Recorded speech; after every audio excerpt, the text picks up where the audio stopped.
The Mystery of the Grail. By Julius Evola. Part 1.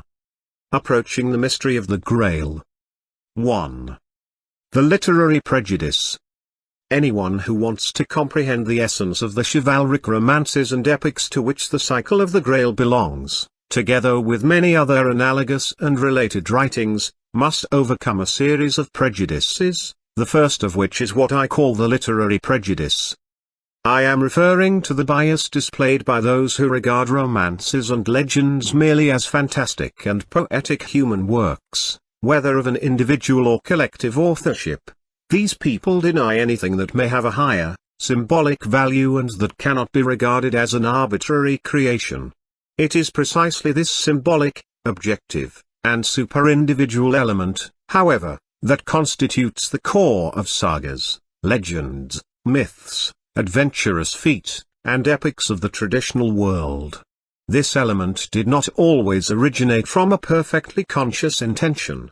Especially in the case of semi-collective works, the most important and meaningful elements have often been expressed almost unconsciously by their authors, who did not realize they were obeying some external influences. These influences at a certain point employed the direct intentions or the creative spontaneity of certain personalities or groups as means to an end. Thus, even in cases in which spontaneous, poetic, or fantastic compositions appear to be in the forefront, such elements nonetheless have the value of a contingent covering and vehicle of expression, at which only a superficial reader may stop. Some authors intended simply to engage in artistic compositions and were indeed successful at that, so much so that their productions are enjoyed by those who know about and care for the aesthetic perspective only. This does not mean that these people, in their artistic productions and in their spontaneity, have not also done something else. They have either preserved and transmitted or activated a higher content, which a trained eye will always be able to recognize. Some authors would undoubtedly be shocked if they were clearly shown that this is indeed what has happened in their works.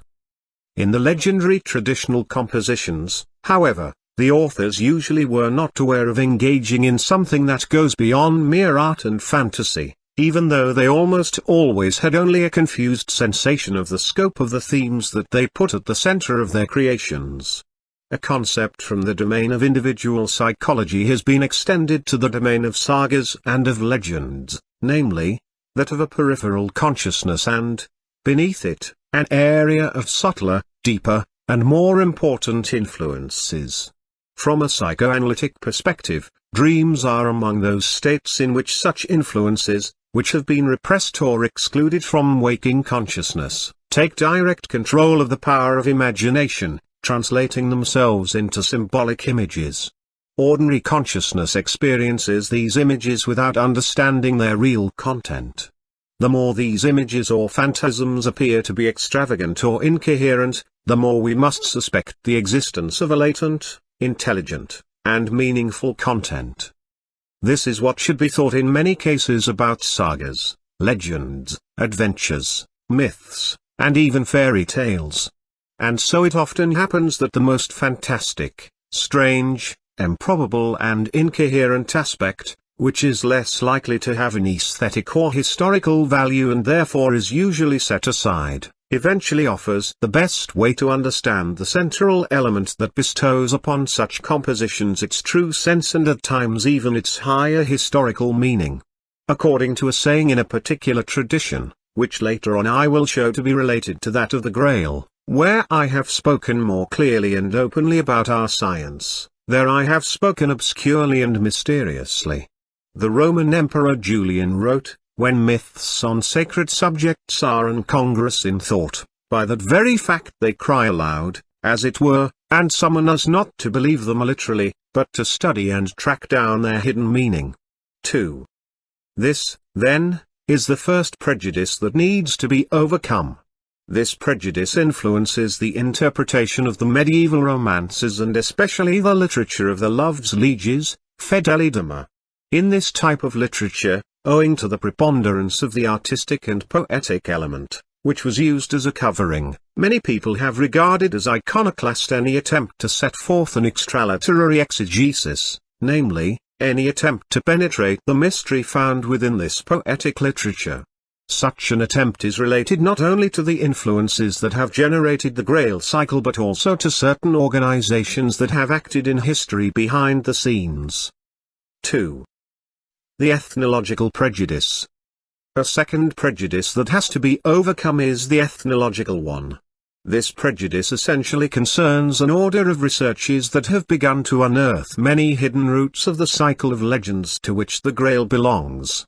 These studies have not been able to recognize in these legends anything other than fragments of folklore and of ancient, primitive, popular beliefs.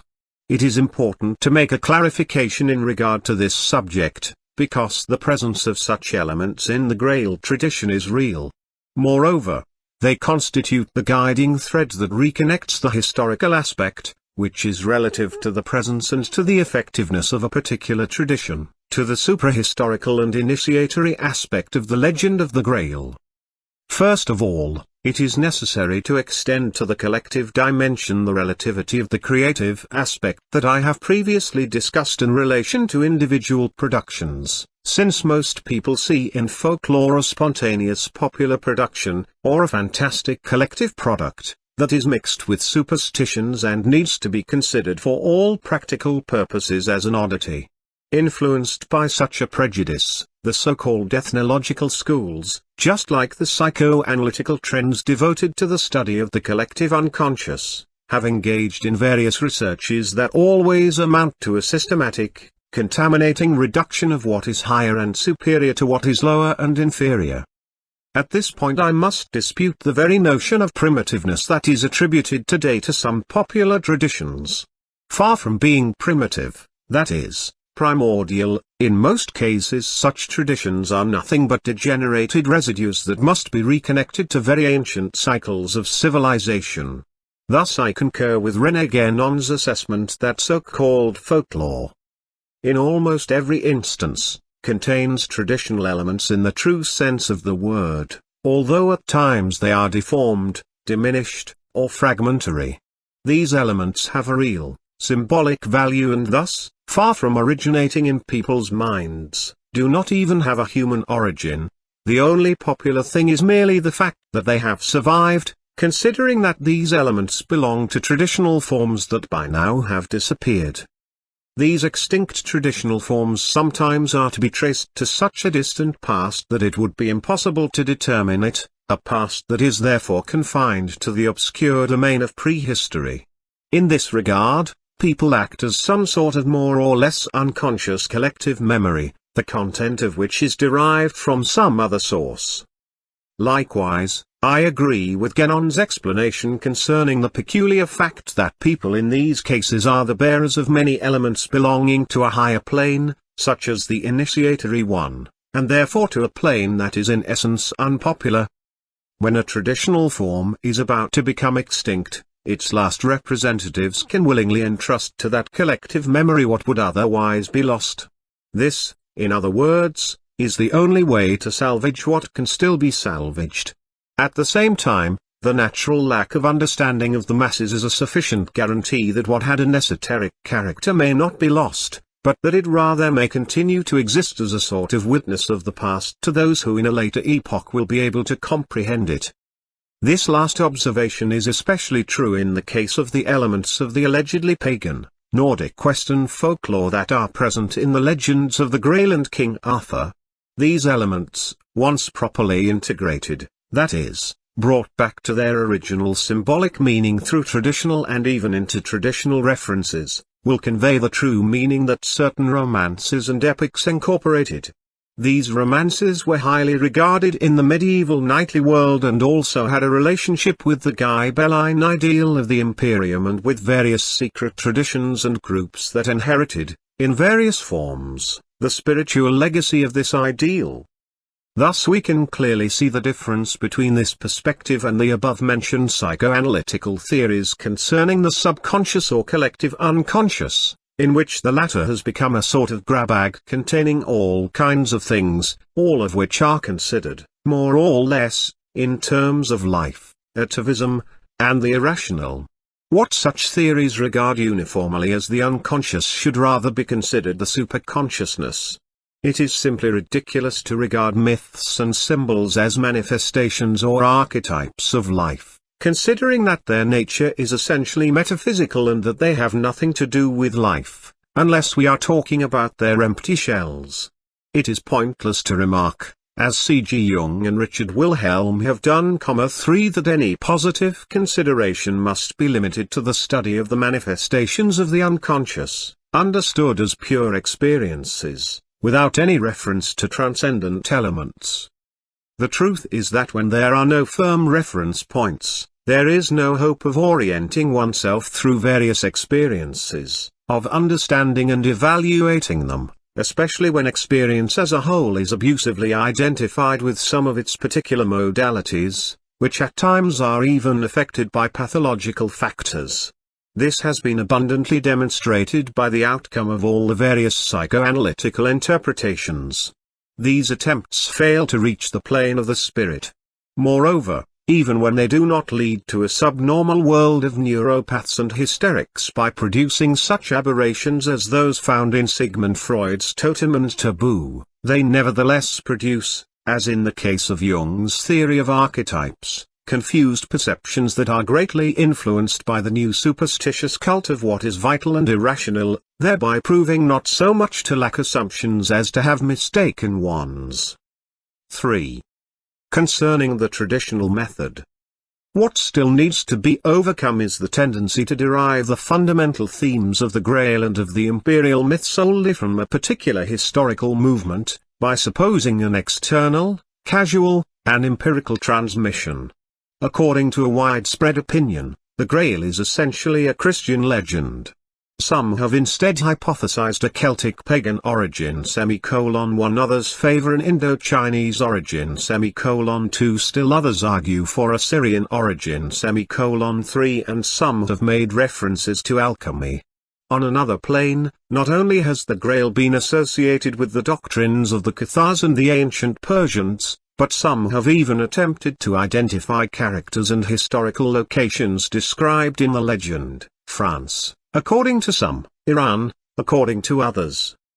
No matter how legitimate these comparisons may be, what is significant is the spirit in which they are drawn.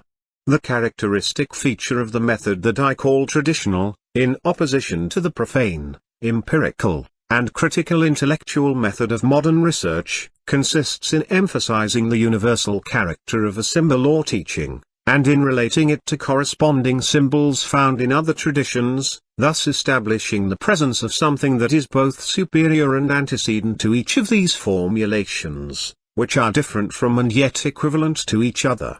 Since any one tradition may have given to a common meaning a more complete, typical, and transparent expression than have the others, seeking to establish correspondences is consequently one of the most fruitful ways to understand and integrate what in other cases is found in a more obscure or fragmentary form. Although this is the method I intend to follow, it is not the one favored by most modern scholars. First of all, these scholars establish not true correspondences but opaque derivations. In other words, they investigate the empirical and always uncertain circumstance of the material transmission of certain ideas or legends from one people to another, or from one literature to another, thus ignoring that wherever we find at work influences characteristic of a plane deeper than that of a merely individual conscience, a correspondence and a transmission may take place also through non-ordinary ways, that is, without specific temporal and spatial conditions and without external historical contacts. Second and foremost, every comparison in such modern research ends up becoming a shifting rather than a widening of perspective. For instance, when a scholar discovers the correspondence of some themes of the legend of the Grail with other themes found, say, in the Persian tradition, this is regarded by him as a research into the original sources. The end result is that he will proudly announce to the world, the Grail is a Persian symbol. The new reference does not help him to clarify one tradition through another or to understand one tradition through the universal, metaphysical, and suprahistorical element that may be more visible in a corresponding symbol formulated in another tradition. In other words, this amounts to a random shift of perspective in a two-dimensional model. It is not research into that vantage point that, more than others, may help to lead one from the two superficial dimensions to the third dimension, namely, depth, which may act as a conduit or as an ordering center for all the other data. At this point I wish to make a further clarification concerning attempts to interpret the Grail in terms of historical figures and situations, considering that such attempts have also been made in other legends that have important connections with the Grail. For example, those of King Arthur and Prester John. Generally speaking, in these attempts we detect the so-called euhemeristic tendency, which has been taken up by modern scholars because of their irresistible impulse to reduce the superior to the inferior whenever possible. According to modern scholars, the figures found in myths and legends are merely abstract sublimations of historical figures, which have eventually replaced the latter and become myths and fantastic tales. On the contrary, the opposite is true. There are realities of a superior, archetypal order, which are shadowed in various ways by symbols and myths. It may happen that in the course of history, certain structures or personalities will embody these realities. When this happens, history and superhistory intersect and integrate each other. Human fantasy may then instinctively attribute the traits of myth to those characters and structures because reality has somehow become symbolic and symbol has become reality. In these cases, the euhemeristic interpretation totally subverts the true relationships. Here myth constitutes the primary element and should be regarded as the starting point, while the historical figure or datum is only one of the various contingent and conditioned expressions of this superior order of things. Elsewhere I have indicated the true sense of the apparently absurd and arbitrary relationships that certain legends have established between different historical figures. These relationships were established even though these figures, while lacking any historical common factor in space and time, were obscurely perceived to be equivalent manifestations of a single principle or function. The reason behind some genealogies, which are apparently not any less extravagant, is also analogous. A legendary lineage expresses figuratively a spiritual continuity, which may be real even without a biological continuity in space and time. The genealogies of the kings of the Grail, Lohengrin, Arthur, Prester John, Julius, and others should be regarded essentially in this fashion. Moreover, it is precisely such ideal situations, which proceed from the above-mentioned interaction between history and superhistory, that give us the fundamental key to understand the genesis and the meaning of the legend of the Grail and of those elements in it that lead back not only to the suprahistorical idea of the empire but also to one of its particular manifestations in the Western medieval world.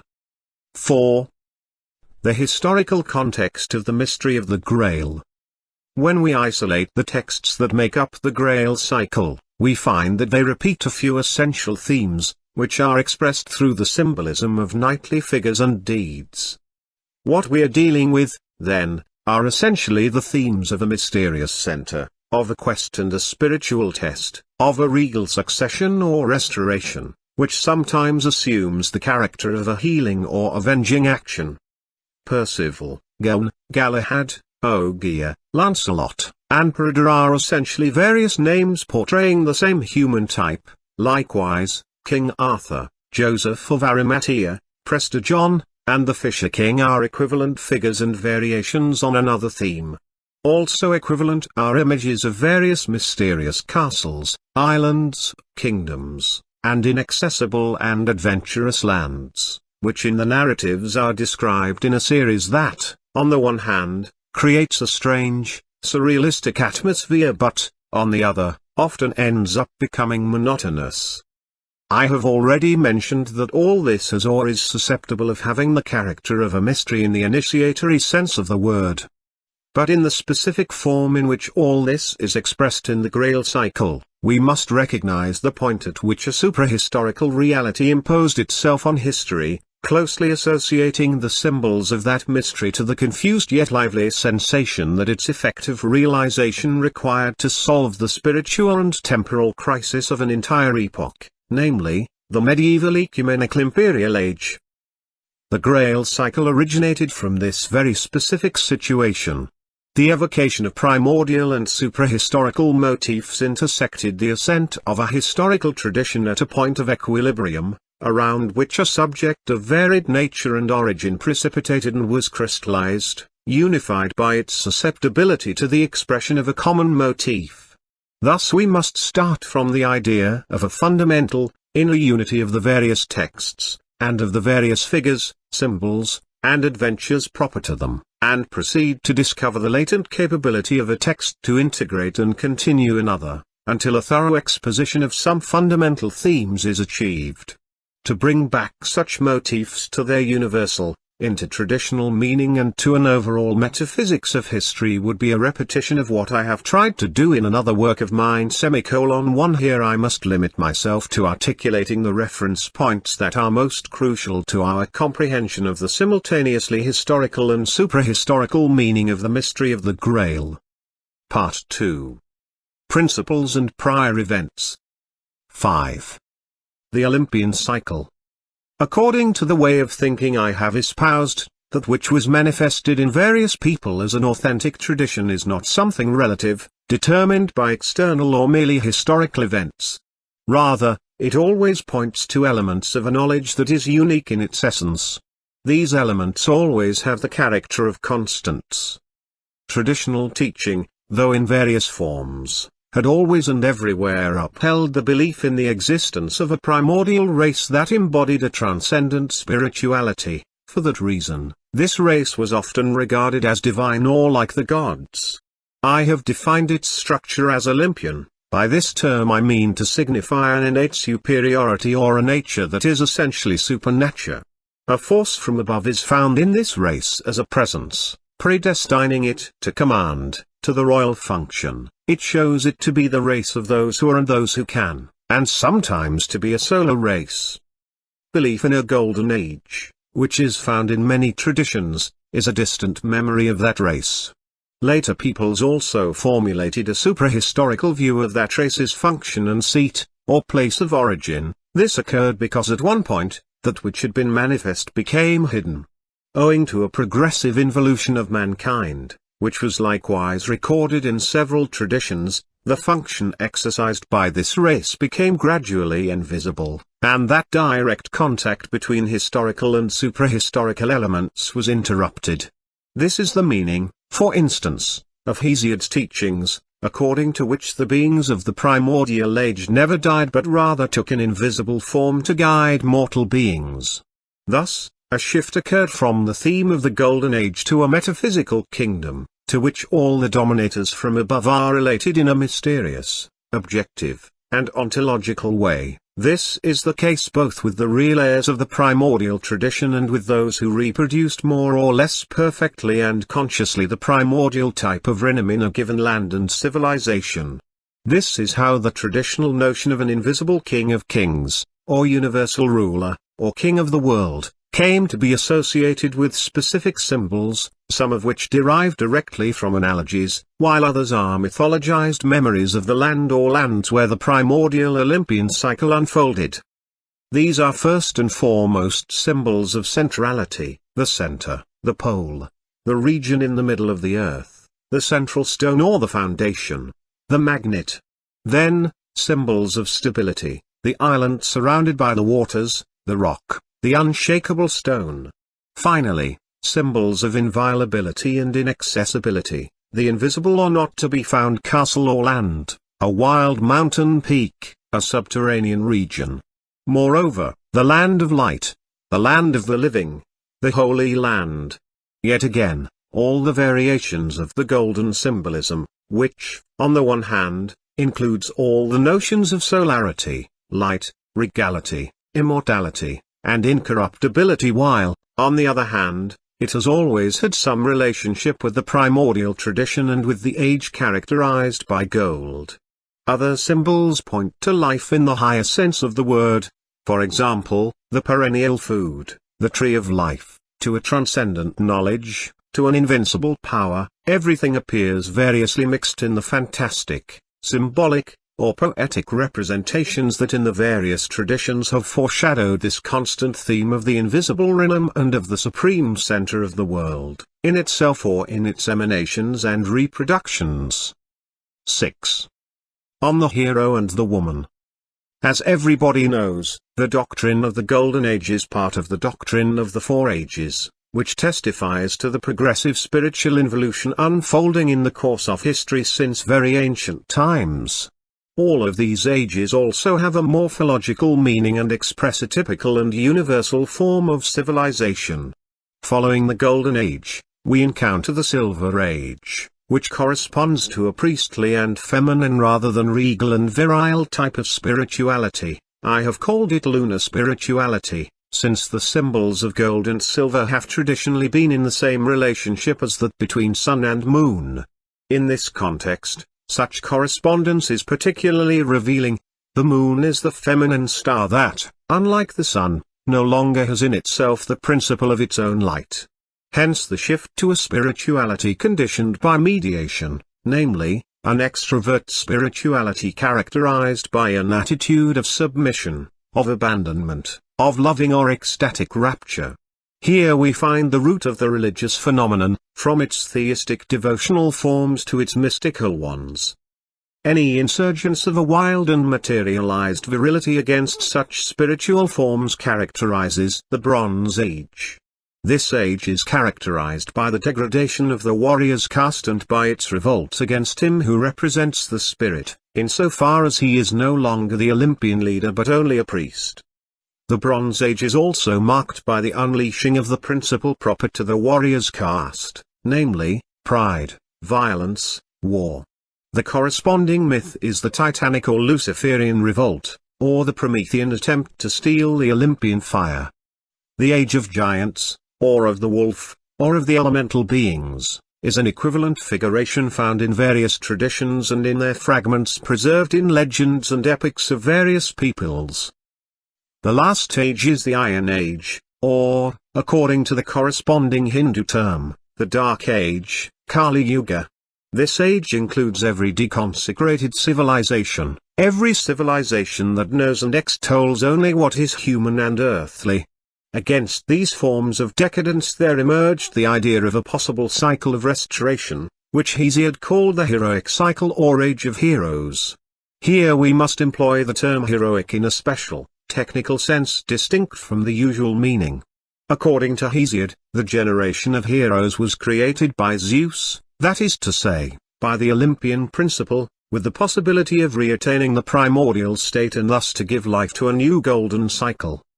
But in order to realize this, which is only a possibility and no longer a state of affairs, it is first necessary to overcome both the lunar spirituality and the materialized virility, namely, both the priest and the mere warrior or the titan. These archetypes are found in the heroic figures of almost every tradition. In the Hellenic Achaean tradition, for instance, Heracles is described as a heroic prototype precisely in these terms. His perennial nemesis is Hera, the supreme goddess of the lunar pantheistic cult. Heracles earns Olympian immortality after allying himself to Zeus, who is the Olympian principle, against the giants. According to one of the myths of this cycle, it is through Heracles that the Titanic element, symbolized by Prometheus, is freed and reconciled with the Olympian element. While, on the one hand, the Titan represents one who does not accept the human condition and who wants to steal the divine fire, on the other hand, only a small difference separates the hero from the Titan. Thus Pindar exhorted people not to yearn to become like gods. Also, in the Hebrew mythology, the symbol of Adam's curse acted as an analogous warning and indicated a fundamental danger. The Titanic type, or, in another respect, their warrior type, is, after all, the prime matter of which heroes are made. But in order to implement a positive solution to the dilemma, that is, to attain an Olympian transformation as the reintegration of the primordial state, it is necessary to fulfill a double condition. First of all, it is necessary to show the proof and the confirmation of the virile qualification. Thus in the epic and knightly symbolism we find a series of adventures, feats, and fights. This qualification should not become an imitation, a hubris, a closure of the eye, and it should not paralyze the capability of opening oneself up to a transcendent force, in function of which alone can the fire really become light and free itself. Second, such liberation should not signify a cessation of the inattention. Thus a further test consists in adequately reaffirming the virile quality on the supersensible plane. The consequence of this is the Olympian transformation or the achievement of that dignity which in initiatory traditions has always been designated as regal. This is the decisive point that differentiates the heroic experience from every mystical evasion and from every pantheistic confusion. Among the various symbols that may refer to this point is the symbolism of the woman. In the Indo-Aryan tradition, every god, that is, every transcendent power, is joined with a bride, and the term Sakti, bride, also means power. In the West, wisdom, Sophia, and sometimes even the Holy Spirit were represented as a royal woman, while in Greek mythology, Hebe, the perennial Olympian youth, was given in marriage to Heracles as a wife. In Egyptian figurations, divine women offer to the kings a lotus, which is a symbol of a rebirth and the key of life. Like the Iranian Fravashi, the Nordic Valkyrie are a figuration of transcendental parts of warriors, the forces of their destinies and victories. The Roman tradition knew of a Venus Victrix who was credited with generating an imperial stock, Venus Genitrix. The Celtic tradition mentioned supernatural women who take warriors to mysterious islands to make them immortal with their love. Eve, according to an etymology of the name, means life, or the living one. Thus, without proceeding further with similar examples, which I have discussed elsewhere, I wish to emphasize that a very widespread symbolism has seen in the woman a vivifying and transfiguring power, through which it is possible to overcome the human condition. What is the foundation of the feminine representation of this power? Since every symbolism is based on specific relationships of analogy, it is necessary to begin with the possible relationships between man and woman. These relationships can be either normal or abnormal. They are abnormal when the woman dominates the man. Because the symbolism of the woman connected to this second case does not concern the issue I am discussing here, I will not dwell on it. I will only say that these are instances of gynecocratic, matriarchal, views that must be regarded as residues of the cycle of the lunar civilization, in which we find a reflection of the theme of man's dependency and passivity toward the spirit conceived under a feminine guise, cosmic mother or magna mater, mother of life, etc. This is a characteristic theme of that cycle. However, the more general idea of the woman as the dispenser of the sacrament as a vivifying principle, or as the bearer of a life that liberates, animates, and transforms mere being, too does not necessarily fall in this category. Rather, such an idea may be, and indeed often was, considered a part of a spirituality that I have characterized as heroic. In this instance, it is necessary to refer to the normal relations between man and woman as the basis of the analogy and of the symbolism, hence the fundamental concept of a situation in which the virile principle retains its own nature. The spirit, vis-à-vis the masculine, is the woman, the virile principle is active, the spirit passive. Even before the power that transfigures it and vivifies the hero, the virile principle retains the character that man has as the lord of his woman. In passing, we must note that this is exactly the opposite of the bridal symbolism prevalent in religious and especially in the Christian mysticism, in which the soul is attributed a feminine role, namely, that of the bride. Having said that, and remembering what has been said about the signs of the center, we find mixed symbols: the woman of the island, the woman of the tree, the woman of the fountain, the woman or queen of the castle, the queen of the solar land, the woman hidden in the stone, and so forth.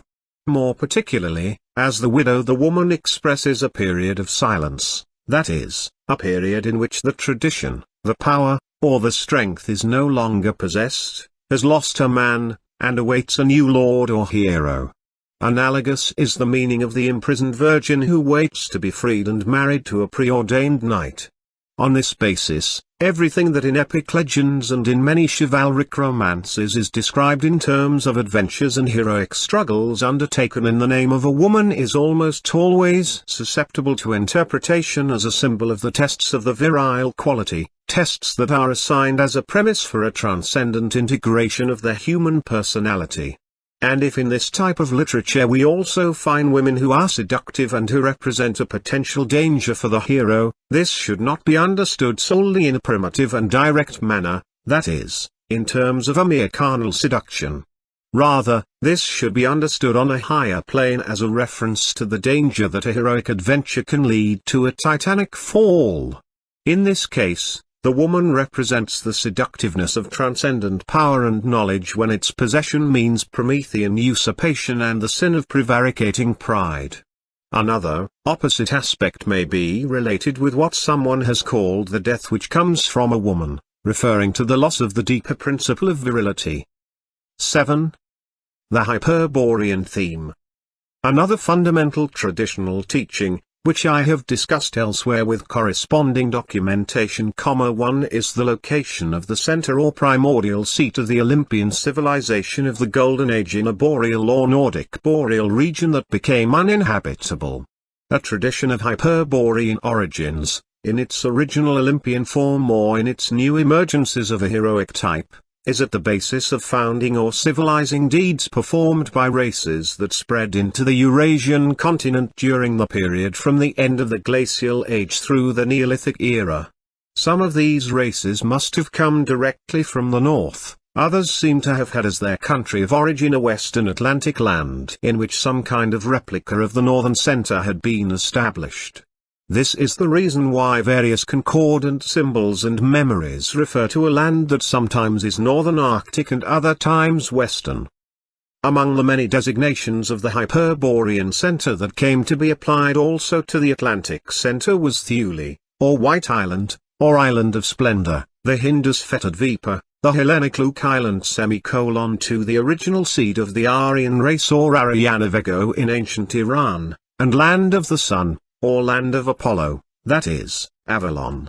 Concordant memories in all Indo-European traditions talk about the disappearance of such a seat, which later on was mythologized, following an ice age or a flood. This is the real, historical counterpart of the various allusions to something that, beginning with a given period, has allegedly been lost or become hidden and untraceable. This too is the reason why the island or land of the living, the term living here referring to the members of the original divine race, which is the land to which the well-known symbols of the supreme center of the world allude, was often confused with the region of the dead, the term dead here referring to the extinct race. Thus, for instance, according to a Celtic doctrine, mankind's primordial ancestor was the god of the dead, Dispater, who dwells in a faraway region beyond the ocean, in those faraway islands whence, according to the Druids' teachings, some of the prehistoric inhabitants of Gaul came directly. Moreover, according to a classical tradition, after having been the lord of this earth, the king of the Golden Age, Kronos Saturn, was dethroned and castrated, that is, deprived of the power to beget, to give life to a new stock. He still lives, though asleep, in a region located in the far north, close to the Arctic Sea, which was also called the Cronid Sea. This generated various confusions, but essentially it is always the same transposition in superhistory, under the species of latent or invisible reality or center, of ideas referring to the Hyperborean theme. For my purposes, I will need to discuss briefly the form that these memories assumed in the Celtic and especially in the Irish cycle, the traditions concerning Avalon, the Tuatha De Danann, and the Kingdom of Arthur. The scope of these traditions is more than local and historical, often, even the geographical data appearing in them have a merely symbolic meaning, as is often the case in these instances. 8. The tradition in Ireland. The legendary history of Ireland is based on the events of races that later invaded it and dominated it, coming from a mysterious northern Atlantic center, to which they sometimes returned. The Historia Britorum often gives to this center the name Hiberia, but in truth such a term is only an imaginative rendering of the Irish names Mamo, Tramor, or Mamel, designating the land of the dead, namely, the primordial northern Atlantic center. There are many stories surrounding such races. They were in perennial conflict with the Fomas, giants or dark and monstrous beings who, in the Christianized elements of the saga, were significantly assimilated to the antediluvian giants or to savage beings descending from Shem and from Cain. These Fomas are the equivalent of the elemental natures or giants who were the mortal foes of the Eza, the divine heroes in the Nordic tradition of the Edda. The Fomas represent the powers of a cycle of a Bronze Age, the obscure telluric forces that were associated with the depth of the waters, in the Ulster cycle, just as the telluric Poseidon previously was. In other words, they correspond to the forces of the original cycle that became materialized and degenerated in a titanic sense. This latter aspect can be derived from Celtic traditions, considering that the king of the Fomas, Tethra, was sometimes believed to be born in the mysterious land beyond the ocean, and that the unconquerable Tower of Conan, another Foma king, which was located in the glass island in the middle of the sea, is, after all, an obvious symbol of the primordial center. In any event, the Fomas, in their essential aspect as an obscure and telluric race, are defeated by a first nucleus of civilizers who came to Ireland from the Atlantic region and from the race of Partelen. Eventually this race became extinct and was followed by a second people of the same origins, the race of Nemi. That name, which derives from a Celtic root meaning heavenly, but also ancient, venerable, and sacred, allows us to conceive this new cycle as the creation of the representatives of the primordial tradition still in a pure, Olympian state. A symbolic episode during the age of Neme recalls a counterpart in the Edda. In the Edda, the Eza, or divine heroes, turn to the elemental beings to make them rebuild the fortress of the central region, Midgardsorgard. As a reward for such a job, the giants want the divine woman Freya, and also their moon and the sun. After they are refused, the Eza, having thwarted this usurpation of the forces from above, brought about by their employment of elemental powers, a struggle ensues, which culminates in the fatal twilight of the gods. Likewise, in the Irish cycle, Neme employs the Fomas to build a fortress, but then, fearing that they may occupy it, he exterminates them. This is to no avail, since the descendants of Neme end up being subjected to the Fomas, who inhabit the Taurinis, a fortress in an island located northwest of Ireland. In this place, during an attempted rebellion, Neme's descendants are massacred, just as in the saga of the Edda the struggle against elemental forces ends at first in a defeat of the Eza. In both cases, we most likely have the figuration of the advent of a titanic cycle on the ruins of a civilization that is directly derived from the primordial one. At this point of the unfolding of the Irish legend, an attempt at heroic restoration occurs. It is the cycle of the Tuatha De Danann, a name that means the people of the goddess Anu or Dana. This race, on the one hand, is believed to have come to Ireland from heaven, hence, according to the Liban Hua, Book of the Dun Cow, their wisdom and sublimity of their knowledge. On the other hand, they are believed to have acquired a supernatural knowledge in the Hyperborean region. These two versions do not contradict each other, but rather shed light on each other, owing both to the more than human character of the primordial center, and to the fact that, according to the legend, the race of the Tuatha derived from surviving members of the Neme race.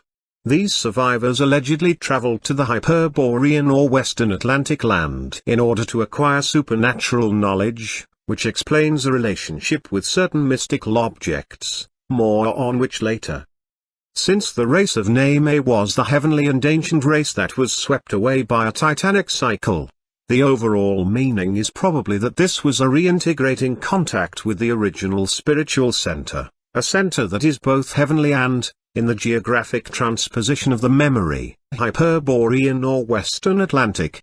This contact reanimates and bestows a heroic form to the new stock, the Tuatha De Danann, who eventually defeat the Fomas and similar races, the Firbolgs, and conquer Ireland. The leader of the Tuatha, Ogm, is a solar figure, Grail, endowed with traits similar to those of the Doric Heracles. Ogm eventually captures the sword of the king of the Fomas. However, the rule of the Tuatha also ended. The Liber Gabala, Book of Invasions, mentions the advent in Ireland of a new race, that of the sons of Myliad, whose physiognomy is not clear.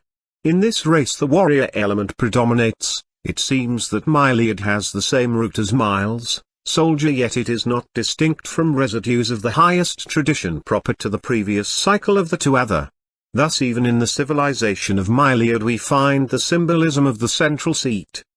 The constitution of this people is feudal, with a supreme regality established in Tara, in the land of the Middle, Median, which already had been a sacred center of the Tuatha. Their king used to be consecrated by the Stone of Destiny, Leofail, more on which later. This too belonged to the tradition of the Tuatha. As for the Tuatha themselves, according to some texts they allegedly left the country, assuming an invisible form as the inhabitants of marvelous subterranean palaces or of mountainous caves inaccessible to mortal men, among whom they appear only in exceptional cases. According to other texts, they returned to their original home in Avalon. According to what has been said, the two versions are equivalent, since they are two different figurations of the primordial center that became hidden, subterranean, and inaccessible.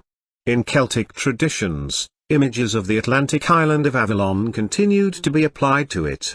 Such an island was mainly conceived, in later times, as a place inhabited by women who attract heroes that to make them immortal. The name Avalon was explained on the basis of the Cymric term Aphel, which means apple, or island of apples.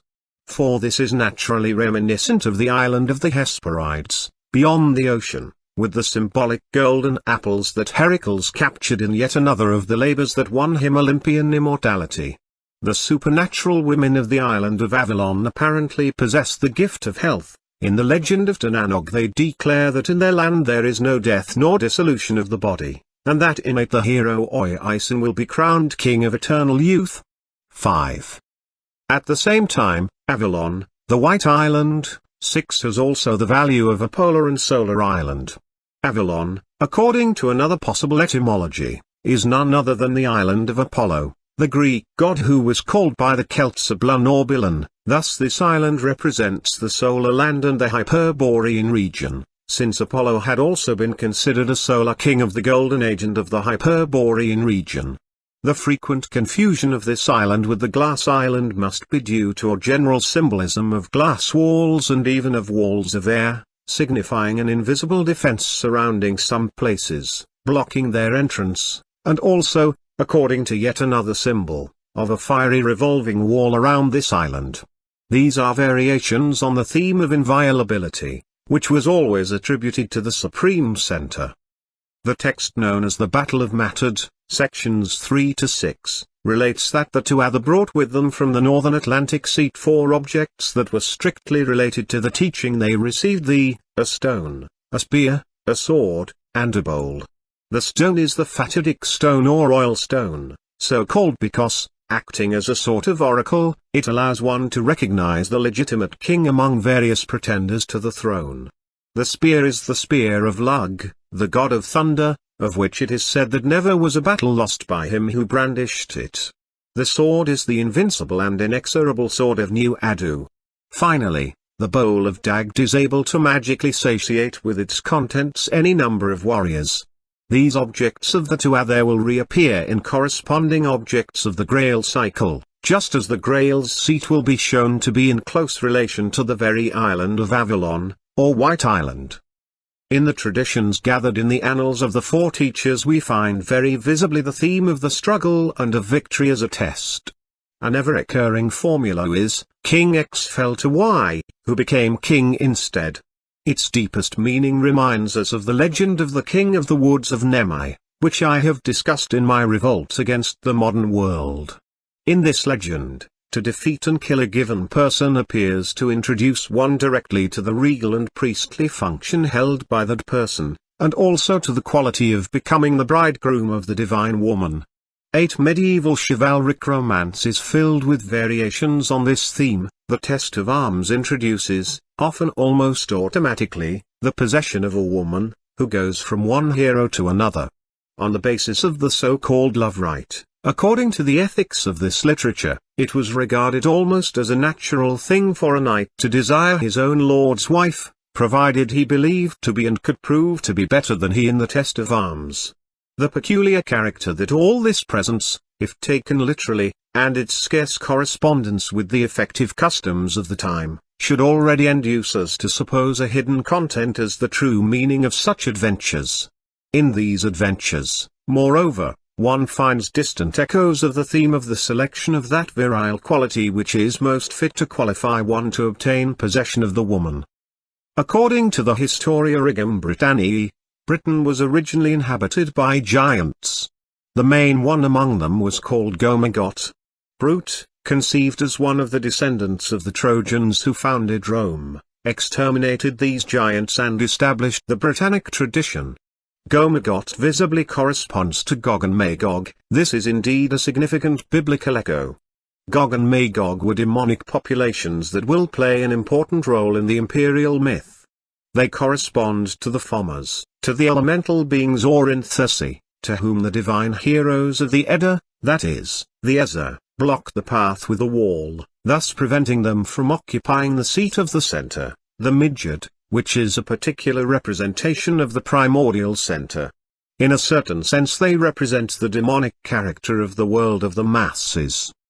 The Annals of the Four Teachers mentions several revolts against the sacred dynasty of the Tuatha De Danann and against the later warrior dynasty of the sons of Mylèd.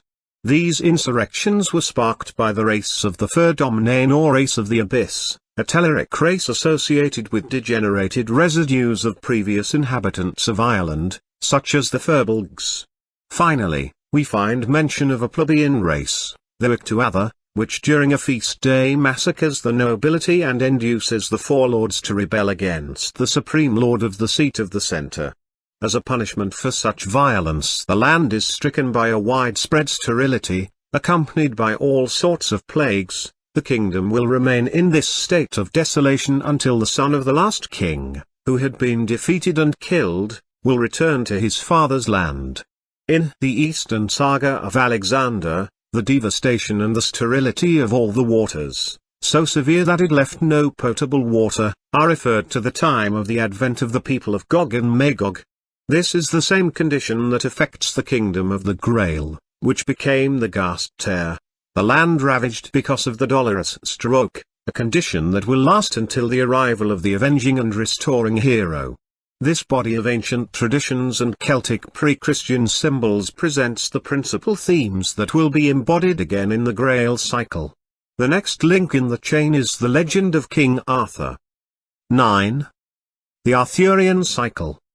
In all the forms of this legend, the historical reality of Arthur, who allegedly was the Uxbellorum of the Nordic Simmers as they struggled against the Anglo-Saxons between the 5th and 6th century CE, is secondary compared to the aspect according to which we are led to see in his kingdom an image of the central regal function strictly connected to the Hyperborean tradition, to the point that it gained a value as this function in itself, with symbolic and suprahistorical characters.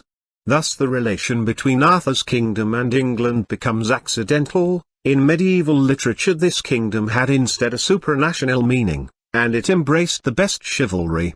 The suggestiveness that it exercised on the heroic medieval Christianity was so great that, a. the latter came to see in Arthur its symbolic leader and, b. the ambition of every knight was to become a member of the mysterious order of King Arthur, which is in itself a particularly significant fact. The name Arthur is susceptible to various interpretations, the most reliable of which attributes to it the Celtic words arthos, bear, and viros, man. Nennius had already explained, Arthur Latin senatersum horribilum. This meaning of a dreadful virile force is connected with a symbolism of Hyperborean origin and at the same time points to the idea of a central or polar function. In fact, the bear is one of the sacred symbols of the ancient Nordic cult and simultaneously, in astronomic symbolism, corresponds to the polar constellation Ursa Major. Moreover, in the corpus of traditional texts, symbols and names eventually establish a relation between this constellation, with the symbolism of the pole or of the center referred to it, and Thule, a name designating the Hyperborean White Island, the traditional center. Thus the polar, the Hyperborean, and the regal elements converge in the figure of Arthur. The unilaterally virile and warrior aspect that could be supposed in Arthur as an Ursus Horribilis is also modified in the legend by Arthur's being always accompanied, as some kind of complement or counterpart, by Midden or Merlin, who holds a spiritual knowledge and power. This Merlin seems less a distinct person and more the personification of the transcendent and spiritual side of Arthur himself. The strict connection between the warrior and the spiritual principles already characterizes the chivalry of King Arthur's court as well as the meaning of the most typical adventures attributed to its members. The Knights of the Round Table, that is, of King Arthur, are not mere warriors. And when they are chosen to be of the Fellowship of the Round Table, they think themselves more blessed and more in worship than if they got half the world, and ye have seen that they have lost their fathers and mothers, and all their kin, and their wives and their children, for to be of the fellowship. The Grail itself may represent the transcendent element by which this knighthood aspired to be complemented. This will be clearly seen in the versions of the legend in which Arthur's kingdom is confused with the Grail's. At this point it may be worth recalling the episode concerning the stones of Stonehenge, which still exist and are a source of interest and bewilderment, since it is a mystery how these gigantic blocks could have been cut and carried so long ago to the place where they have been found. These stones appear to be the remains of a great solar temple dating back to the megalithic or to the Neolithic. Merlin, by ordering his warriors to go fetch such huge stones from faraway peaks, says, "Go to work, brave warriors, and learn, by rolling forward these stones, whether physical strength surpasses the spirit or whether the spirit surpasses physical strength." Their warriors prove unable to do this, but Merlin is able to accomplish this task laughingly and effortlessly.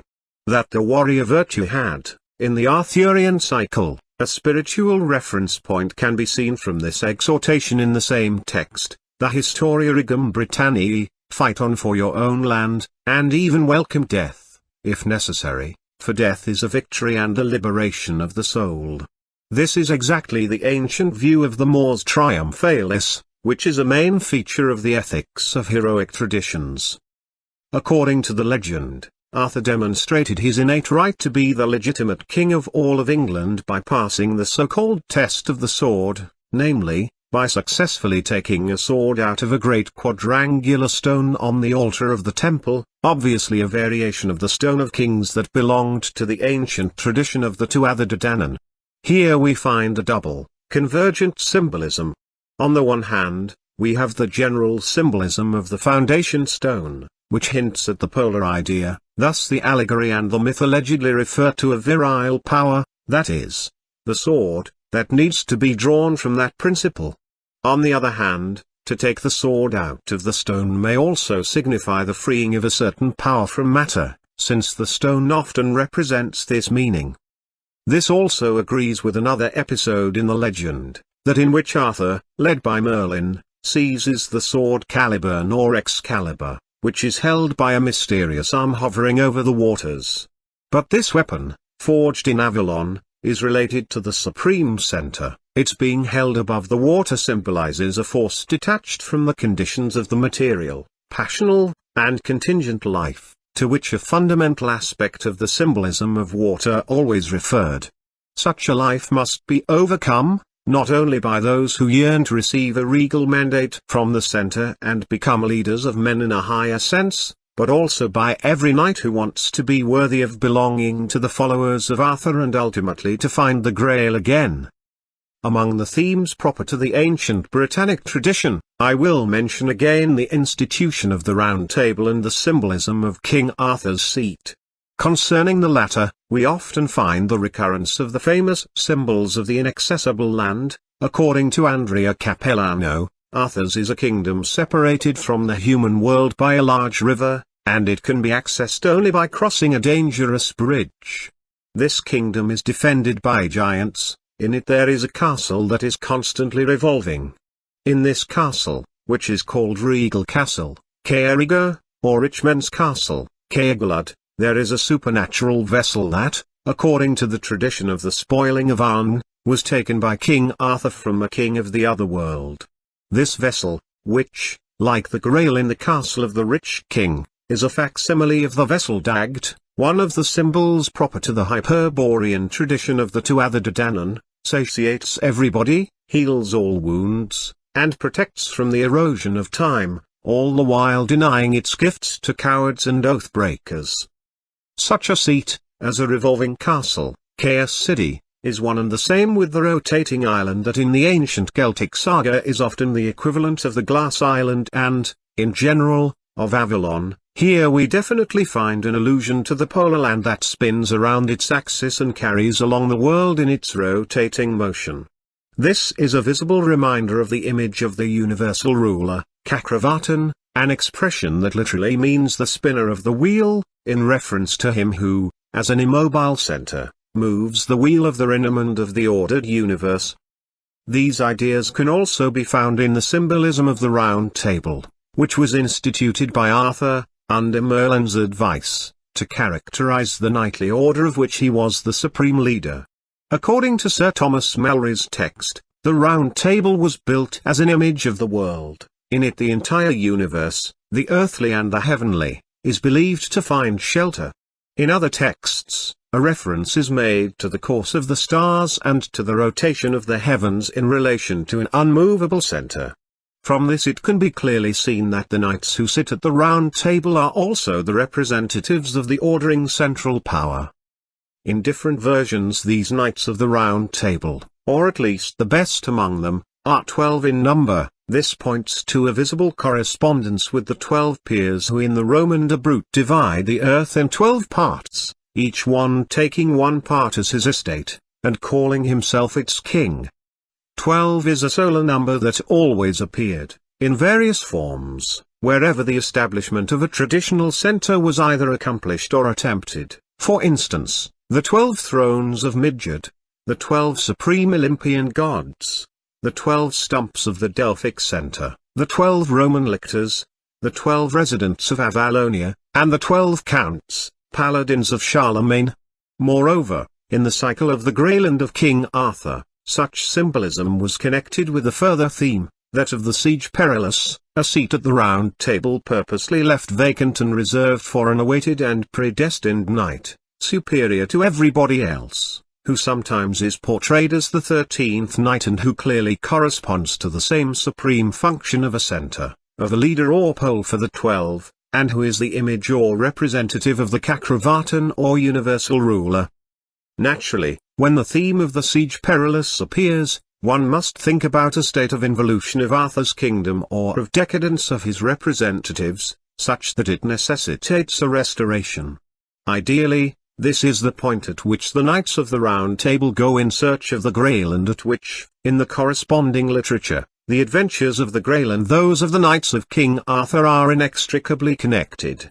Generally speaking, the kingdom of Arthur is identified with that of Lorcris or Lorgas, an ancient designation of England, like Albania, or White Island, which was regarded as the seat of the Grail. The Knights of Arthur go in search of the Grail in order to restore the kingdom to its ancient splendor and to destroy the magic spells that, according to the Mabinogion, have stricken the land. The Grail is the symbol of that which has been lost and must be found again. A person must ensure that the Grail manifests again its virtues. Often this person is also the knight who will sit at the Siege Perilous.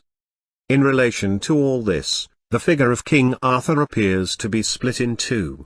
On the one hand, there is a suprahistorical King Arthur who symbolizes a function. On the other hand, there is a King Arthur who, as a historical representative of this function, is at the center of events that have a fatal outcome and that can be connected to the ancient tales concerning the destruction and the disappearance of the Tuatha De Danann and their descendants. At this point, Without anticipating anything substantial, I will briefly refer to the epilogue of the ancient legend of Arthur, in which we find the recurrence of the symbolism of the woman. Two characters attempt to steal Arthur's woman, Guinevere, that is, Guinevere, a name that means white spirit, confirming her symbolic character. The first of these characters is Malvus, who takes her to his own town, Glastonbury, identified with the oceanic glass city, and with Avalon, Glastonia, Idist, Urbs Vitrae, et am insula Avalonia celebrita nominator.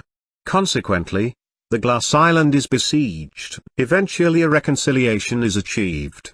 At this point a Christian element sneaks into the legend, since in this circumstance Arthur allegedly gives away the island as an estate to a church representative, granting him immunity.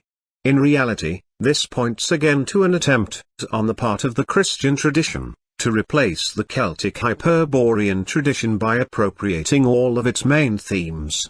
Glastonbury was one of the main centres of the spread of Christianity in England. To gain more prestige, it attempted to absorb in a Christianized form the previous Nordic Celtic traditions, until it eventually claimed for itself the role of ancient Avalon. According to the main text on the subject, the De Antiquitate Glastoniensis Ecclesiae, Glastonia, or Glastonbury, was originally called Ignis Gutrin, Ignis in Breton meaning insula and Gutrin meaning Vitrae. With the arrival of the English people, it became Glastibury, from glass equals Vitrum and Buria equals Civitas, or Glastiberia. The story of Arthur's donation of the island to the church is some kind of excuse for a traditional succession fabricated by Christian missionaries. Nor did the forgery end there. In reference to the above-mentioned tragic epilogue of the ancient legend, it was claimed that Arthur died and that his sepulchre was located in Glastonbury. Thus the ancient centre was retained, this time with the new meaning of the centre of missionary Christianity. Second, while Arthur is attempting to realize his legendary world empire and to conquer even Rome in order to be crowned emperor therein, his nephew Mordred, who remained at home, usurps the throne and takes possession of Arthur's woman, Guinevere. In the war that ensues the traitor is killed, but the best knights of the Round Table also die. Arthur himself is mortally wounded. He is taken to Avalon, that the health-restoring techniques of the women inhabiting that land, especially Morgans, may heal him and allow him to resume his function. But Arthur's wounds, especially the one produced by a poison spear, according to some writers, open up again every year while his faithful subjects at home vainly await his return. There is a tradition, however, according to which one day Arthur will return from Avalon to resume his reign. This is why the Britons, since then, never wanted to appoint another king. In other forms of the legend, for instance, in the Otia Imperialia by Gervasius of Tilbury, Arthur is portrayed lying in bed in a wonderful palace located on top of a mountain. According to another version, which is tendentiously Christian, Arthur has died and his body has been buried in the Abbey of Glastonbury, which, as we have seen, was portrayed as Avalon itself. All this may be referred to a crisis and to an interregnum that will be followed by the quest of the Grail. In the meantime we have identified another fundamental theme in the Grail cycle, the wounded king who waits to be healed in an inaccessible and mysterious seat, so that he may return once again. We should recall, likewise, the other pre-existent theme in the Celtic saga, namely, the kingdom stricken by devastation and by barrenness owing to the plebeian revolt or to the king's wound caused by a spear or a flaming sword. 10. The imperial saga and the universal ruler. When considered from the above-mentioned perspective, Arthur's saga appears to be one of the many forms of the general myth of the emperor or invisible universal ruler and of his manifestations. It is a theme that dates back to the most ancient times and that bears a certain relation to the doctrine of the cyclical manifestations or avatars, namely, the manifestation, occurring at special times and in various forms, of a single principle, which during intermediate periods exists in an unmanifested state. Thus every time a king displayed the traits of an incarnation of such a principle, The idea arose in the legend that he has not died but has withdrawn to an inaccessible seat whence one day he will manifest himself, or that he is asleep and will awaken one day. And just as the suprahistorical element in these cases overlaps the historical element, by turning a real figure into a symbolic one, likewise the opposite occurs, that is, the names of these real figures sometimes survive, yet designate something that transcends them. The image of regality in a state of sleep or apparent death, however, is akin to that of an altered, wounded, paralyzed regality, in regard not to its intangible principle but to its external and historical representatives. Hence the theme of the wounded, mutilated, or weakened king who continues to live in the inaccessible center, in which time and death are suspended.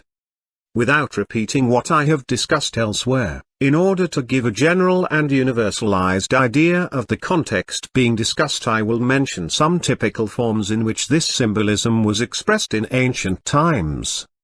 In the Hindu tradition we encounter the theme of Mahakasyapa, who sleeps in a mountain but will awaken at the sound of shells at the time of the new manifestation of the principle that previously manifested itself in the form of Buddha. Such a period is also that of the coming of a universal ruler, Chakravartin, by the name of Samka. Since Samka means shell, this verbal assimilation expresses the idea of the awakening from sleep of the new manifestation of the king of the world and of the same primordial tradition that the above-mentioned legend conceives to be enclosed, during the intermediate periods of crisis, in a shell. An analogous Iranian tradition refers to the hero Shaspa, who, having been wounded by an arrow while he was immersed in a state of slumber, here we find again the same symbolism, survives in a lethargic state through the centuries, being nurtured by the Fravashi, like the wounded Arthur, who is tended by women expert in healing techniques. He will come back to life at the time of Soshiant's advent and will fight on his side.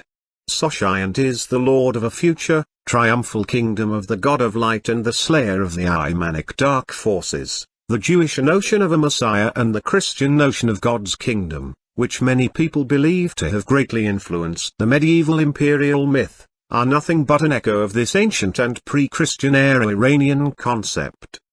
I must refer here as well to the doctrine of Kalki Avatara in relation to the story of Parasurama, one of the typical figurations of the heroic representative of the primordial Olympian Hyperborean tradition. When the forefathers of the Aryan colonizers of India were still inhabiting a northern seat, this figure allegedly slew with his battle axe some rebellious warriors and even his own mother guilty of some crime. These are symbols of the double overcoming that I previously, at the end of chapter 7, declared to characterize the heroic spirit, namely, the overcoming of a degraded virility and of a spirituality that shifted to a feminine maternal tutelage according to an involution and a process of degradation, especially when we consider that its action occurred in a period between the Silver or Lunar Age, the so-called Treta Yuga, and the Bronze or Titanic Age, the so-called Vapara Yuga. Parasurama never died, but withdrew to a mountain named Mahendra to live as an ascetic. When the right time comes, in conformity with the cyclical laws, a new manifestation from above will occur, Kalki Avatara, in the form of a sacred king who will triumph over the Dark Age. Kalki is symbolically thought to be born in Sambala, one of the names that in the Hindu and Tibetan traditions designated the sacred Hyperborean center. His spiritual teacher is Parasurama, and after being initiated into the sacred sciences he receives the regal investiture. From Shiva he receives a white-winged horse, which in the legend is so important that it came to be identified with Kalki himself, an omniscient parrot, 4 and a bright sword.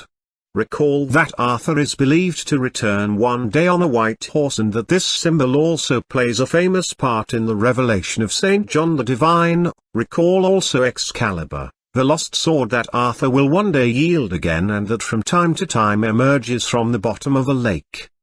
Led by the parrot, Kalki wins the favors of the woman. He marries Padma or Padmavati, a king's daughter whom no man could ever have, since every time someone fell in love with her he was transformed by divine will into a woman, a symbol with a profound meaning. Kalki and his warriors cross on foot a wide sea, which magically turns into stone as they walk over it. Finally he reaches his birthplace, Shambhala, which he finds so transformed and wonderful as to mistake it for the dwelling place of Indra, the king of the gods and the god of the heroes.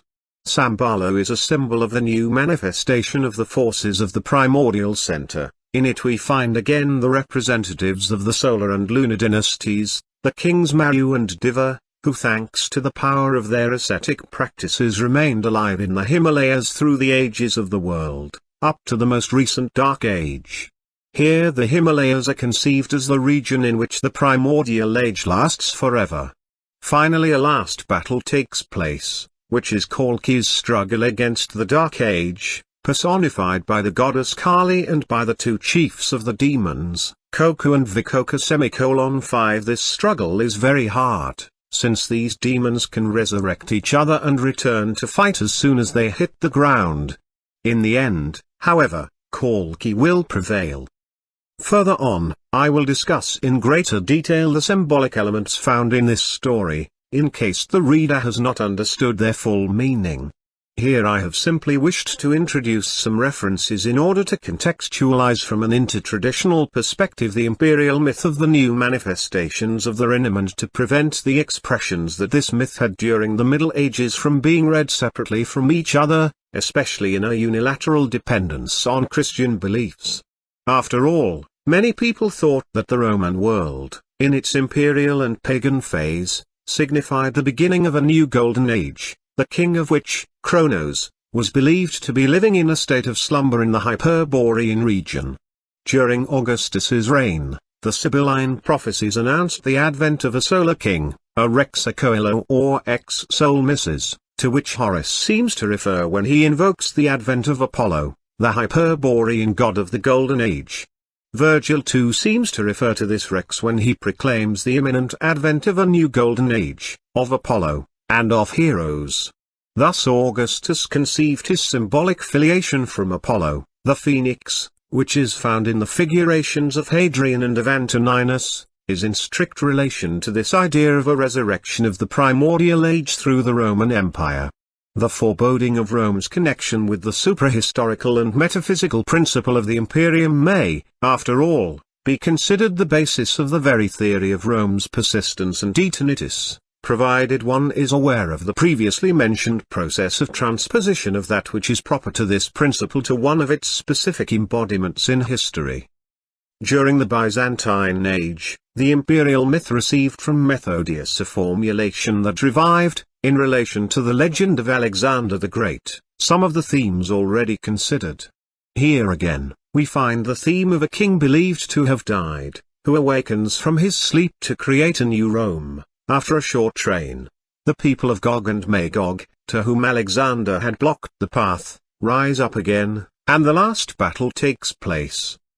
This same idea will be revived and amply developed during the Ghibelline Middle Ages.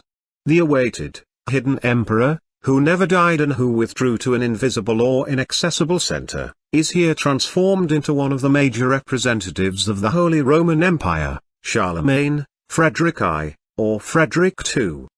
The complementary theme of a devastated or sterile kingdom awaiting renewal finds its equivalent in the theme of the dry tree. The dry tree, associated with the seat of the universal ruler, will blossom again at the time of a new imperial manifestation and of the victory against the forces of the Dark Age that are represented, in conformity to the new biblical and Christian religion, by the people of Gog and Magog, who will launch their attack at the time of the advent of the Antichrist. This Christian reading of these ancient symbols, however, does not preclude the image of Frederick II or of Arthur asleep on a mountain, or of the latter's knights leading a charge from the top of that mountain, from being associated with ancient pagan Nordic views, namely, with Valhalla, the mountain dwelling of Odin, leader of the divine heroes, on with the host of the souls of slain warriors, hand-picked by women, the Valkyrie. This host can be described both as the wilds here and as the mystical army that, led in battle by Odin, will fight the last battle against the elemental beings. This legend appears with countless variations during the golden age of Western chivalry and Ghibellinism. In the prophetic excitement caused by the coming of a third Frederick, the legend finds a proper conclusion in the enigmatic formula of the emperor who is both alive and not alive, oculus seus morti claudibus condita supervivc, sonabit et in populis, vivit, non vivit, uno ex pullis pullisque pullorum superstit. His eye shuts and loses sight with death, but it survives and will sing among the people. He lives and does not live, one with the sprouting branches and yet standing apart from the new shoots. He lives and does not live. The Sibylline formula encompasses the mystery of medieval civilization at its twilight. The wounded king, the king asleep, the king who has died though he appears to be alive and who is alive though he appears to be dead, are equivalent or convergent themes that we will find again in the Grail cycle. These themes acquire a particular power of suggestion and liveliness at the final moment of the West's supreme effort to reconstruct itself according to a great civilization that was spiritually virile and traditionally imperial. 11. Frederick, Prester John, and the Tree of the Empire. An old Italian romance relates that Prester John, a very noble Indian lord, sent an embassy to Emperor Frederick, presumably Frederick II, acknowledging him to be the mirror of the world, in order to learn for himself if this Frederick was wise in words and deeds. Thus 3 stones were sent by Prester John to Frederick. At the same time, the emperor was asked what he thought was the best thing in the whole wide world. The emperor, the tale continues, accepted the stones and did not inquire about their value. As for the question, he answered that the measure was the best thing in the world. From this, Prester John deduced that the emperor was wise in words but not in deeds because he did not inquire about the most excellent powers of the stones. He thought that with the passing of time these stones would have lost their value, since the emperor did not know what their value was, and proceeded to have them returned. This happened essentially through one of them, endowed with the magic power of invisibility and said to be worthier than your whole empire. According to another legend, preserved by Oswald der Schreiber, Frederick II received from Prester John a fireproof garment made of salamander's skin, the water of perennial youth, and a ring with 3 stones, which gave its carrier the power to breathe underwater, to be invulnerable, and to become invisible. Prester John's stone was particularly mentioned in German writings of the 14th century, together with an allusion to the power that made one invisible. These legends are very significant, especially if we consider that the kingdom of Prester John is only one among the several medieval figurations of the supreme center.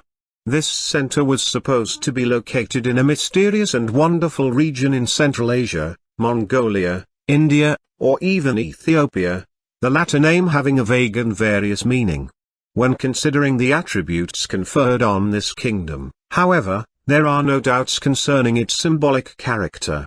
Prester John's gifts to Emperor Frederick constitute a sort of mandate of a superior character, which was offered to the German representative of the Holy Roman Empire that he might establish real contact with the principle of the universal ruler. The water of perennial youth visibly has the meaning of immortality. The incombustible garment is connected to the power of the phoenix to remain unscathed and renew itself in fire. Invisibility is a potent symbol of the power to contact the invisible and supersensible dimension, and to be able to be transferred to it. The power of breathing underwater corresponds to the ability of not sinking or drowning and of walking on water. This reminds us of the Kalki Avatara's crossing of the sea, of Arthur's sword held above the water, and so on. It signifies the ability to participate in a principle that is superior to the current of the world and to the stream of becoming. In other words, these are qualifications and powers of a strictly initiatory type. Having said that, the Italian legend seems to suggest that Frederick was somewhat inadequate to receive this mandate. Frederick's limitation is a virtue of the chivalry and mere temporal government. The measure is the best thing in the world. He does not inquire about the symbols of the powers offered to him by Prester John. Because of this unawareness of the highest mandate, his function, with the passing of time, was destined to decay, and thus his mandate was revoked by Prester John. This is a new version of the formula "he lives and yet does not live," referring to the emperor whose life is only apparent, or to the lethargic king. This time the version is intimately associated with a fundamental theme in the Grail cycle, namely, with the fault of not asking a question that would have had a restoring power. I would like to add some details to the image of Prester John. The Tractatus Pulcherimus referred to him as King of Kings Rex Regum. He combined spiritual authority with regal power and could say about himself, Johannes Presbyter, Divina Gratia Dominus Dominatium Omnium, quae sub calo suntab orta solis uscad paradigm terrestrem. Prester John, by divine grace Lord of all the lords that exist under the sky from the east all the way to the earthly paradise, that is, the far west. 3. Yet essentially, Prester John is only a title and a name, which designates not a given individual but rather a function. Thus in Wolfram von Ischenbuch and in the Titch-Ural we find Prester John as a title. The Grail, as we will see, indicates from time to time the person who must become Prester John. Moreover, in the legend, Prester John designates one who keeps in check the people of Gog and Magog, who exercises a visible and invisible dominion, figuratively, dominion over both natural and invisible beings, and who defends the access of his kingdom with lions and giants. In this kingdom is also found the fountain of youth. This reign is often confused with the seat of the three Magi, namely, with the city of Suva, which was built on orders of the Magi themselves on the Mount of Victory, Vaus or Victorialis.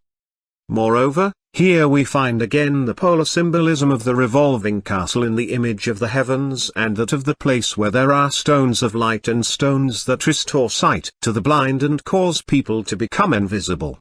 More particularly, Prester John owns a stone that has the power to resuscitate the phoenix or, in other versions, the eagle. This symbolism does not go unnoticed, since the eagle has always represented, and particularly at the time of these legends, the imperial function, which in its eternal aspect was connected in ancient Rome to the symbol of the phoenix.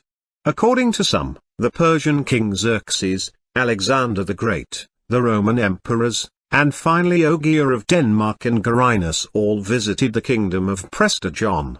This is but a legendary figuration of the obscure sensation of contacts that the great historical dominators and the legendary heroes of the past are believed to have had with the supreme center, the place in which is found the stone that has the power of resurrecting the eagle.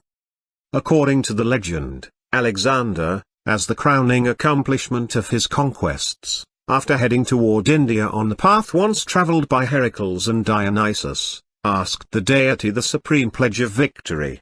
He reached not only the fountain of youth but also the two trees, symbolizing the masculine and feminine principles, of the sun and the moon, which announce him his destiny and his imperium. In the legends of this cycle we find several mentions of the tree of the center, of the solar tree, of the tree that confers victory and the empire, and of the tree of Seth. On the basis of the vague and mysterious tales of many travelers, during the Middle Ages the image of the far-away magnificent empire of the Great Khan, Emperor of the Tartars, contributed to the revival of the image of the King of the world, so much so that it was often confused with the kingdom of Prester John. Thus, especially in relation to the saga of the Great Khan, the motif of the mysterious tree was developed. He who could find it or hang his shield on it was granted victory and universal dominion. Here is a very characteristic text of Johannes von Hildesheim. Et in ipsa civitate in templi Tartarum est arbora arida, deque plurum narrata in universo mundo. Ab antico in omnibus partibus orientis, fuit consuetudinis, et est, quod sequis rex vul dominus vul populus tamputans essita, quod scutum vul clipium suumpetentia in illum arborem bent tunculi regi vil domino in omnibus et per omnia obediant et intendant. In this civilization, in the temple of the Tartars, there is a dry tree, about which many things are said throughout the whole world. Since ancient times, in every part of the East there was, and still is, this tradition. If someone wishes to become king or lord, he hangs his leather or metal shield on this tree's branches until he is obeyed and acknowledged as such. This tree became a point of convergence of various meanings through verbal assonances. It is not the above-mentioned symbol of the dry tree. Dry tree in this context is one of the interpretations of the expression Arbor Solc, which was translated as solar tree, Arbor Solis, solitary tree, Arbor Seul, and as Seth's tree, Arbor Seth. Marco Polo, talking about the Great Khan's country, wrote, Et il y un grand exemple est l'Arbor Solc, que nous appelons l'Arbor Sec.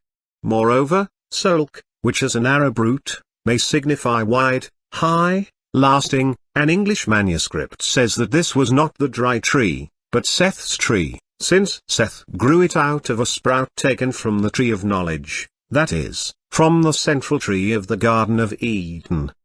The tree that bestows on him who finds it power and universal rule evokes a tradition concerning the primordial state, alluded to by the Garden of Eden. Moreover, both the pair of solar and lunar trees and the double aspect of a tree of knowledge and tree of victory refer back to the synthesis of the two powers that is inherent in that very state. This synthesis predates the ensuing separation or the feminization of the spiritual dimension and the materialization of the virile dimension. The connection of the tree of the empire with the tree in the middle of the earthly paradise, as it emerges in these legends, is quite natural, considering the above-mentioned relation that occurs between every true manifestation of the empire and the primordial state. The dryness of the tree refers to a period of decadence that must be overcome. Such a meaning is clear, for instance, in the legend according to which the tree will blossom again at the encounter between Prester John and Emperor Frederick. The image of Prester John's kingdom historically served as the foundation of the obscure idea of an integration of the forces hidden behind the symbols of chivalry, the empire, and the Crusades. In a materialistic transposition, this powerful and mysterious Oriental prince, who was not a Christian but a friend of Christians, was invoked to help the Christian endeavor in the Holy Land during its most difficult time, in order to grant a victorious end to the Holy War. After these helps were disappointed, after the help in the form of a rescue, naively conceived in military terms, failed to materialize, and after people failed to recognize what was hidden behind the symbol of Prester John and of his help, his legend lived on as an element of various myths, such as the saga of Ogier. In Danish tradition, Ogier or Holger is a facsimile of the Ghibelline emperor who never died. He is a national hero taken into the depths of a mountain or locked in the cellars of Kronborg's castle, to appear again whenever his land will need a savior. It is in the cycle of Charlemagne that Ogier's saga displays the features most interesting to this book, since it significantly brings together the various themes that I have individuated so far. Ogier of Denmark appears as one of Charlemagne's 12 knights, who, after having been in conflict with that emperor, ends up assuming the traits both of a savior of the Christian world at a time of extreme danger and of a world conqueror. He extends his power over the entire East and, like Alexander, travels to the kingdom of Prester John, where he sees the two trees, the solar and the lunar. These two trees, we may recall, correspond respectively to the tree of the universal power of the Great Khan's legend and to the tree of the center associated with the primordial or paradisiac state. Interestingly enough, here Prester John's kingdom is identified with Avalon, that is, with the center of the Hyperborean tradition. 9 Moreover, a strict connection is established between the balsam of the two trees and Ogier's assuming the form of he who always lives and who will return one day. In this regard, in Otto von Demmeringen's German translation of the Travels of John Mandeville, we read, Men säger torch in den selben landen das Ogier by den selben Boomen were and sich spicet mit dem balsam und du lebter so lang. And mein Erlebnis und soll ha wieder zuinkommen. It is also said in those lands that Ogier was at those same trees and took the balsam, which caused him to live so long. They believe he is still alive and will return to them again. After his conquest of the East, Ogier finally reaches Avalon, where he becomes the lover of the supernatural woman Morgan, who is Arthur's sister. Here he lives secluded from the world in a state of perennial youth. Christendom, however, finding itself in dire straits, needs him again. The Archangel Michael visits Morgan, and by divine order Ogier appears again in the world and achieves victory. At this point a new characteristic theme appears, which will be found again in the Grail saga, especially in reference to the son of the Grail's king, namely, Lohengrin. The hero who has been sent forth from the Supreme Center must not reveal his name nor the place from which he comes. The function that he embodies and that is truly acting in him must remain unknown, nor should it be confused with his own person or even attributed to him. Since he disobeys this law and reveals where he has been, the law of time overtakes Ogier again. He suddenly ages and is about to die. At the last minute Morgan appears again and takes him back to Avalon, where he will be confined until for the 7th time Christendom will need him again.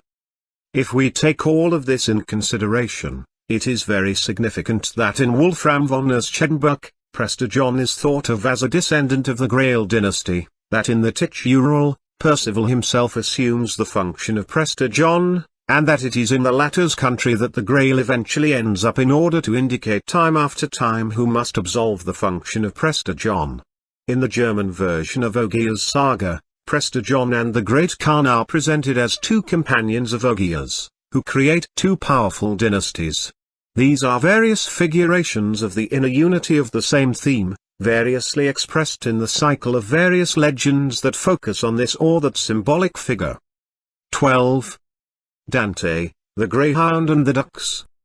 To conclude this series of comparisons, I will remark that Dante's view of the Greyhound and of the Ducks should be referred to a similar order of ideas. From an external point of view we cannot exclude that Dante chose the name Greyhound on the basis of the phonetic similarity between Cain, Italian for dog, and Khan, the latter being the honorific title of the great leader of the Mongol Empire. As I have already indicated, at that time such an empire was sometimes confused with Prester John's, Alexander's, Ogier's, that is, with obscure representations of the center of the world. At that time the great Khan of the Tartars had not yet become the terror of Europe, but according to the descriptions of Marco Polo, of Thun, of Mandeville, of Johannes de Plano Carpini, and so forth, he was conceived as the powerful emperor of a mysterious, far-away, and huge empire, or as a wise and happy monarch, a friend of Christianity though a pagan himself.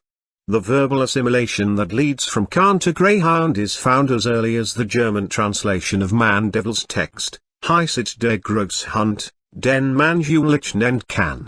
Der Knist der Robust und mächtigst Kaiser den die Sun Überskenet. The great dog is normally called Khan. The Khan is the greatest and most powerful emperor on whom the sun shines. Boccaccio himself, though he rejected it, mentioned an interpretation of Dante's Veltro, Italian for greyhound, in relation to the great Khan. After all, in the ancient German language, Una meant lord, dominator, and this word appears in names of ancient German families, such as Hunager. This is not totally preposterous, and it is not as odd as it may first appear to be if we refer to what has been discussed to show that the Great Khan was a mere expression designating a function that was not contingent upon any particular person or historical kingdom. In Dante, this function is evoked, in him it becomes a symbol and simultaneously a political faith and a hope. This will take us very close to what was the spirit animating and generating the Grail cycle. It is not necessary here to examine the symbolism of the Divine Comedy according to the various interpretations to which this work is susceptible. I will limit myself to pointing out that, generally speaking, Dante's otherworldly journey may be understood as the dramatized outline of a progressive purification and initiation. Moreover, such an adventure, as in the case of the Grail, has a close relationship with the Empire. We may recall that Dante got lost in a wild and dark forest, the defile of which no living person had ever passed before. 1. His references to a stretch of desert and to the death he is struggling with, by that river over which the sea is powerless. 2. To his ascent of the delightful mountain, and to the top of the hill that I lost hope of reaching. 3 remind us of analogous situations incurred by the knights in search of the Grail. These knights have to cross powerful rivers and face mortal dangers in the wild land in order finally to climb the wild mountain Mont Zelvac, where the Castle of Joy is located. In Dante's Beatrice, and especially in the general symbolism of the Love's Lieges, an organization to which Dante belonged, we find again the theme of the supernatural woman, and in love, which motivates her to help Dante from heaven, we can detect a similarity with the theme of predestination or election. This kind of otherworldly help is very much needed if the knights are to find the Grail and successfully undergo a series of adventures and symbolic duels. Incidentally, the latter express the same process of purification that in Dante's work took the form of a journey through hell and purgatory. Also, Dante's purification process was less informed by the spirit of a heroic tradition than by the spirit of a theological contemplative tradition. Going back to the initial episode, the direct ascent to the mountain was barred to Dante by a lion and a she-wolf, who have a visible correspondence in the symbols of a harlot secure, like a city set on a hill, and of the giant embracing her, mentioned in the second part of the poem. The most current interpretation, according to which the she-wolf or the whore represents the Catholic Church, while the lion or the giant represents the House of France, seems to me to be the correct one. However, I think that those who from the historical and contingent reference, concerning the destruction of the Order of the Knights Templar, assent to the corresponding principles go too far. The lion and the giant would then appear as the representations of the principle of a degraded, secular, and prevaricating royalty or of the unrestrained warrior principle, while the wolf and the whore allegedly are references to the corresponding involution or degradation of the principle of spiritual authority. Concerning this second point, however, Dante's view is limited by his Christian faith. When he accuses the Church, more or less like Luther, a few centuries later, he blames her for her corruption, namely, for her being mundane and for fostering political intrigues. He doesn't accuse her with the assumption that even if the Church had remained the pure and incorrupted representative of Christ's original teaching, she would still have been an obstacle, since Christianity's essence would have amounted to a lunar spirituality, ascetic contemplative at best, unfit to be the supreme reference point for an integral traditional restoration. In any event, Dante predicts the advent of one who will put an end to the double usurpation. This figure is the greyhound, for who, according to the previously mentioned convergence of symbols, is the same as the dux, or God's messenger, who shall kill the whore together with the giant who shares her. 5. The general symbol is that of an avenger and of a restorating agent. It is the image of the universal ruler mentioned in Dante's De Monarchia, and of a restitution based on the destruction of the two parallel principles of decadence, which is definitely reminiscent of the deeds of Parasurama, see chapter 11. This is true regardless of the historical persons in whom Dante, following his hopes as a militant Ghibelline, thought he recognized that figure. To this we must add references pointing to other symbols that we have encountered in the legends of the Great Khan, of Prester John, of the Ogier, and of Alexander, and in the imperial cycle in general, especially the dry tree, its new blossoming, and the eagle. In Dante the tree assumes the double meaning of tree of knowledge and earthly paradise, owing to its reference to Adam, and of tree of the empire, owing to its reference to the eagle. Altogether it symbolizes the empire, which justifies itself as a function of the primordial tradition. Dante's tree is first of all the arbor sec or darbom of the imperial cycle, a defoliated tree and a widowed bough. It is said that whoever robs the tree or snaps off pieces offends against God by a blasphemous act. It was created wholly for his use. 6. Concerning the development of Dante's view, leaving aside the elements that have a historical and contingent reference, the symbols of the various phases of the Church and of her relations with the empire, note that Dante has the vision of the flowering tree immediately after enjoying the vision of the uncovered face of the supernatural woman, whom he significantly compares to the splendor of the live eternal light. 7. Moreover, while the vision of the flowering tree leads to the prophecy of the coming of the ducks, that is, of a new avenging manifestation of the universal ruler. At the same time the image of the primordial state, or of the earthly paradise, emerges, and it is said, "For a little while you shall dwell in these woods, and with me shall eternally be a citizen of that Rome of which Christ himself is a Roman." 8. This is, in other words, the effective participation in the metaphysical realm, for which the Roman symbol is evoked, so that it may be superimposed over Christianity itself, the Romanness of Christ. Finally, this vision is followed by Dante's regeneration through the water of remembering. This change opens to him the heavenly path, a path that leads toward purely metaphysical states of existence, a development to which the symbolism of blossoming, already applied to the defoliated tree, is applied. "I came back from that most sacred of streams made afresh, as new trees are renewed with their new foliage, and so was I clear and ready to go up to the stars." 9. In Dante, the spiritual itinerary represented by the symbolism of the Divine Comedy ends up having a contemplative outlet, in conformity to Dante's dualism, according to which the empire, with its inherent vita activa and in its very spirituality, represents a mere preparation for the vita contemplativa. Something like this will be seen in some forms of the Grail cycle, namely, in its latest versions, which, like the Italian legend of Guarino, conclude with the main character's withdrawal to ascetic life.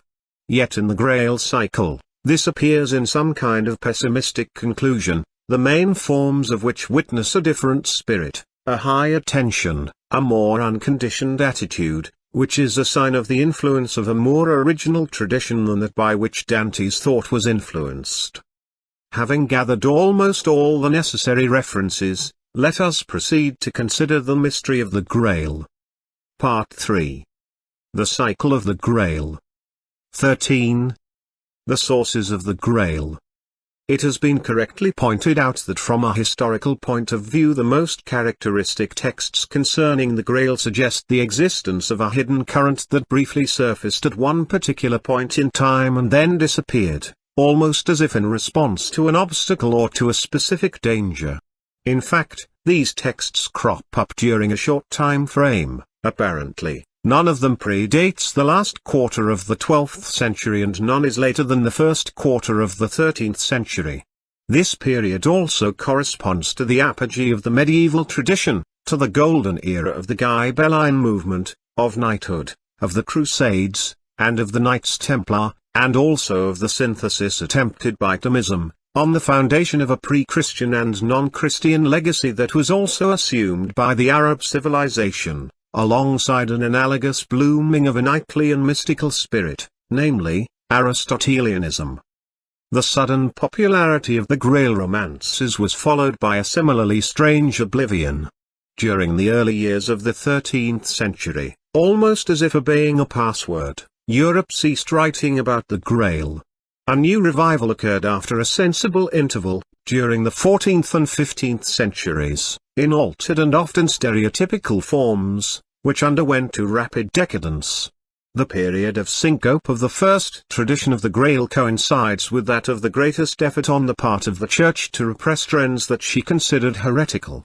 The revival occurred sometime after the destruction of the Order of the Knights Templar, which was followed, especially in Italy and in France and partially in England, by the organization in a more secret form of the representatives of similar influences. These influences were not without relation to the same tradition of the Grail, and they perpetuated some of its aspects up to relatively recent times. The main sources of the Grail legend that I will use in my exposition are given here in an approximately chronological order. 1. The Cycle of Robert de Boron, which includes a. Joseph of Arimathea, b. Merlin, c. Pearl's Vax, that is, Percival. 2. Christian de Tros's Conte du Graal, Story of the Grail, together with a. A first continuation by Gautier de Doullens, b. A second continuation by Maine Nessier, c. An interpolation by Gerbert de Monstruil. 3. The so-called Grand Saint Grail. 4. The Percival Legal Ois, written in prose. 5. The Quest del Saint Grail, which is the penultimate part of the work Lancelot, written in prose. 6. Wolfram von Ischenbach's Parsifal, which can be associated with Albert von Schaffenberg's Tichural and Wartburg Grieg. 7. Mallory's La Morte d'Arthur. 8. Heinrich von Demterlin's De Crone. These are the primary literary sources of the Grail legend. Let us now briefly examine the inner sources of the tradition, according to some indications supplied by these texts. Let us note, first of all, the theme of Avalon. In Percival Legal Ois it is explicitly said that the Latin book containing the story of the Grail was found on the island of Avalon, in a sacred house atop adventurous lands in which Arthur and Guinevere are buried too. In one part of Robert de Boron's text, which is one of the oldest of the cycle, Avalon is described as a country located in the far west, to which some of the knights of Joseph of Arimathea's host, such as Petrus and Alan, travel, obeying a divine injunction. It is written that Petrus must go where his heart tells him to, namely, to Avalon's valleys, and remain there until the advent of one who will know how to read a divine letter and who will announce the power of the Grail. We already know that the Western Avalon is one and the same with the White Island. According to Gautier, Joseph of Arimathea himself and the Grail travel to the White Island, which owing to a transposition is conceived as a part of England. There, being attacked by enemies, he and his troops are nourished by the Grail itself, which gives to them whatever they wish. After all, according to others, Joseph of Arimathea himself is buried in the Insula Avalonis, which is confused with Glastonbury for reasons I have already explained. This island is a facsimile of the island to which many heroes of the Grail are taken. Their adventures and most significant trials take place there. Moreover, this island takes up again the ancient Nordic Celtic polar symbol of the primordial center whenever it is portrayed in the form of a rotating island. In reality, it is this center that is being discussed in this context. This is the promised land of the Grail, conceived either as the place where the sources of the Grail are to be found, or as the land to which the Grail is taken, or as the place in which it is sought. The different travels attributed to it have a symbolic character and the meaning of a contact with forces or centers of the primordial tradition. This can be seen, for instance, in the fact that in the Grand Saint Grail, England, which is conceived as the Grail's promised land, is reached by Joseph of Arimathea and his knights through supernatural means. They have to face the challenge of crossing the waters in a supernatural way. The pure and the elect will pass this test, while those who lack faith will drown. I have already discussed the meaning of this symbolism. The tradition related by Wolfram von Ischenbach leads to Avalon. In that tradition the founder of the dynasty of the future king of the Grail is Mazadon, who is led to Femurgon by a supernatural woman named Turdalasco. Through a visible exchange of names, here we recognize the Morgan of the Arthurian cycle, who lives in the land of joy, one of the names given to the western island of the Celtic tradition, which sometimes ends up being applied to the kingdom of the Grail itself. The theme of a primordial tradition connected with Avalon, which needs to be resurrected in a heroic way, plays an important part in the formulation of the legend by Robert de Boron. Percival eventually learns that the rich fisherman, a title that is often applied to Joseph of Arimathea himself, is his father. By divine order he has travelled to the far western lands, where the sun sets, and there he has been kept alive until Alan's son will perform deeds that will prove him to be the best knight in the world. The references to Joseph of Arimathea constitute the Christian, though not the Catholic and Apostolic, component of the legend. Joseph is portrayed as a pagan noble knight who landed in Palestine, because of his 7 years of faithful service as a warrior under Pontius Pilate. He obtained from the latter Jesus' body. Joseph was then believed to have filled a cup, which, according to some texts, was the Grail itself, with the blood flowing from the Nazarene's side. Having been imprisoned in a house like a hollow pillar in the middle of a swamp, Joseph has an apparition of the Lord, who gives him the sacred cup, The cup gives him life and light until he is finally released, according to some texts, 40 years later. All these events took place while Joseph was still a pagan. Then Joseph was baptized and anointed by the Lord as the first Christian bishop with an oil that is used in both a regal and a priestly consecration. In fact, later on, this oil will consecrate the entire dynasty of Britain's kings, up to Uther Pendragon, King Arthur's father. Before travelling to England, a land that acquired the meaning of White Island, in the miraculous way previously mentioned, Joseph and his peers undergo various symbolic adventures, more on which later, in which the theme of the island appears again. In Percival Legalois we find the important reference that already prior to Jesus' death, Joseph had visited the island to which Percival himself will travel. Moreover, Robert de Boron mentions the mysterious ancestors of Joseph, whom one must serve as a condition for being admitted into the order. This order allegedly existed prior to Jesus' time and to the advent of Christianity. If one wanted to give a sui generis historical content to these aspects of the saga, it may be formulated along the following lines. Some Christian elements find their way into the Nordic Celtic area and reawaken the tradition of Avalon. According to these traditions, Britannia, which is associated with memories of the White Island, and later on with King Arthur's kingdom, is the Grail's promised land, or the place where the Grail is eminently manifested. Moreover, an English centre, Glastonbury and even Salisbury, again confused with Avalon nor with equivalent symbolic places, preserves the sources of the Grail's story. The reference according to which the Grail fed the knights who travelled to Avalon and who fell into a state of indigence may allude to a period of decadence of the visible forms of the ancient Nordic tradition. This tradition, as a Grail tradition, was destined to awaken to new life as a result of the contact with the Christian religion, which had reached northern Europe. This may be reconnected with the theme of the spells from which the Grail was supposed to liberate England and, according to some, the entire world, with the theme of Arthur's court, which had undergone a period of decadence because of the dolorous stroke, and also with the need on the part of the Knights of the Round Table to participate in an adventure unknown to the most ancient texts of the Nordic Celtic tradition, namely, the quest for the Grail.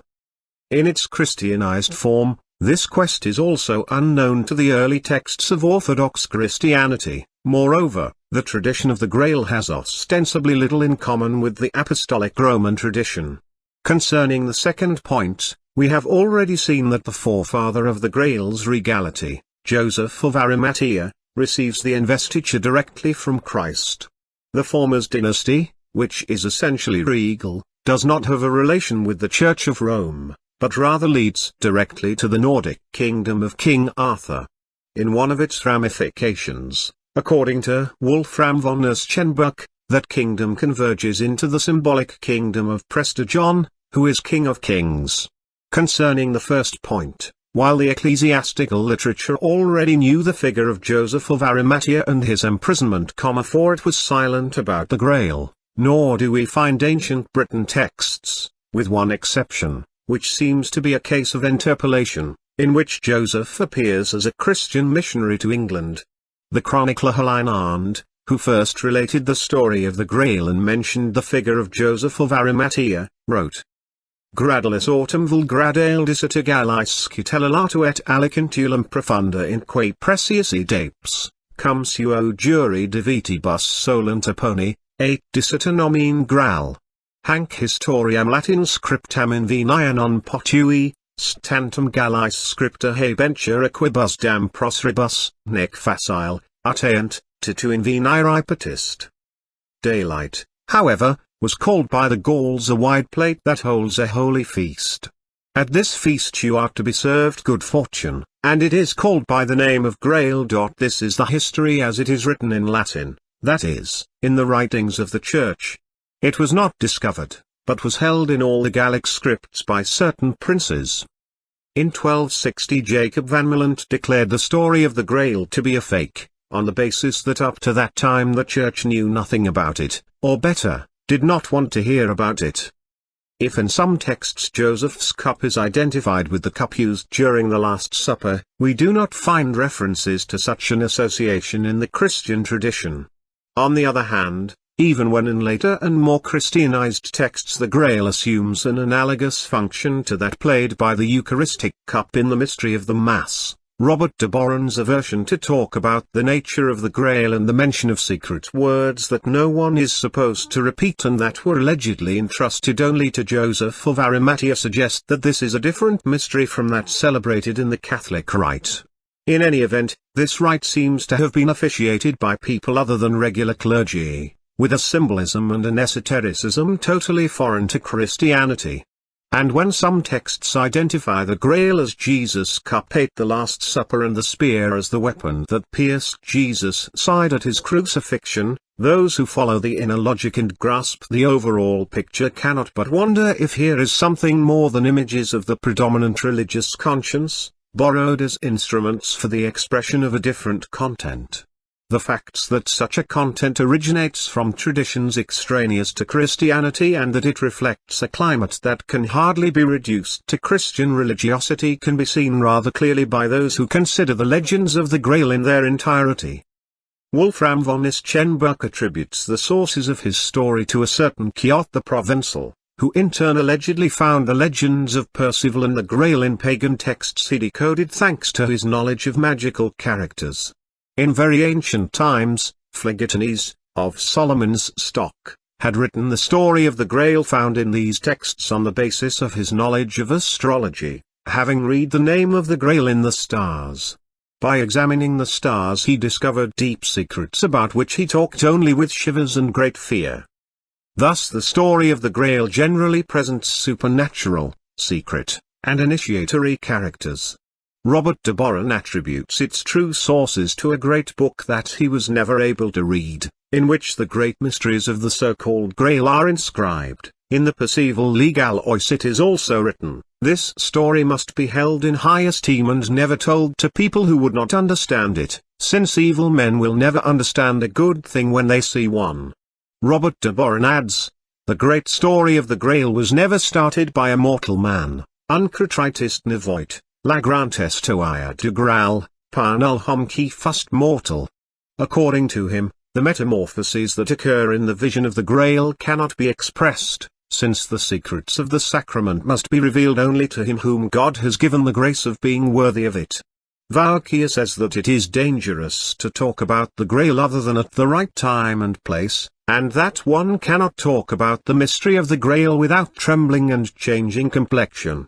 6. The so-called elucidation that precedes the text of Christian de Troyes mentions a certain Master Bliss, who was in charge of a tradition that must remain secret, car, say Maester Bliss nie ment, nes nie doit dialis cri.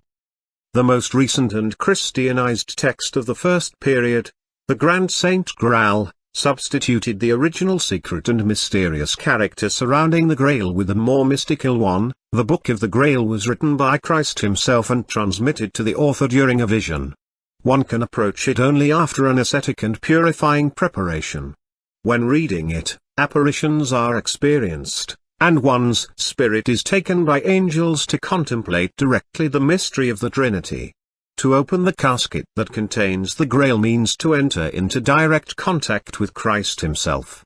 However, even in the case of the blinding or combustion that this text says will plague those who want to get too close to the Grail, we find the permanence of the ancient and more original meaning of a mysterium tremendum that has little in common with the Christian pathos.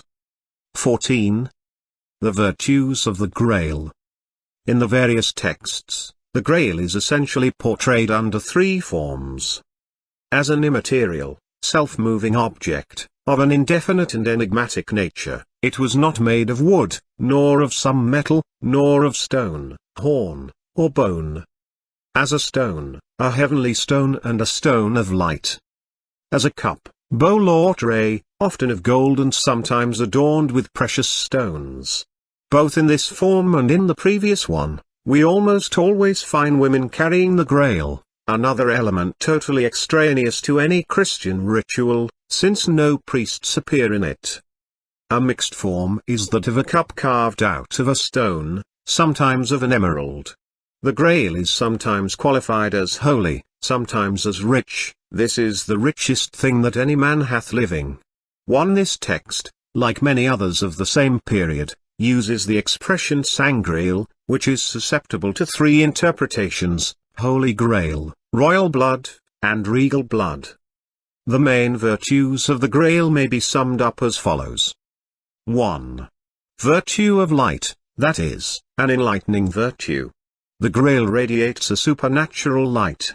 In the words of Christian de Trouws, "Unsie grans klart sy vint, kc peerderent le candoi isles, los clarti, comfont le esto isles, quaint si sol aulivo la lune." Such a great brightness shone forth that the light of the candles was lost in it, just as that of the stars is dimmed by the rising sun or moon. Robert de Boron describes the appearance of the Grail in the prison of Joseph of Arimathea as that of a great light, adding that as soon as Joseph saw the bowl, he was entirely filled with the Holy Spirit. In Voucher, the Fisher King, who carries the Grail with him at night, lights his path with it. Talking about its appearance to Joseph, the Grand Saint Graal says that out of it came such a light, as if from 1,000 candles, and mentions being taken beyond time. The 42 years that Joseph spent in jail seemed to him as 3 days. In Courtier, Percival follows a maiden into a dark forest. Despite her protestations, immediately a great light appears. The maiden disappears, and a great storm breaks out. The following day Percival learns that the light came from the Grail, as it was carried about the forest by the Fisher King. In Wolfram, the Grail is a stone of light. The Grail is a perfect fulfillment of every desire and true paradise. It is a stone of light before which any human splendor pales. In the Quest du Graal, Galahad, upon seeing the Grail, shivers and says, "Now I can clearly see what a tongue could never express and the heart fail to realize. Here I see the beginning of all great deeds and the reason behind courageous feat. Behold, the wonder of wonders." In Le Morte d'Arthur, the manifestation of the Grail is accompanied by the sound of thunder and by a ray of sun 7 times brighter than the light of day. At that time they were all enlightened by the grace of the Holy Spirit. In that occasion the Grail appears in an enigmatic form, and there was none might see it, nor who bear it, and every knight had such meats and drinks as he loved best in this world. 2. This corresponds to the second virtue of the Grail. Besides being light and an enlightening supernatural power, it gives nourishment and life. In Wolfram, all the Knights Templar receive nourishment from the Grail, which is conceived as a stone, lapsit excellis, silepent von einem Stein. When it is taken to the dining table, or at its magical appearance, every knight receives what he wishes for the most. In this context, mention of various physical foods that correspond to different tastes is the materialization of the superior meaning of the various effects of the same gift of life according to the will, the vocation, the nature, or the qualifications of those who receive it. This nourishment eventually destroys every material craving. Thus in the perceival legal ois, in virtue of the fragrance emanating from the Grail, the guests even forget to eat and go, during an ecstatic trance, achieves the vision of angels. In the Grand Saint Graal, the Grail reproduces the miracle of the multiplication of the loaves of bread. In the Quest du Graal, in which its apparition is preceded by a light as bright as the sun, the Grail moves around in a magical fashion. After giving to each his own food, it disappears, just as in the previously mentioned account of Le Morte d'Arthur. In particular, the strong and the heroes love the food supplied by the Grail. Robert de Boron gives the following etymology: it is called Grail because the brave like it, agree as prodes homes. We have already seen that Joseph of Arimathea himself, together with his knights, received not only light but also life, nourishment, from the Grail during the entire 40 years of his imprisonment, which was inflicted on him by King Crudel. 3. The Grail's gift of life manifests itself even in its power of healing mortal wounds and of supernaturally renewing and prolonging life. In Maenesia, as Percival and Ector fight each other, they are both mortally wounded and await their death, when at midnight, the Grail, carried by an angel with imperial looks, makes his appearance and heals both of them instantaneously and entirely. 3 The same episode is also found in La Morte-d'Arthur. In the quest du Grail, mention is made of a suffering knight lying in a coffin, who drags himself to the Grail and by touching it feels rejuvenated, falling out of pain into a deep sleep. In this case we have also the interference of a further motive, namely, that of the kings who, as they await a predestined avenger or restorer, are artificially kept alive by the Grail. Wolfram, by relating that in virtue of the Grail the phoenix is consumed and turned into ashes, but it is also transformed, appearing again in all its splendor, more beautiful than ever, clearly establishes a relationship between the Grail's gift of life and the regeneration of which the phoenix was traditionally a symbol. Wolfram says that this stone, that is, the Grail, infuses in man such a vigor that his flesh and bones are instantly rejuvenated. Thus the Grail not only enlightens but also renews, yet it refuses its symbolic nourishment or gift of life to those who are guilty of serious offenses, namely, to cowards and to liars. 4. The Grail induces a power of victory and domination. Those who use it in court to but ill venture. According to Robert de Boron, all those who get a glimpse of it, besides rejoicing with eternal joy, will never be deprived of their right or defeated in battle. In the Lorangel the Grail appears as a stone of victory with which Percival pushes back Attila and his hordes of Huns at the moment in which they are about to overcome Christianity. Wolfram says about him who passes the test of the Grail, at this point there is no one in the whole wide world who can excel you in nobility and honor. You are the lord of all creatures. Supreme power will be given unto you. The aspect of the Grail according to which it bestows the power of victory will be emphasized in relation to the sword of the Grail. What is already foreshadowed in this text by Wolfram, however, is the highest essence of the Grail, or the relation it is with a transcendent regality, with the principle of the universal ruler. Moreover, we will see that the Grail itself, like an oracle, designates the knights who are called to become kings in various lands. Some have rightly compared the Grail to the object that symbolizes and embodies the heavenly power of regality according to the Iranian tradition, the Veno, and that assumes the various aspects of magical stone, stone of kingship and victory, or cup. These are all aspects that are also found in the Grail. 5. If, on the one hand, the Grail has a vivifying virtue, on the other hand it has a dreadful and destroying virtue. The Grail blinds, incinerates, and may even act as a sort of vortex. Nessin recognizes in the Grail the object of his desires when he is still a young knight, but as soon as he opens its case, he trembles and loses his sight and control over his own body. The quest du Grail adds that Mordrain, with a similar act, had attempted to contemplate what no tongue can express. His attempt unleashes a supernatural wind that blinds him. He is condemned to remain alive until the arrival of the hero who will realize the mystery of the Grail and heal him. The theme is not new. Dante himself, while contemplating the Empyrean, loses his sight, even though he gains it back and improved at a later time. The deeds of the Persian hero Rostam aim at restoring the sight and the freedom of a king whose Promethean inclination is evident by the latter's attempt to reach heaven with the help of eagles. Other examples may be easily adduced. According to Gerbert's story, Mordrain, who has built an altar for the Grail, finds its access barred by an angel with a fiery sword. In an analogous episode in the Bible, the entrance to the primordial location is guarded by an angel. Compare also the wall of fire that in some texts surrounds the island, etc. The angel, as a punishment for his attempt, tells him that he will not be able to die and that his wounds will remain open until the coming of the knight who will ask the proper question.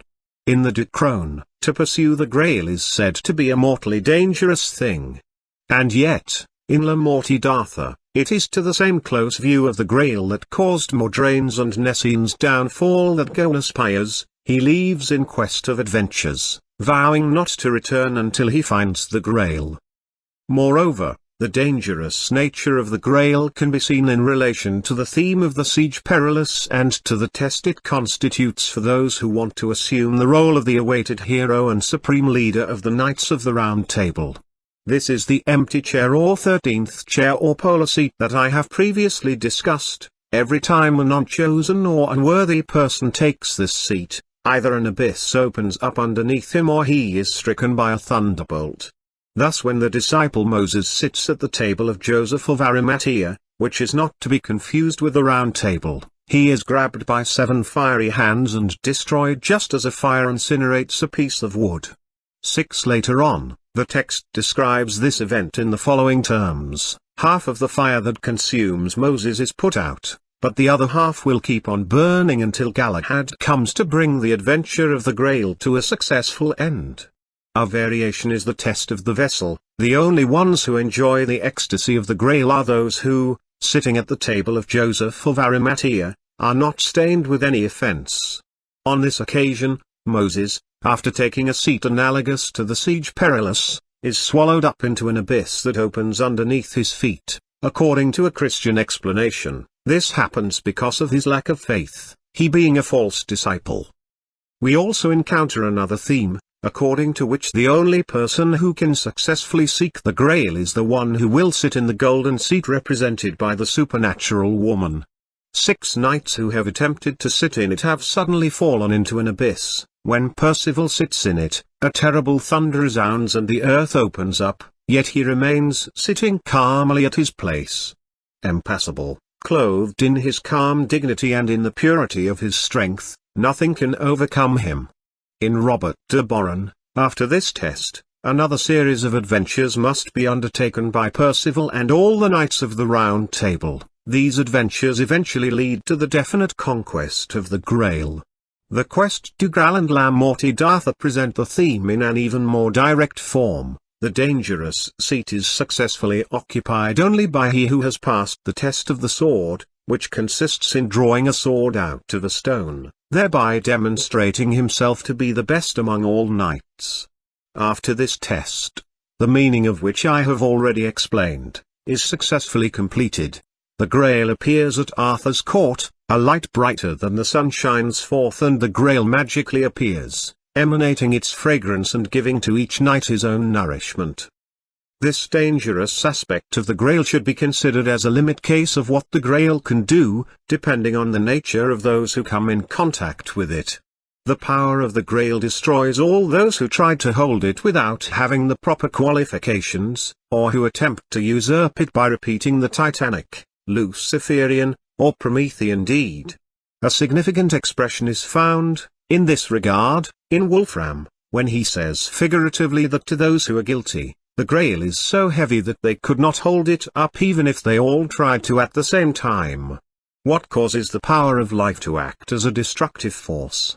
For example, the fire that consumes Moses, is the very excess that the transcendent power constitutes for a conditioned being who is tied to his own limitations.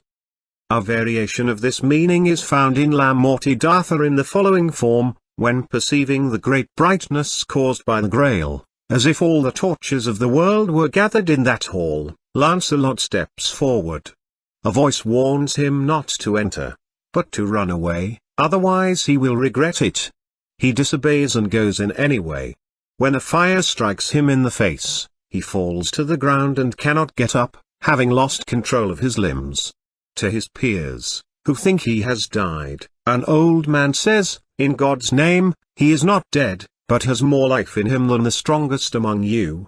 Lancelot remains in this state of apparent death for 24 days, and then the first words he utters are, "Why have you awakened me? For I was more at ease than I am now." This experience is attributed to his having seen the Sangreal like no one else before.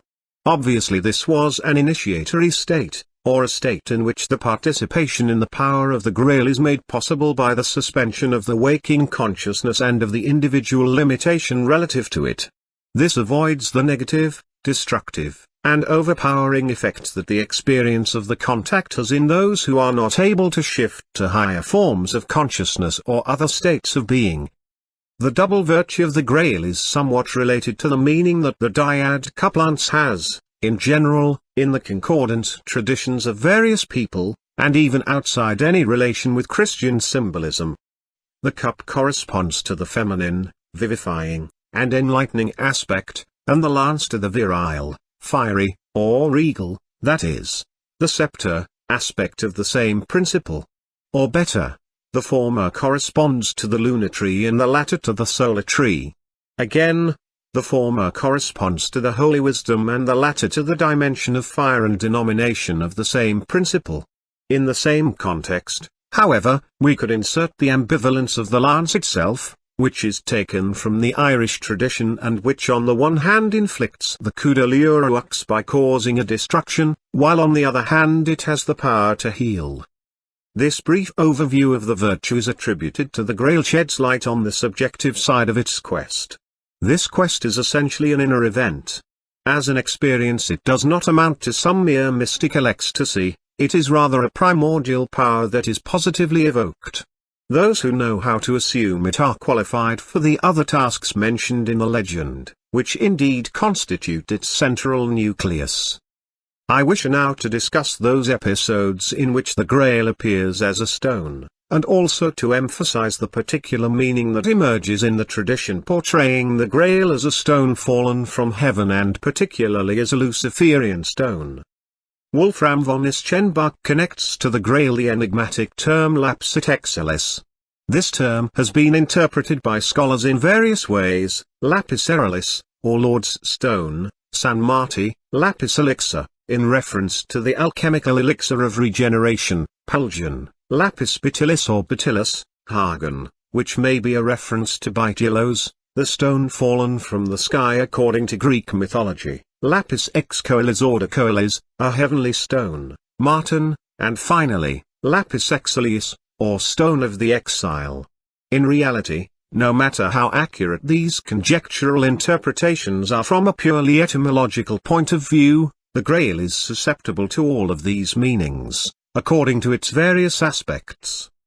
The Grail is first of all a lapis excoelis because, according to Wolfram, it was originally brought down to earth by a host of angels. In this tradition, also referred to in the Titural by Albrecht von Schaffenberg, the Grail appears as a stone, a jasper or silica, and is connected to the symbol of the phoenix. According to Wolfram, these were the angels who were condemned to descend to earth for having remained neutral when Lucifer rebelled against God. The Grail was guarded by them and did not lose its qualities. Later on it was entrusted to a stock of knights, who were appointed from above. This tradition was modified in the Wartburg Krieg in the following way: a stone fell off Lucifer's crown when the latter was stricken by the archangel Michael. This is the stone of the elect, which fell from heaven to earth, which Percival found again, and which was previously picked up by Titural, who is the founder of the Grail dynasty. Thus the Grail allegedly is this Luciferian stone. According to others, the stone that fell to earth was an emerald that adorned Lucifer's forehead. It was cut into the shape of a bowl by a faithful angel, and thus the Grail was born. It was given to Adam before he was expelled from the Garden of Eden. Seth, Adam's son, having temporarily returned to the earthly paradise, took the Grail along with him. Other people transported the Grail to Montska, a fortress in the Pyrenees, which Lucifer's armies besieged in order to get the Grail back and put it into their leader's crown, out of which it had fallen, but the Grail was allegedly saved by knights who hid it within a mountain. 15. The Luciferian Stone. In these legends, no matter how free of religious overtones, we find again the connection of the Grail, conceived as a heavenly stone, with a mysterious legacy and power associated with a primordial state that was somehow preserved during a period of exile. The reference to Lucifer, beyond a Christian and theistic context, may be seen as a variation on the theme of an aborted or deviated attempt at a heroic reattainment of this state. The theme of the host of angels descending from heaven with the Grail resembles the theme of the race of the Tuatha De Danann, which was believed to be composed of divine beings. This race came to Ireland from heaven, carrying a supernatural stone, the stone of the legitimate kings, and other objects that, as we have noted, correspond exactly to those of the cycle of the Grail: a sword, a lance, a bowl that feeds people without ever being depleted. At the same time, the homeland of the Tuatha was that Avalon which, according to a noted tradition, is also the seat of the books of the Grail, and which has often been confused, owing to obscure associations, with the place in which the Grail was eminently revealed. There is more. In some Celtic legends, the fallen angels are identified with the Tuatha De Danann. In other legends mention is made of spirits who, as a punishment for their neutrality, were forced to descend on earth. They are described as the inhabitants of a western Atlantic region, which was visited by Saint Brendan. This region is a facsimile of Avalon, just as the journey is a Christianized image of the journey undertaken by various Celtic heroes to reach the island, the original homeland and inviolable center of the Tuatha. Thus we have a curious interference of motifs that finds an expression, for instance, in the Liber Natura, in that it is written that the Tuatha are gods who begat wise men. It is likely that they arrived in Ireland from heaven, which explains the superiority of their science and of their knowledge. A careful separation of themes may here differentiate that which refers to authentically Luciferian elements, to which we may correctly apply the idea of a fall and of life on earth as a punishment, from that which, through a tendentiously deformed representation, refers to earthly custodians of the power from above and of the tradition symbolized by the Grail as a persistent, unaltered, secret presence of that which was proper to the primordial and divine state. The neutrality of the Grail's angels, mentioned in Wolfram, is reminiscent of a state ideally prior to the differentiation of spirituality which the Luciferian theme characterizes. And if Wolfram later on presents a different version, making Trevisan say that the neutral angels did not return to heaven, unlike the Tuatha, who returned to Avalon, but were responsible for their eternal downfall, and that those who want to be rewarded by God should not become an enemy of these fallen angels, we must remember how Christianity deformed prior traditions, substituting their original meaning with totally different interpretations. Generally speaking, owing to its prevalently lunar view of the sacred, Christianity has often stigmatized as Luciferian and diabolical not only that which is truly such, but also any attempt at heroic reintegration and any spirituality that does not foster a relationship of devotion and of creaturely dependence on the divine, theistically conceived. Thus we often come across mixtures of motifs analogous to that of the Tuatha De Danann in certain Syriac Hebrew literature, in which the fallen angels eventually become one and the same with those who are awake. The Tertullian did not hesitate to attribute to the fallen angels the body of magic Hermetic doctrines, to namely, those doctrines that helped Phlegetanes penetrate the original texts of the Grail, and that Le Morte Arthur attributed to Solomon, conceived as a forefather of the heroes of the Grail, in the same terms as Tertullian's. This Solomon was wise and knew all the virtues of stones and trees, and so he knew the course of the stars and many other diverse things. 3. When Innocent III accused the Knights Templar of following doctrines of demons, utens doctrines daemonorum, he no doubt had in mind the anti-Christolatric mysteries of the Knights Templar. This Pope instinctively proceeded to the same assimilation, through which the primordial divine race was represented as the guilty or Luciferian race of the fallen angels. I believe I have already supplied sufficiently precise reference points to help the readers orient themselves before similar distortions and establish both the limit that separates the Luciferian spirit from that which is not, and the Christian perspective from the point of view of a higher spirituality. Thus it will be easy to distinguish the individual elements that we encounter in the Grail cycle, which were mixed with many interpolations and deformations. Having showed that the Titanic element is indeed the prime matter out of which the hero is made, it is understandable that Wolfram bestows upon Percival some Luciferian traits, though he makes him successfully complete his adventure, so much so that in the end Percival assumes the luminous form of a restorator and of a king of the Grail. In fact, Percival accuses God of having betrayed him, of not being faithful to him, and of having failed to assist him in the conquest of the Grail. He rebels, and in his anger he says, "I used to serve a being called God before I was ridiculed and covered with shame. I was his humble servant because I believed he would grant me his favor, but from now on I will refuse to serve him. If he persecutes me with his hatred, I will resign myself to that too.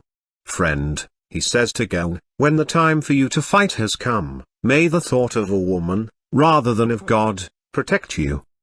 Animated by such indignation and pride, Percival, after failing in his first visit to the castle, fulfills his adventures.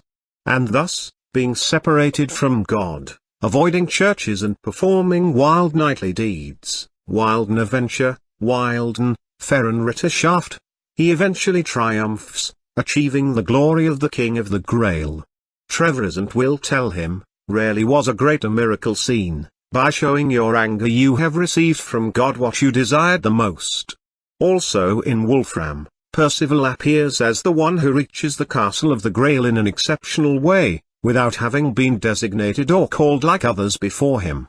His election occurs later on. In a way, it is the very adventures of Percival that bring his election about and almost bestow it upon him. Trevisan says, "It never happened before that the Grail could be achieved by fighting." This trait too helps us recognize the heroic type, the one who, not by nature, as in the case of the Olympian type, to whom the legitimate king of the Grail may correspond, prior to his getting old, wounded, or falling asleep, but because of the reawakening of a deeper vocation and thanks to his action, successfully participates in what the Grail symbolizes. This character reaches such heights as to become a Knight of the Grail and finally achieves the supreme dignity of the Order of the Grail. 16. The Test of Pride. In Wolfram these meanings are detailed and confirmed in relation to Grail and Amphtas. In Wolfram, Trevisan is the brother of the fallen King of the Grail, who withdrew to ascetic life by the wild fountain, Fontaine la Salvac, trying to alleviate, through his asceticism, the sufferings of his brother and also to stem the decay of the Grail's kingdom. His own name may be translated as recent truce, which suggests a provisional solution based on the ascetic principle as people await a true restoration. Trevisan does not fail to remind Percival of the fate of Lucifer and his hosts after the latter decides to proceed in his adventure without the help of God. At the same time, however, Trevisan indicates to him the true limit and the true cause of Lucifer's fall. If, on the one hand, in order to have the right to look after the Grail it is necessary to demonstrate an exceptional strength and bravery, on the other hand it is also necessary to be free of pride. Trevisan tells Percival, "Perhaps your youth will cause you to show a lack of the virtue of renunciation," and he reminds Percival of Amphtas's situation, the misery tormenting him, which was the reward of his pride. And because in his quest of love he did not respect chastity, Amphtas was stricken by evil, which eventually plagued all those around him. Wolfram has portrayed in Amphtas the type of the wounded king who awaits the hero who will heal him and to whom he will transmit the mandate of the Grail's kingship. Amphtas's fall is explained in the following way: choosing as his battle cry Amor, which does not become humility, he puts himself at the service of Orgelas de Logras, performing brave deeds characterized by the yearning for love. In one of these adventures, however, he ends up being wounded in his manhood by a poisoned lance, mit einem Gelapitensper, Warterst Jostian want, thrust by a pagan knight who was certain of being able to conquer the Grail. His opponent is eventually slain, but Amphtas's wound remains and his strength disappears. He can no longer adequately function as the King of the Grail, and therefore the whole kingdom falls into a deep state of prostration and desolation. Behind the erotic symbolism of this episode it is relatively easy to recognize the allusion to a Luciferian deviation, that is, to an affirmation or action guided not by a transfiguring orientation but by craving and pride. Ordinary chastity is not the Grail's law. In Wolfram, the Grail's kings are allowed to have a woman, designated by the Grail itself. In other texts the Grail's knights accept the sexual favors of the woman of the castle, and some even go as far as raping her. 1 Yet these men are not allowed to devote themselves to or marry that woman who is a symbol of pride, whose name is Orgelas, the proud one. This already amounts to wounding and poisoning heroic virility, sentencing it to a restless and unextinguishable love, which somehow has the same meaning as Prometheus' punishment. Such is the meaning of Amphtas's wound, which is synonymous with his own downfall. Thus one can understand why Trevisan mentions Amphtas immediately after warning Percival by reminding him of Lucifer's fall. Interestingly enough, Wolfram also mentions another knight who undertakes the same adventure as Amphtas is, though with a different outcome, namely, Gawain.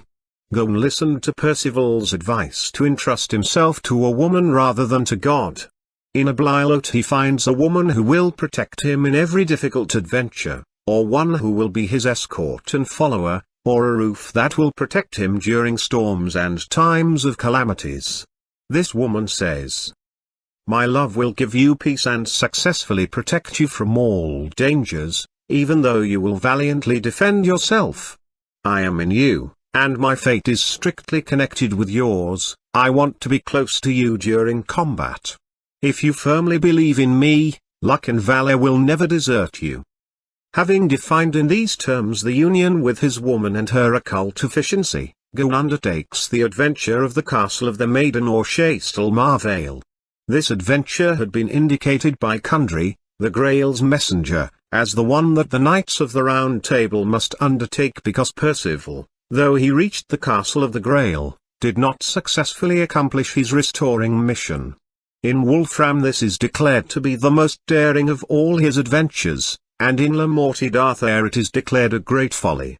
For in Wolfram this adventure unfolds in the dream of the lady who had already been Amphtas's ruin, namely, Orgelas.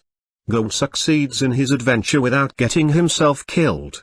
We shall learn the details further on. Here we only need to note that in this adventure Gawain must prove to be ready to undertake all kinds of tasks, humiliations, jokes, and disavowals. It is, all things considered, a real test of pride, and of the ascetic faculty to struggle and to overcome any hubris, thus exhibiting a subtle inner self-control.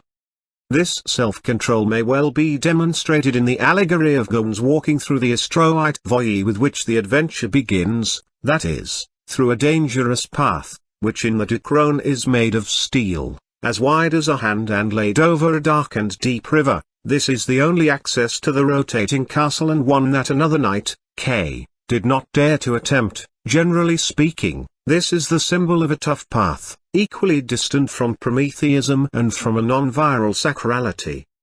Gawain succeeds and makes Orgelas his bride, instead of ending up like Amphtas.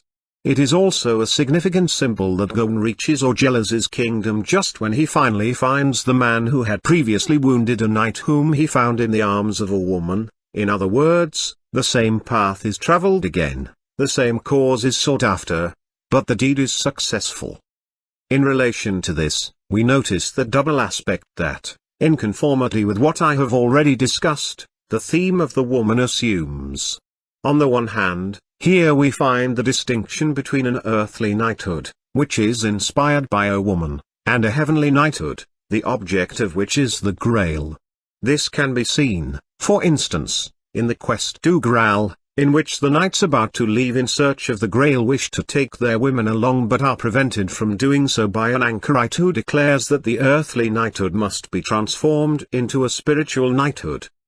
More interesting yet, the texts of the Grail mention frequently and openly Lucifer's temptation by a woman. 5 This is rather odd, prescinding from the interpretation I have suggested, since Lucifer's action traditionally has never had anything to do with a sexual temptation. At the same time, the Grail cycle develops in multiple forms the notorious theme of kingdoms obtained by a woman who is seduced after successfully completing various heroic tests. It is through this way, for instance, that not only Percival's father, Gamurit, becomes king twice, but Percival himself achieves this dignity through Kandwirama, the invocation of which is assimilated by Wolfram to that of the Grail itself. Gerbert de Mostreville attributes Percival's initial lack of success with his having abandoned his woman, here named Blanchefleur. The Grail itself appears in strict relation with women. Regal virgins and crowned women always carry it and sometimes even embody some attributes of the Grail. Percival's stepbrother, the pagan knight Fearifis, who ardently yearned for the reward that women can give, devoting himself for this reason to every heroic and dangerous steed and concentrating his mind on the woman, gains so much strength as almost to defeat Percival himself. He even becomes the bridegroom of the lady carrying the Grail, Ripanstisco. In this way, having been baptized, he obtains the vision of the Grail and participates in the transcendent regal function, becoming the forefather of the dynasty of the Prestigions. Antigone's kiss has a peculiar power. Once given to a knight, it inflamed him to such a degree that he was ready to tear down entire forests with which to make countless spears. But Antigone is also she who makes a knight promise to go loyally and without hesitations to conquer the Grail for her. It is especially in Heinrich von Demterlin that one can see the connection and almost the identification of the theme of the woman as supernatural woman, Frau Selda, with the theme of the Grail. Frau Selda's palace, made of gold and precious gems, and of such a blinding brightness that at first Gil believes the entire land is ablaze and containing an equivalent symbol to that of the revolving island, is a facsimile of the Grail's castle. The quest of the residence of Frau Selda has many traits in common with the quest of the Grail and is conditioned by analogous trials, for example, defeating a wizard and a lion that spits fire. In other words, it appears as a phase preparing for the true winning of the Grail. The text offers some significant symbols, beginning with the test of the glove. This is a glove that, once worn by the pure, makes the right side of their bodies invisible, while in the impure it points out the part of the body that has sinned. Those who pass the test receive from Frau Selda the second glove and obtain from her assistance and protection during the quest for the Grail. Though it is not mentioned explicitly, it is alluded that the second glove produces invisibility of the other half of the body of the elect, that is, total invisibility.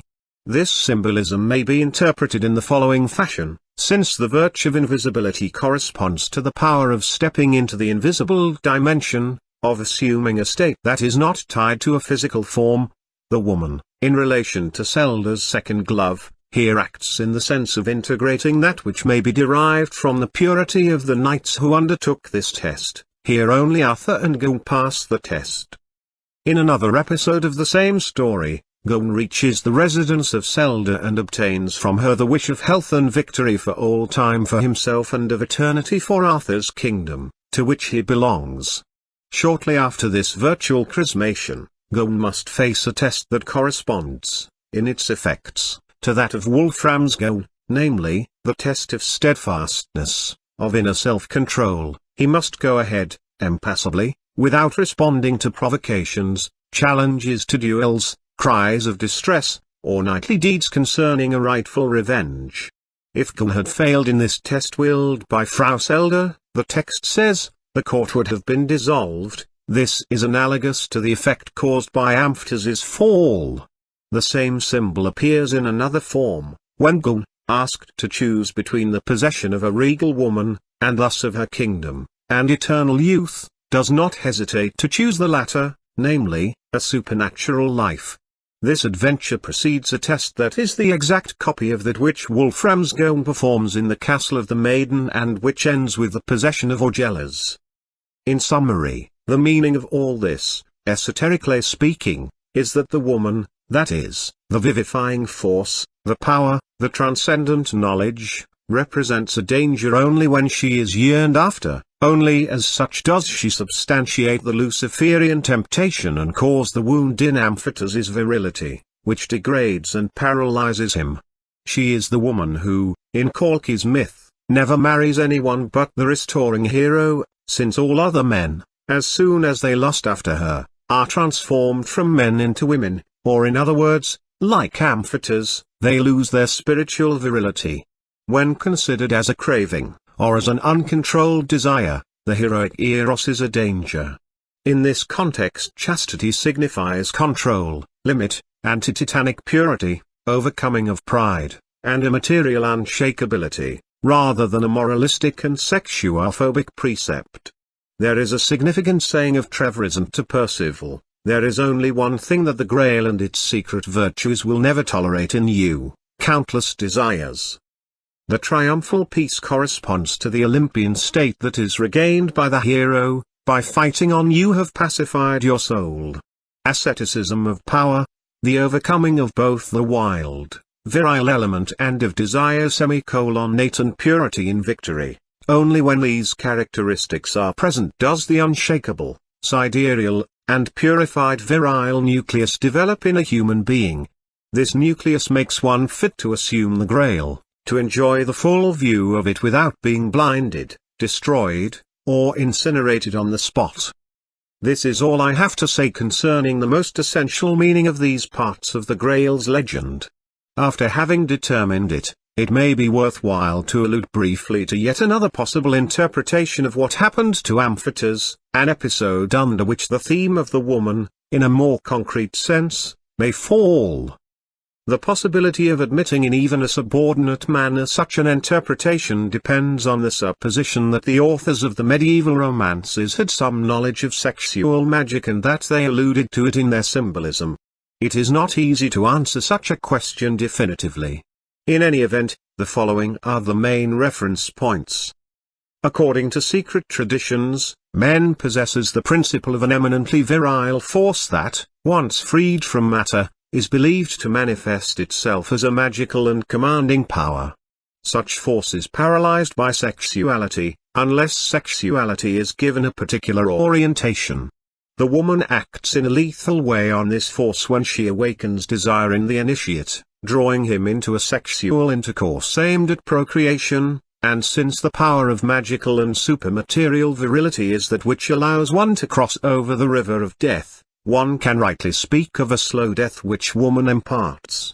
Thus we can see a new aspect of the symbolism of a man who paradoxically turns into a woman as soon as he desires a woman, and especially at the time when he engages in sexual intercourse. Beyond any moralism, whenever this happens to an initiate under the aegis of desire or abandonment, it amounts to a devitalization, to a wound or lesion of his magical virility. With due reservations, a similar view could also apply to a further, subordinate interpretation of Amphitys's motif, who is wounded and weakened, in particular reference to the fact that such a poisoned wound is usually referred to the genitals. Moreover, in the field of sexual magic, the woman is endowed with an essential and dangerous force. 17. The thunderbolt and the lance. At this point I will focus on the Grail itself.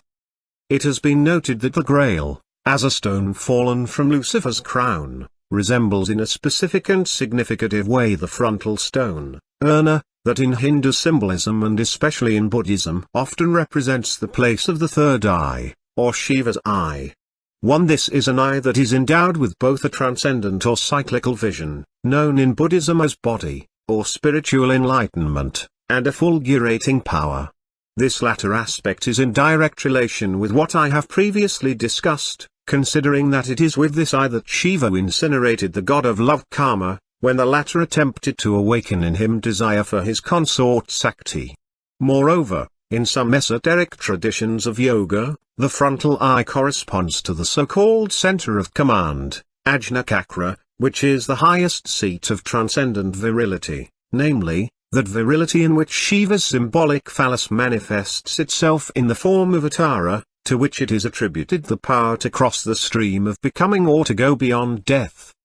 After all, according to its generic aspect of stone fallen from the sky, the Luciferian stone recalls the fulgurating power through the symbolism of the so-called stones of thunderbolt, or meteorites, mentioned in many traditions, in which they often represent the thunderbolt itself. Here Aganon has shown the possibility of referring to the symbolism of the ancient stone battleaxe that breaks and shatters. This axe too has symbolized the thunderbolt in traditions that almost always are reconnected with the primordial Hyperborean tradition and with its heroic or Olympian representatives, in any event, anti-Titanic.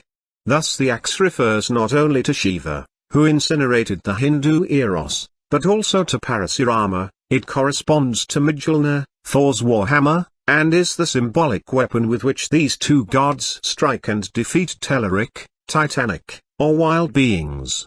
Thus the battle axe is synonymous of that thunderbolt with which the Hellenic Olympian god exterminates the Titans, and especially of the Vajra of Indra, the heavenly and warrior god of the primordial Indo-Aryan hosts. This last reference is particularly interesting, inasmuch as the Vajra includes three meanings: scepter, thunderbolt, and adamantine stone. The first meaning recalls the meanings expressed in the symbolism of the lance. A Celtic saga that has a strict relation with that of the Grail is the saga of Perroik. Its main motifs are a golden bowl and a diamond lance that must be taken from a castle inhabited by a giant. The bowl has the same beneficial qualities as those of the Grail. It instantaneously provides all the food and riches one desires. When drinking from it, one is healed from all sickness and the dead come back to life. The adamantine lance presents the dreadful characters of the Luciferian stone, of the Vajra, the force scepter thunderbolt. It is an inexorable lance. The lance sans merci, bright as a flame, el Tuesday et bras touts quel touche, but as such it is also a pledge of victory. As soon as the hero Perroik touches these objects, the earth shakes, an awful thunder resounds, the palace disappears, and Perroik finds himself in the forest with the lance and the bowl, which he brings to the King of Britain. This phenomenology parallels that of the Grail and the Siege Perilous. Cyclical view, transcendent virility, power of command, axe thunderbolt scepter, all of these, in the context of myths, are associated with the mysterious stone out of which the Grail came. This stone adorned Lucifer's crown, which he, together with his hosts, attempted to take back, in a sort of angelic revenge. Again, this mysterious stone was in Adam's possession during the primordial state, in the earthly paradise, though he too lost it. Moreover, in a sense, it is still mysteriously present here on earth as the stone of the exile. The tradition of the earthly paradise as a seat of the Grail corresponds to the tradition that identifies them with each other. Wolfram talks of the Grail as such an august object the like of which is not found in heaven. In the Quest du Graal, Galahad, contemplating the Grail in the Palais Spiritual, experiences an awesome shudder and begs God to take him out of this life and to let him into heaven, having already fully known the mystery of the Grail. In the Percival Legalois, the castle of the Grail is named Eden. In the Decron the quest leads Gung to a country that may well be considered the earthly paradise. During the 15th century Veldner relates that according to ancient sources, Lohengrin, the Knight of the Swan, allegedly came from the Grail, dat Grail, which earlier on was called the earthly paradise, and yet it is not paradise, but a place of sin that is reached through great adventures and out of which, through great tribulations, one can leave. Thus the Grail, in one way or another, is also reconnected with the new attainment of the primordial state, which is represented by the earthly paradise. I have already mentioned the tradition according to which Seth allegedly attained the Grail again in the earthly paradise. This is a very interesting motif, considering that Seth, in Hebrew, is a name susceptible to two opposite meanings, ruin and upheaval on the one hand, and foundation on the other hand. The first meaning points to the Luciferian substratum, to the wild warrior principle that is destined, through heroic reintegration, to change nature and be transformed into a foundation. Hence, the second meaning of Seth as foundation, or pole, having an essential relation with the regal function generally conceived as an emanation of the power of the center. In this we may encounter the interpretation of Wolfram's mysterious lapsit exilis as lapis berylis, central stone, and as lapis erilis, stone of the Lord. In some Syriac texts, mention is made of a precious stone that is the foundation, or center of the world, hidden in the primordial depths, near God's temple. It is put in relation with the body of the primordial man, Adam, and, interestingly enough, with an inaccessible mountain place, the access to which must not be revealed to other people. Here Melchizedek, in divine and eternal service, watches over Adam's body. In Melchizedek we find again the representation of the supreme function of the universal ruler, which is simultaneously regal and priestly. 6 Here this representation is associated with some kind of guardian of Adam's body who originally possessed the Grail and who, after losing it, no longer lives. This is found together with the motifs of a mysterious stone and an inaccessible seat. I have previously pointed out that a central meaning is inherent to the symbolism of the heavenly stones that are to be found wherever a given race either embodied or intended to embody a polar function within the cycle of a given civilization. Thus from the Irish regal stone, which I have repeatedly mentioned, we go to the lapis niger that was put in ancient Rome at the beginning of the sacred path, to the black stone of Kaaba, a traditional center of Islam, to the black stone transmitted, according to a legend, from the universal ruler to the Dalai Lama. 7 To the sacred stone that in the Greek hymns is the altar and the house of Zeus and the throne at the center of the world, and finally to the Omphalos, the sacred stone of Delphi, the traditional center of ancient Hellas, which was conceived also as the first post-diluvian creation of the primordial race, the race of Deucalion. This sacred central stone, Omphalos, was also called Betil, Betil being a stone that, like the Grail, represents victory. We learn from Pliny, Soticus et alia duo genera fecit Sironi, nigru bentisc, similes esse securibus, exisque nigris intesi rotandi sacros esse, urbs perillas expugnari et classes, betulos, betilos, vicari, quae vero longi sint Sironias. Soticus creates two other types of thundering objects, black and red. Those that are red are similar to an axe head. Those that are black are round and sacred, and it is through them that cities and fleets are defeated, and they are called betulos, meteorite. Those that are drawn out are called Sironias, thunderbolt. 9. But the name is identical to the Hebrew Bethel, which means the house of the Lord, and suggests the famous story of Jacob, who defeated an angel. Jacob named Bethel the region in which a sacred stone indicates the dreadful place where a ladder joins heaven and earth.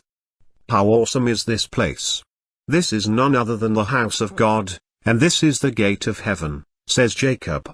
And yet in Jacob we can still discern the Luciferian component proper to heroic realizations. His name means usurper. Jacob struggles with the angel and forces him to bless him. He manages to see Elohim face to face and to save his life by fighting against the divine. The angel says to him, "Your name shall no more be called Jacob, but Israel, for you have striven with God and with men, and have prevailed." 12 Here we can notice a singular analogy between Jacob and Percival, who, despite scorning God, achieves his goal and asserts his election. Likewise Jacob, by winning, obtains his blessing. I wish to point out an even more enigmatic correspondence, the king of the Grail, who waits to be healed, either limps or is wounded in the thigh. In Jacob's story, Jacob is wounded in the thigh by the angel and limps. When the angel saw that he could not prevail against Jacob, he touched the hollow of his thigh, and Jacob's thigh was put out of joint as he wrestled with him. 13 Once again we find further connections that I cannot pursue or develop in this context. Therefore, I wish to make this point: the Grail beetle is connected to the primordial state as a foundation, and in relation to this, like Jacob's stone, it represents something that unites heaven and earth, essentially under the sign of a supernatural heroic victory and of a central function. Moreover, it is clear that the tradition that makes of Seth a conqueror of the Grail is related to another tradition, according to which Seth allegedly took a sprout from the plant located in the middle of the Garden of Eden. From this sprout grew the tree that appears in the legends of Prester John, Alexander, and the Great Khan in various forms, including that of the dry tree of the Empire. Such a tree appears in the Grand Saint Grail, in the Quest du Grail and in La Morte d'Arthur. 17.7, in relation to the so-called Ship of Solomon and to the test of the sword. This is a mysterious ship on board which are a bed, a golden crown, and a sword ornamented with strange pendants. These pendants are made with 3 strands of different colors, white, red, and green, which were woven by Solomon or by his wife with branches of a tree grown from a sprout of the central tree of paradise, in 3 phases of its development. The sword is that of David, the priestly king who was often confused with the figure of Prester John. Here is a significant detail: the scabbard of this sword is named Memory of Blood, Memoiada Sank. An inscription warns that only one knight will be able to hold this sword. He will exceed all those who preceded him and who will follow him. The ship carrying these objects does not have a crew, since it was abandoned at sea and navigates under divine guidance. All this is clearly an equivalent of the question that must be asked, as I will interpret it later. In other words, it apparently symbolizes the abandoned legacy of the primordial regal tradition, which awaits the chosen one who will restore it. Another equivalent symbol is Arthur's lost sword, which from time to time emerges out of the waters, flashing, awaiting the one who will wield it again. In the Grand St. Grail this ship comes to get Nessian from the Isle Tournoyanti, an island that constantly rotates because it is fixed to the terrestrial magnet and eludes the influence of every element. Analogously, in La Morte d'Arthur, 17, the ship comes from parts west, that men call the Isle of Turnance. And so the motifs of the ancient Hebrew tradition merge with those of the Celtic Hyperborean tradition, since the revolving island has the polar meaning of King Arthur's court, of the Round Table, of the wheel spinning before Frauselda, and of Avalon or the Glass Island or the Western Island. The Grail reveals its meaning of central stone, and thus also of the empire, lapis auralis, in the close association it is with the various themes and legends I have previously discussed. As a way of concluding this order of comparisons, I will recall that Alexander, like Seth, allegedly came close to the primordial center here on earth, to the earthly paradise, bringing back from it a stone with the same characteristics as those of the Grail, which Seth had previously taken from the same place. The stone is as bright as the sun, bestows an eternal youth, and grants victory. It is shaped like an eye, an allusion to the frontal eye? Or like an apple, the Hesperides? Or like a sphere? Like Alexander's imperialness, however, Rome's too seems to have been enigmatically characterized by the legend with the same symbols that re-emerge in the Grail cycle. As a Pignus Imperii, in order to ensure Rome's eternity, Numa allegedly received from the Olympian god a bowl forged out of a meteorite, that is, a stone of heaven. At the same time, it allegedly corresponded to an ancient bowl containing ambrosia, which was the nectar of the immortals. The bowl was guarded by the College of the Salii, who also guarded the Aster, lance. The Salii were 12 in number, the solar number that also appears in the Order of the Round Table and of the Grail itself. The heavenly stone, the bowl that provides supernatural nourishment, and the lance are 3 essential objects of the Nordic medieval legend that can be found again as prophetic signs foretelling the mystery of Rome's origins and its destiny as a universal imperial center. There is an almost magical concordance of meanings among all these traditions, which are so removed from each other both in space and time. 18. The mystery of the lance and of revenge. I have previously mentioned the complementarity existing between the lance and the cup. In the traditional representations of the double power, the scepter is often confused with the lance. Also, the symbolism of the lance, like the scepters, often interferes with the symbolism of the axis of the world and thus points to the well-known polar and regal meanings. In the cycle of the Grail, the lance appears mostly with regal figures and presents a double character: it wounds and it heals. This requires some further explanation. In the cycle, the Grail's lance is often blooded, sometimes, rather than being drenched in blood, it produces a trickle of blood. In the Decron, the king is fed by this blood. In later texts the blood acquires an increasingly important role, so much so as to overshadow the bowl that contains it and that originally played the most important role. In these texts, the Grail becomes sangreal, with the double meaning of Christ's blood and regal blood. In the Christianized elements of the cycle, the lance of the Grail is sometimes believed to be that which pierced Jesus' side, thus the blood that flows from it is the blood of redemption, symbolizing the regenerating principle. This, however, does not explain the fact that the lance wounds a person such as Nessian, who wanted to get too close to the Grail, only to be wounded and blinded. His sight returns and the wound heals in virtue of the blood that flows from the lance's blade, once it is pulled out of the flesh. In the Grand Saint Grail, when such a phenomenon occurs, a shining angel declares that this is the beginning of the marvelous adventures that will take place in the land to which Joseph of Arimathea will travel, namely, in the northwestern region. Thanks to these adventures, true knights will be recognized from false ones and the earthly knighthood will become the heavenly knighthood. Then the miracle of the blood flowing from the blade will occur again. Even the last king of Joseph's dynasty will be wounded in both of his thighs by the lance and will be healed only at the arrival of the one who will discover the mystery of the Grail, being qualified to do so.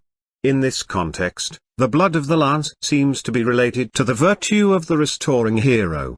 But in this text one also finds mentioned that the lance eventually used can inflict a wound, in the sense of inflicting a punishment that is meant to recall Jesus' wound. All this seems to overshadow the sacrificial motif. In other words, what is recalled is the necessity of a mortification, or of a sacrifice as a preliminary condition for the Grail's experience not to turn lethal. In other texts, however, this motif is mixed with the theme of revenge. The lance, with its blood, hints at a vengeance that the chosen one must exact, for only then, together with the fulfillment of the mystery, will peace and the end of the kingdom's crisis be ushered in. In relation to this variation, the restoration assumes the character of a reaffirmation, or of a victorious assumption of the same force or tradition that others had previously picked up only to fall or be wounded by it. In this context, the Christian theme of sacrifice is modified according to a more virile sense, which should be considered the original one. In Valkyr, the steel of the lance is found fixed in the body of a dead knight. The one who pulls it out must avenge him, thus, the avenger is also the restorator. In any event, from a blood of enigmatic characteristics, redemption blood, blood of sacrifice or of revenge, we go to blood conceived as regal blood. The lance, in the end, leads to the triumphal peace. The central and solar vein of this tradition is reconfirmed again and again, shining through the labyrinths of symbols and the opacity of historical stratifications. The theme lapse serapis est lance is already found, together with that of revenge, in the Celtic legend of Peredur ab Everock, which probably influenced the Grail stories. Like Percival, the hero Peredur is cursed for not having asked the question, which here means for not having inquired about the extraordinarily big lance from which 3 rivulets of blood trickle out. In some forms of the legend, the castle in which these objects are found is confused with a second castle, the king of which is an old and lame knight. Peredur exclaims, "By my faith, I will not sleep tranquilly until I know the story and the meaning of the lance." The explanation, which is found at the end of the tale, is that the supernatural Amazons of Calais wounded a king, who turns out to be this old knight, and killed his son, to whom the severed head belongs. Peredur significantly turns to King Arthur and with his help exacts vengeance and exterminates the supernatural women. After this, the lame king regains his health, his kingdom, and his peace. The women recognize in Peredur the one who had studied martial arts under their tutelage, though they knew he was destined to kill them. A perceptive reader will understand what this is all about. Concerning the wound caused by the women, the reader may refer to what I previously said from a double interpretative perspective concerning Amphtas's wound. More in general, we have here the aspect according to which the heroic type always overcomes the woman. The Amazon, symbolically speaking, is the feminine principle that usurps the function of dominion. Though the hero needs the woman and through her is able to become such, he still must destroy in her the traits according to which she proved fatal for the previous dynasty. Moreover, The quality that makes the revenge and, in general, Pereda's mission possible is connected to the test of the sword, more on which later. In the castle of the old man, Pereda had broken his sword by striking an iron pole, proving to be able to repair it immediately, but after 2 times, at the 3rd test, the sword remains shattered and the old king says, "You only have 2/3 of the force, you must conquer the last third. When your sword will be whole, no one will be able to compete with you." This deficiency implicitly appears as the cause owing to which Pereda does not ask the question and thus cannot carry out the task of revenge. These are 3 degrees of a test that may be characterized by the following formula: once stricken, I rise up again.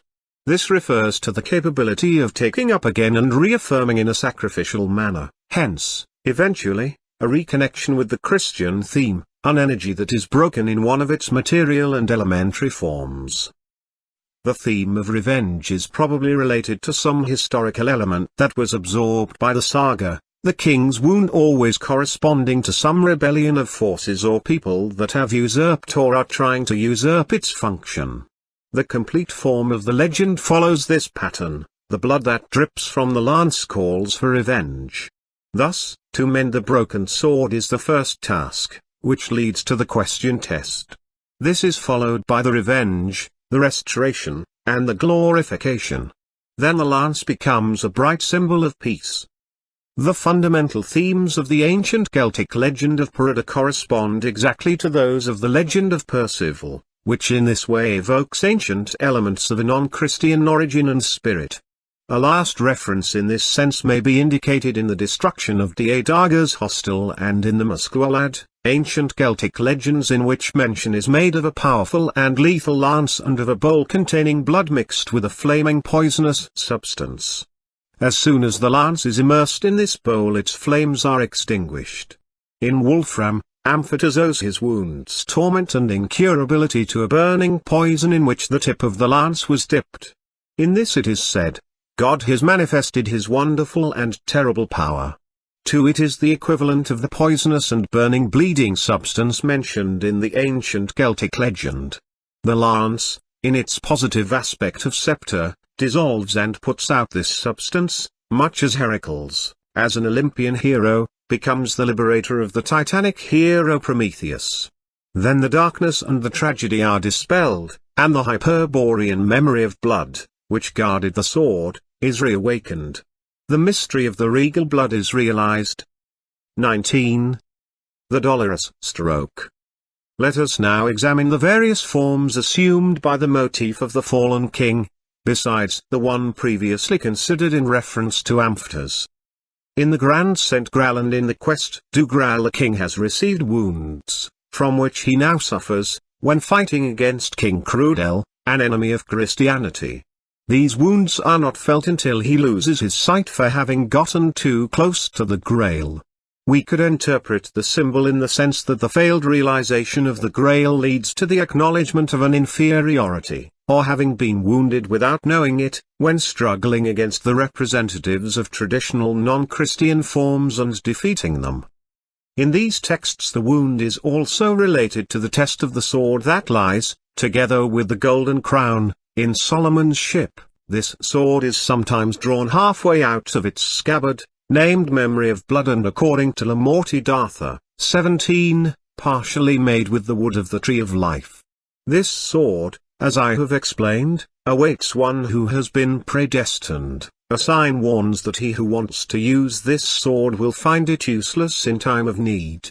Nesine wields it against a giant, but it breaks in half. After Mordrain puts it together again, Nesine is wounded by another flaming sword, wielded by an invisible hand, as a punishment for having unsheathed the sword Axis Strange's Renges. In the Quest du Grail and in Le Morte-d'Arthur, Nesine is told that his right hand has been smitten by the sword because of his sins. In the Grand Saint Grail Nesine is healed by a priest who walks barefoot on the sea, as if to symbolize the qualification Nesine should have exhibited in order to wield the sword legitimately. Pels too unsheathes the sword halfway, but is immediately wounded in the thigh by a lance. He will not heal before the arrival of Galahad, who is the predestined one. Besides all this, in the Grand Saint Grail we also find the principle of faith. Just when Nassim thinks that Solomon's ship, carrying sword and crown, is a mirage, the ship disintegrates and he is thrown into the sea. Here the theme of usurpation merges with the theme of lack of faith. In one of the versions, Joseph of Arimathea's disciple Moses, lacking faith, is swallowed up by a chasm that opens up beneath the perilous seat reserved for the elect one. The weapon cannot be brandished against the giant without breaking, or before the one wielding it assumes a different quality from all that may have a relation with the elemental, the wild, the titanic, the giant, and before his faith becomes unshakable. The story of the sword is almost always related to le coup de l'Urux, the dolorous stroke. The following is the version found in the Quest du Grail. This sword was used by Labaran to treacherously murder King Urban in the Kingdom of Lorgas, an ancient name for Britannia. Since that time, the Kingdom of Lorgas has been devastated by an epidemic. Labaran himself, while on Solomon's ship, drops dead at the act of sheathing the sword back into its scabbard. It is said that from then on, no one was ever able to either wield or unsheathe this sword without either being killed or wounded by it. Further developments of this theme are found in La Morte d'Arthur. The relevant character here is Sir Balin le Savage, also called the Knight with Two Swords, who was believed to be the one who imparted the dolorous stroke. In these texts the sword is related to Avalon and is a facsimile of Arthur's own sword. It is carried by a maiden sent by the great Lady Lila of Avalon and may be extracted only by a knight without villainy or treachery, and without reason. Sir Balin passes this test, that is, he successfully draws the sword but refuses to return it to the woman. Thus he is told that the sword will become the cause of his perdition. Balin later finds himself battling King Pelin, the sword breaks in half, and as he looks for another weapon, he finds the prodigious lance on top of a golden table. With it he wounds Pelin, who passes out and does not heal until Galahad, the noble prince, will come to heal him as he follows the quest of the Sangreal. Next to the table, on a bed, lies Joseph of Arimathea, plagued by old age. This is the dolorous stroke that partially destroys the Kingdom of Lorgas and attracts some kind of nemesis. In fact, Balin ends up fighting his own brother Balin, without recognizing him, and the two knights slay each other. In all this we can clearly see the representation of a wild eruption, Balin le Savage, who, next to a fallen regality, symbolized by the decrepit Joseph of Arimathea, does not act in the sense of a restoration, but rather in the sense of a usurpation, or, in other words, in the sense of a usurped force that only leads to an internecine conflict. Balin striking Pelin, of Joseph's dynasty, representing a power that more or less corresponds to that which is conferred by the sword, and Balin fighting against his own brother Balin. After these events, nobody else will own the sword, with the exception of Galahad, who will be able to take it out of marble stone hovering above the waters, that is, out of a supernatural and immaterial stability. In Khortia, the sword belongs to a knight killed by an unknown hand. Gon puts on his armor, which is to say, he takes on his function, picks up his sword, and carries it with him into the Grail's castle. The king of the Grail takes this sword and notices that it is broken and that the other half is stuck in the body of a knight lying in a crypt. He asks Gon to put the two halves together, but when the latter is not successful, the king tells him that he is still not ready to undertake the task for which he has come there. As Gon begins to ask the question and receives some preliminary explanations, he learns that the power of the lance has been neutralized by the dolorous stroke, which has impoverished Lorgas's kingdom. But as soon as the king begins to talk about the secret connected with the sword, Gon falls asleep. The king, after all, had previously warned him that since he was not able to piece the sword together, such a secret could not be revealed to him. Here the theme of the broken sword assumes its most significant form. A part of it belongs to the type of a stricken hero, whose function is assumed by Gon, while the other part refers to the dead king and, by correlation, to the task of restoring the realm. To reconnect the two parts means to get at the heart of the synthesis proper to the restoration and to the primordial king, who rises up again thanks to the hero. But Grail fails, at least at first. His consciousness is not able to follow the mystery of the sword, he falls asleep. In another development of the cycle, sleep, owing to which Grail fails in his task, becomes the cause of the wound.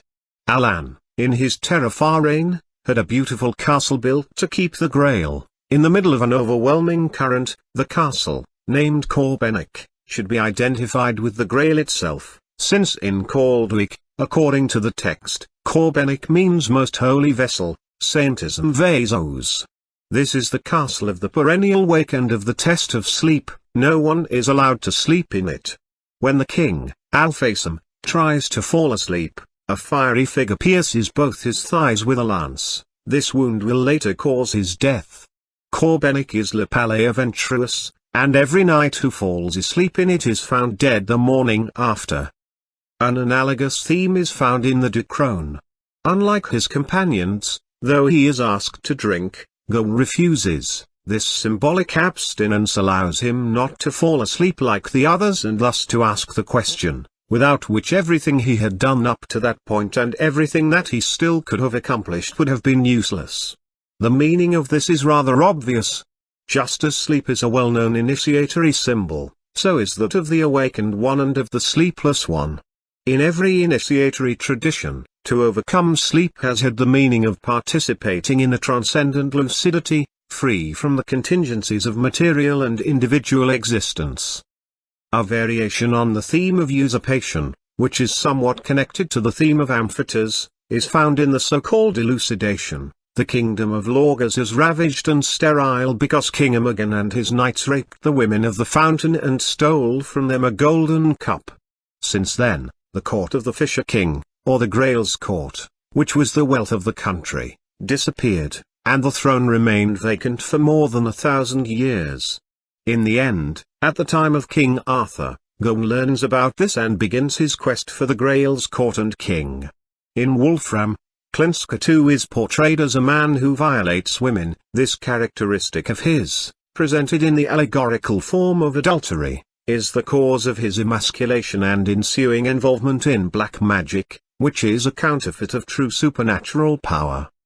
Klinska owns a castle to which, with the aid of his magical arts, he draws and imprisons various women, including Arthur's mother. It is in this castle that Grail's final test takes place, at the end of which he takes Orgelas, the woman who previously ruined Amphitheaters and the Grail's realm. All this is relatively clear, provided one follows the interpretation I suggested at the end of chapter 16. One can see that the various themes of these tales form an overall pattern, at the center of which is one basic idea. In Manesia, the sword is that with which the brother of the Grail's king was treacherously slain and which on this occasion broke in half. The person killed is the corpse that lies in the coffin in the Grail's castle. The broken sword was preserved, but with its pieces the next king of the Grail accidentally wounded himself and lost all his powers. The employment of the wounded strength, if not reintegrated, proves to be fatal too. Here the theme of revenge is at the forefront. The sword needs to be mended. The one who is capable of doing it must then avenge the slain person by reaching Partinul, who is the lord of the Red Tower. After various adventures, which have an initiatory character, Percival kills Partinul, who in this context may be the equivalent of the giant, fighting against whom the heroes who are not qualified break David's sword. When this happens, the king of the Grail jumps out of bed, healed. In Gerbert, the lesion or wound caused by the broken sword corresponds to a crack that still remains in the mended sword and that motivates Percival to seek new adventures in order to win the Grail. During these adventures we find again the theme of revenge, since Percival regains his health and avenges his first instructor, Gernmayant, whom he found lying mortally wounded. Second, we find the following important episode. At Arthur's court, to which Percival returns, arrives a boat led by a swan and bearing a coffin, which nobody knows how to open. Percival opens it and finds a dead knight inside, whom he must avenge. Having resolved to do so, Percival comes across another adventure. He opens a tomb in which a live man had been buried. At first the man tries to lock Percival in the tomb, but Percival succeeds in pushing him back into it. Then Percival reaches the fatal castle, and here he mends once and for all the broken sword. The same episode is found in Gortia, where the knight pleading for help from inside the tomb succeeds in temporarily locking Percival in it and then attempts to steal his horse. In yet another of these texts, the knight in the tomb is said to be the devil himself. The apparition of the swan is significant, since the swan is strictly related to the Hyperborean tradition and to Apollo, the Hyperborean god of the primordial or golden age. The coffin carried by the swan, the animal that will lead Lohengrin out of the Grail's land, evidently symbolizes a mute invocation to make something that is either dead or decayed come back to life again, namely, the ancient Hyperborean tradition. Sometimes the hero is also presented as the son of a widow who dwells and rules over a solitary, desolated forest. Concerning the widow, see chapter 6. And yet there is the danger that the hero may fall victim to this death or to this sleep, such is the meaning of the demonic attempt to lock Percival, the chosen one, in the same tomb where a live person was crying for help. This meaning is integrated from what is written in the Decron, in which the king of the Grail is said to be old and apparently ill. When Grail, who does not fall asleep like his companions, asks the question, the king shouts with joy and gives the following explanation: he, with his men, had died a long time ago, though he looked alive and retained a semblance of life until the quest for the Grail was fulfilled. This happens thanks to Grail, to whom the old king gives the sword, which will always make him victorious. Then the king disappears with his men and with the Grail itself, in the obvious sense of inaugurating a truly living and restored kingdom. In other texts, the purpose of the question is analogous. It has the power to heal the king and, at the same time, to restore his mortality, which was retained only in an artificial manner. In Wolfram, though the wounded king is healed, he nevertheless abdicates the throne, which is assumed by Percival. This is the real sense, a transmission. An ancient and decayed dynasty is liberated from its artificial life and ends at the moment in which a new dynasty proves to be capable of assuming the regal function by wielding or mending the sword, carrying out the revenge, and restoring what had fallen.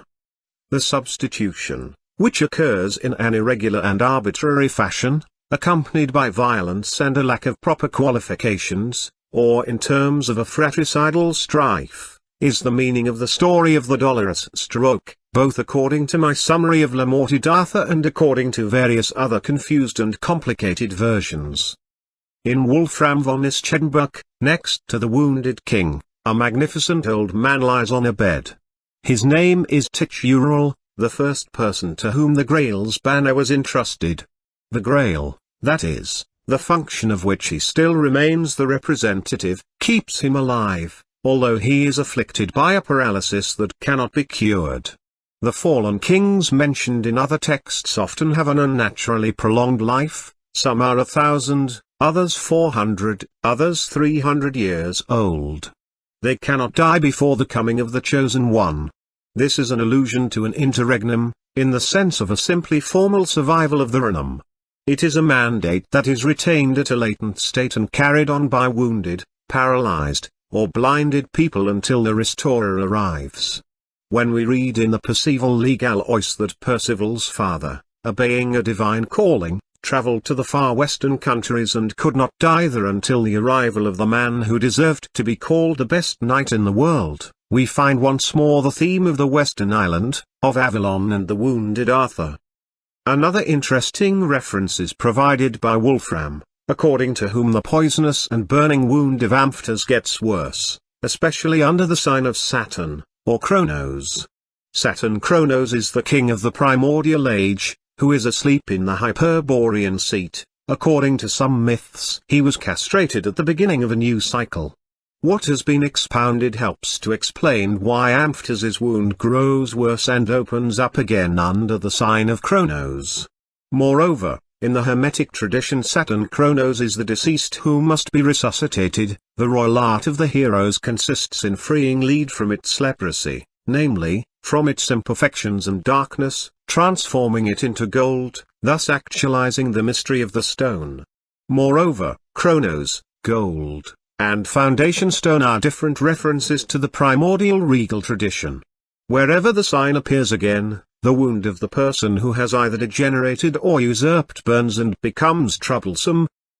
The theme we have already encountered, of a slain or wounded knight whom the seekers of the Grail find by his woman, sometimes, significantly enough, next to a tree. 8 refers to the motif of the hero who has failed in his task. In other words, it awakens the Grail seeker to the reasons why he failed in his mission at first.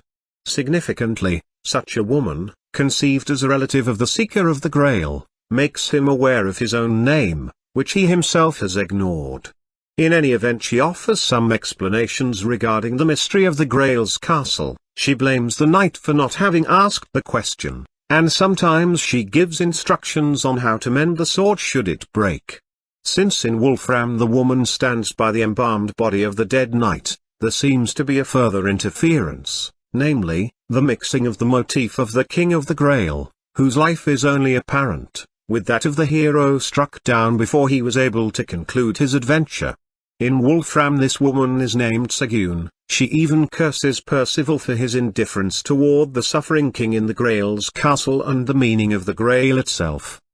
A variation of the previous theme is that according to which the king is not ill and his kingdom is not devastated, and yet all this happens exclusively because the Grail has been sighted together with the lance and the sword as many as 3 times, without anybody asking what purpose they served. Indifference and lack of understanding have caused a great misfortune. This is why King Arthur's court has lost its ancient splendor and why various conflicts have erupted all over the earth.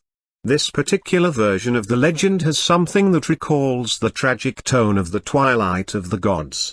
When Percival arrives, the Fisher King has already died. His opponent, the King of Chastel Mortel, has seized the Grail, the lance, and the sword.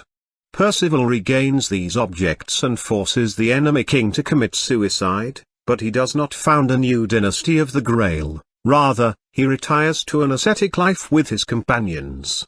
A divine voice warns him that the Grail will never manifest itself other than in a mysterious place that will be revealed to them. Percival and his companions leave to seek this place and never return. We will see later on that this episode may also have reflected a particular historical situation. 20. The Fisher King. A rather enigmatic problem is posed by the title Fisher King or Rich Fisherman, which was bestowed on the Grail's king since Joseph of Arimathea, when the Grail's wounded king turned into another character, who at first assumed the traits of a fisherman. In its most exoteric aspect, such a symbolism can be reduced to 2 sources, Christian and Celtic. The gospel narrative of the miraculous fishing is well known. Moreover, the multiplication of fishes is the equivalent of the unexhaustible food supernaturally supplied by the Grail. This seems applicable especially to the Grand Saint Grail, in which all those who had not been fed by the Grail were fed by a fish caught by Alan. This is why this knight was named Le Riche Pêcheur, a title that was passed on to the entire dynasty of the Grail. In Robert de Boron it is added that he who will call the vessel by its true name will be called the Rich Fisherman, precisely in virtue of the fish caught when the mystery of the Grail began.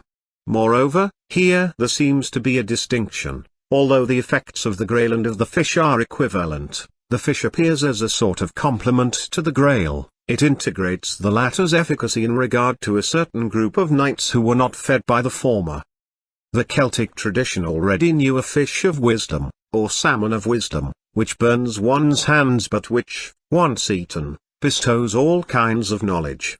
This symbolism is so transparent as not to require further elucidation. Second, the fish plays a role in the legend concerning the transmission of the primordial tradition in Ireland.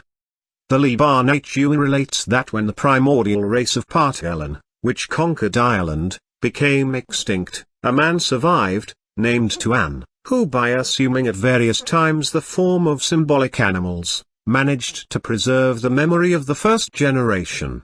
At the time of the Tuatha De Danann he assumed the form of an eagle or a sparrow hawk, then he assumed the form of a fish. At the time the race of Milehead came to power.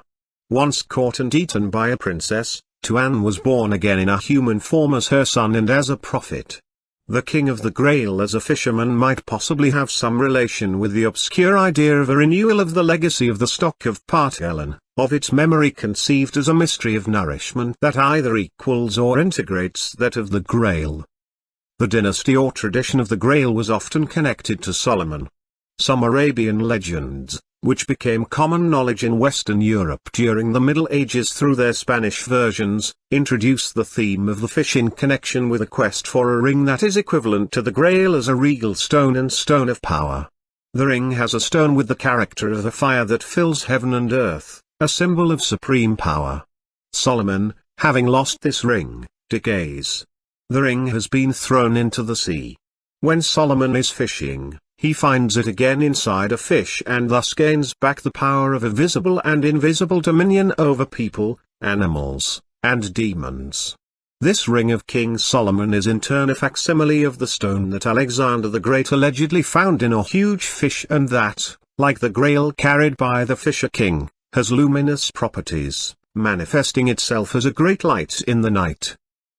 The last aspect of the symbolism of the fish may be derived from the evangelical saying I will make you fishers of men, Matthew 4:19, and also through Peter himself, the apostle fisherman to whom Jesus later applied the symbolism of foundation rock in his aspect as the founder of the church and as the center of the new religion and the apostolic tradition. The fisherman's ring is one of the papal insignia. The explanation found in Christian de Troyes is that the king of the Grail, having been wounded, has no other possible occupation and joy besides fishing. Here the king of the Grail obviously appears as the one who, acknowledging his powerlessness, looks for the chosen one, namely, the hero, as a fisher of men. A significant detail, in the Percival legal ois, the hook with which he fishes is made of gold. Both in this text and in Wolfram, the fisherman is also he who points out to Percival the way to the Grail's castle, where he appears again, this time as a sick king. But Wolfram also says, what he fishes when his pain abates does not suffice for his needs. A deeper meaning of these symbols can be found through intertraditional comparisons. As Guénon rightly noted, several elements suggest that the symbolism of the fish has a northern and even a Hyperborean origin. Its presence was noticed in northern Germany and in Scandinavia. Besides Scotland, these regions are likely to be closer to its point of diffusion than Central Asia, to which this symbol was taken by the Great Current, that is, by the primordial tradition that eventually originated the Indian and Persian traditions. Yet another fact supports this thesis. In the Hindu tradition, the manifestation in the form of a fish, Matsya Avatara, is regarded as the very first manifestation of Vya superscript 1 pound new, which occurred at the very beginning of the present cycle and therefore is related to the beginning of the primordial tradition. 2. As a fish swimming in the waters, Vya superscript 1 pound new leads the ark that contains all the germs of the future world, and after the flood he reveals the Vedas, which, as the root vid suggests, indicates science par excellence, just as the wise Chaldic god Oan, after assuming the form of a fish, teaches mankind the primordial tradition.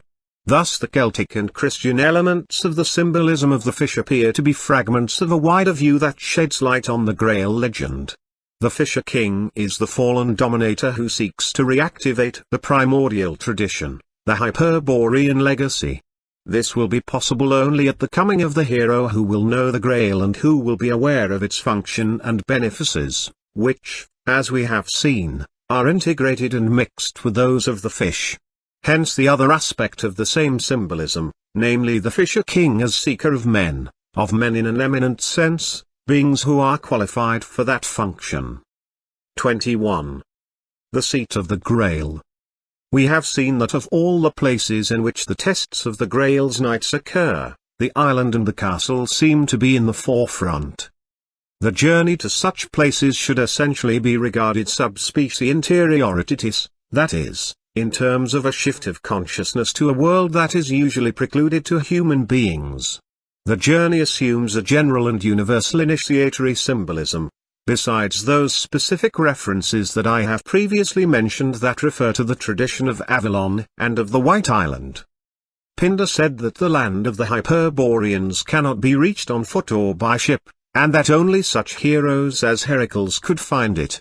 In the Chinese tradition, the island located at the further ends of the northern lands can be reached only by a flight of the spirit. In the Tibetan tradition, Sambala, the mystical northern seat related to Kalki Avatara, was said to dwell in my spirit. This theme occurs also in the Grail cycle. The castle of the Grail in the Quest is called Palais Spiritual, and in the Percival Legalois it is called Castle of Souls, in the sense of spiritual beings. Modraine reaches the rocky island, which is located in a place whence the real crossing to Babylon, Scotland, and Ireland begins, and where his trials begin after he has been taken there by the Holy Spirit. And while Plutarch relates that the vision of Kronos in the Hyperborean seat occurs in a state of sleep, it is in a state of apparent death that Lancelot, in La Morte d'Arthur, 17, has the vision of the Grail. Moreover, in the Quest, it is in a state of either sleep or death that Lancelot has the vision of the wounded knight crawling up to the Grail to soothe his suffering. These are experiences beyond ordinary consciousness. Sometimes the castle is described as invisible and unreachable. Only the elect can find it, either out of sheer chance or through a magical spell, since it usually vanishes from the sight of its seekers. In Wolfram the Grail itself is invisible to those who have not been baptized. The water causes all creatures to prosper. It is thanks to this water that our eyes can see. The water cleanses the souls and make them shinier than the angels themselves. This description of the baptismal water should suffice to prove that Wolfram is not really referring to the Christian baptism, but rather to a real enlightenment. The water having here more or less the same meaning of the divine water or of Hermeticism's philosophical water. In many instances the castle, after the hero has found it and visited it, suddenly disappears, and he finds himself on a deserted beach or in a forest. In other cases, the adventure of the hero ends with the discovery of the castle, even though he never gets a chance to ask the question about the Grail. The figurations of the castle surrounded by waters, or by the sea, Quest, or by a raging river, Grand Saint Graal, or by a lake, and in which we find the Fisher King, Wolfram, are symbols of inaccessibility and of isolation, in addition to what has already been said about the polar figurations. We also find the theme of the dangerous crossing. In the Quest du Graal the castle is guarded by two lions, the same animal that Gollum will defeat in the trial of Orgelas's castle, which, again, is an initiatory experience. In Wolfram, the arrival at the castle in an extraordinary way is described as Percival's covering ground in the woods, while riding his horse, as a bird would. Here the castle is presented as strong and mighty, with smooth walls that would make it impregnable even if it were besieged by all the world's armies. In the castle are many splendid things that have no equal on this earth. But those who look for it unfortunately never find it, though many start this quest.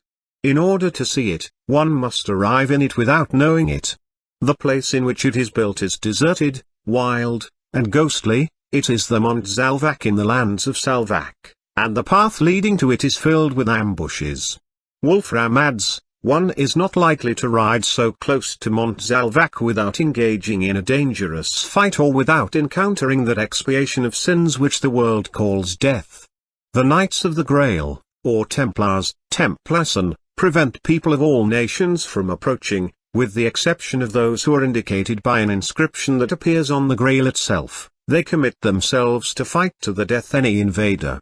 According to the Tichural, in the middle of the woods is a mountain that nobody can find, unless one is led there by angels. This mountain, called Mont Zalvac, is protected and well guarded. Upon it floats the Grail, held by invisible beings.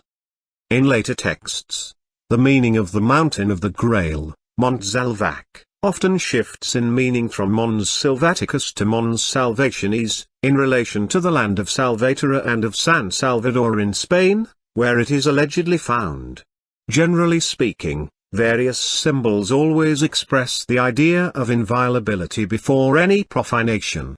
Moreover, the theme of invisibility, together with other related themes, underlines the notion of inaccessibility, which is proper to anything that escapes the control of the physical world, of form and the physical senses, according to imitation that, in the case of ordinary people, is identified with death or with sleep. We have already seen how the Grail's castle, upon which the flames of the Holy Spirit descend, is also that in which the test of sleep takes place. To pass this test means to go beyond the realm of waking consciousness proper to the physical individual. And yet this does not happen without a crisis and some difficult and risky action. According to a particular interpretation, this may be what the dangerous fights mentioned by Wolfram allude to. Those who have experience in such matters know very well that similar adventures may also end in sickness, derangement, or death. In relation to this, it is interesting to note the image found in a text, to walk on the edge of a sword. Lancelot reaches the castle of his adventure by going over a bridge as thin as a sword's blade. It is a theme known to several traditions, especially the Iranian and Persian Islamic tradition, which refers to both post-mortem experiences, the other world, and to those of the initiatory path. The K superscript 1 Hapani A superscript 1 pound ad compares the ascent toward wisdom to walking on a razor's edge. The custody of the Grail and of its seat is about the defense of a certain spiritual center. The seat of the Grail always appears as a castle or fortified regal palace, but never as a church or temple.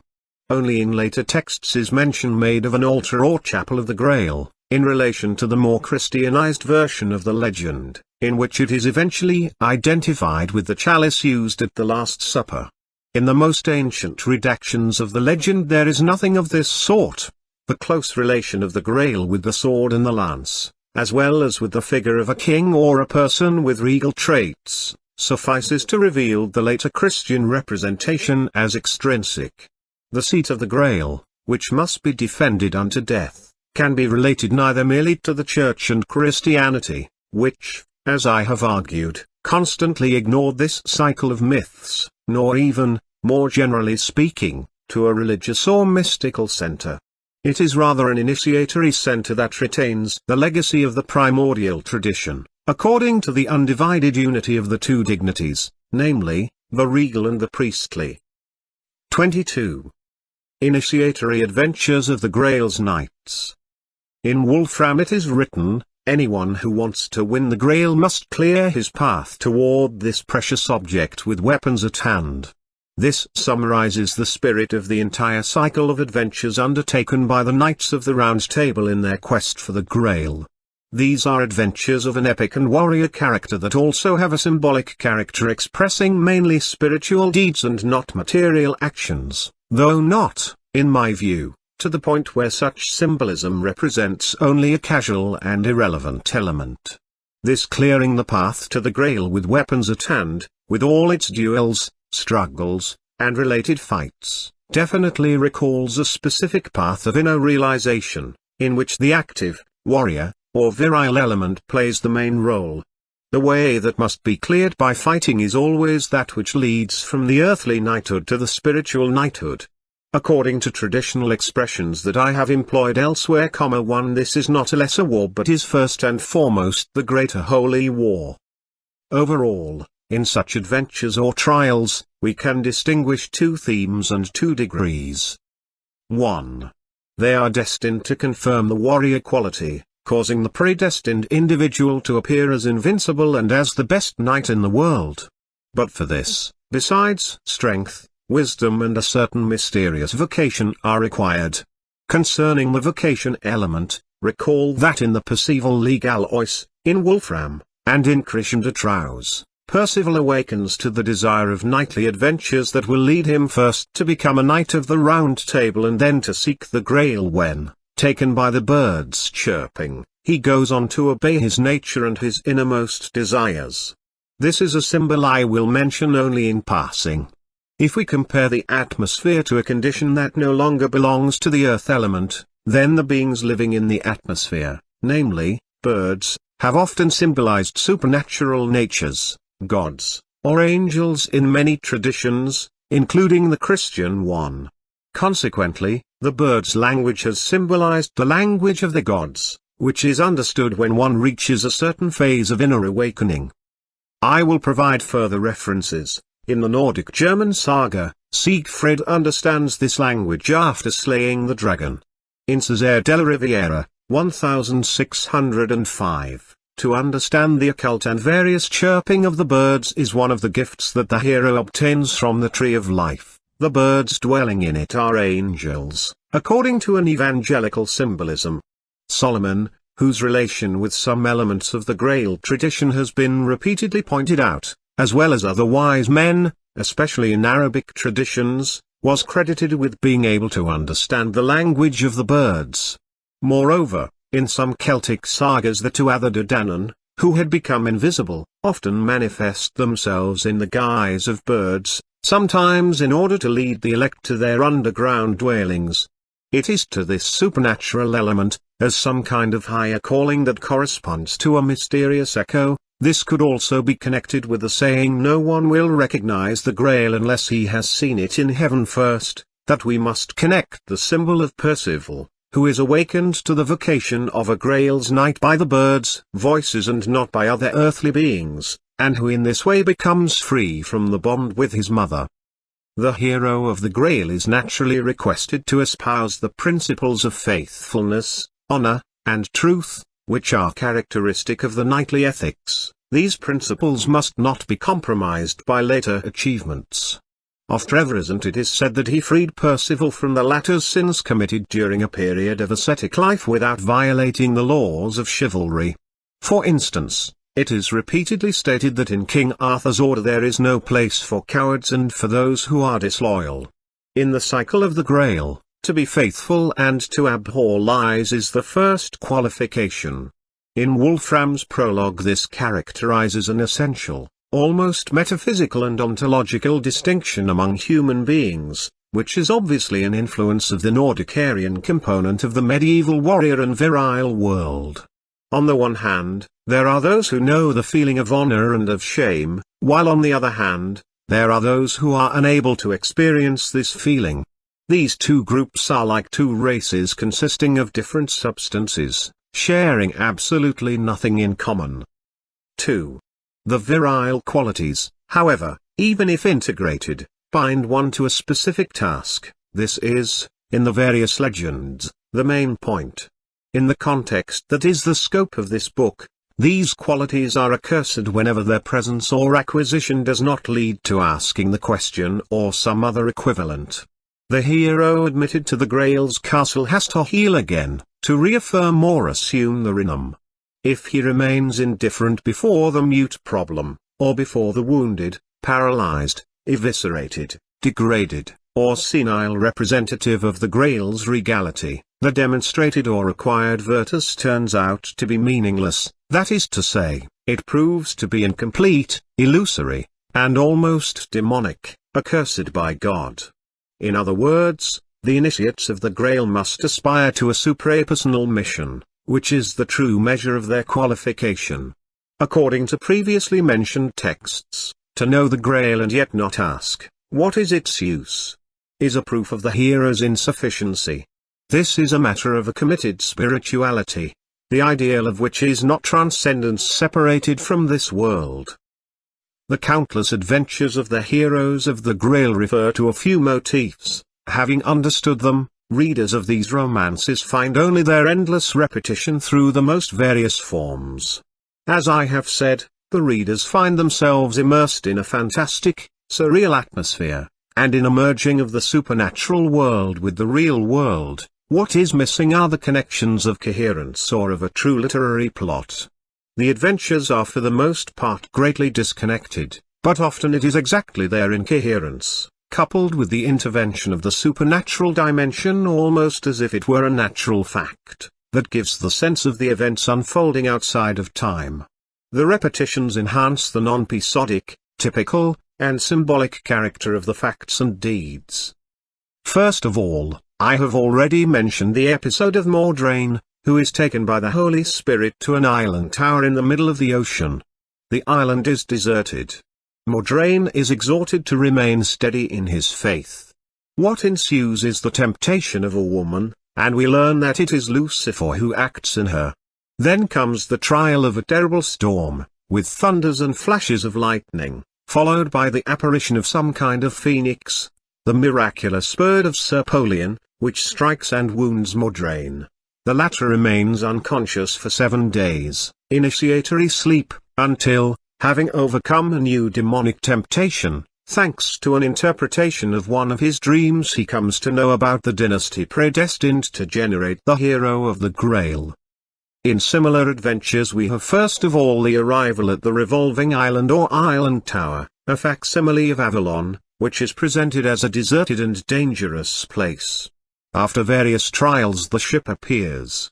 This ship, like the Hyperborean coffin drawn by swans, introduces the further theme of a mandate or task because it contains the sword and the golden crown, not without relation to the tree of life and to the sacred regality, David.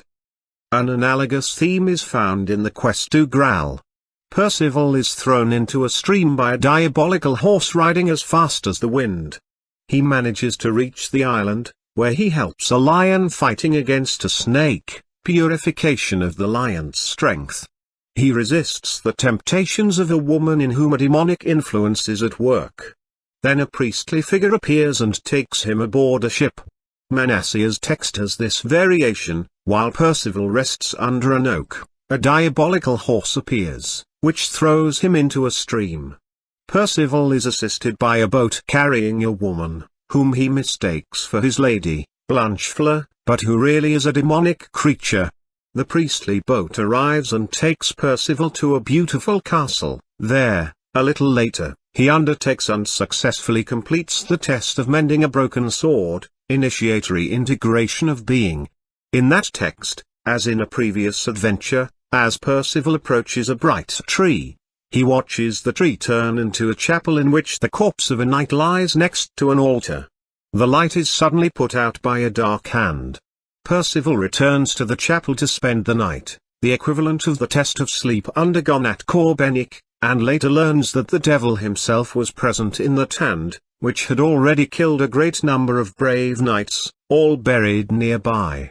He is told this by a hermit, a personification of the ascetic principle, who warns him to seek not only glory but also the salvation of his soul.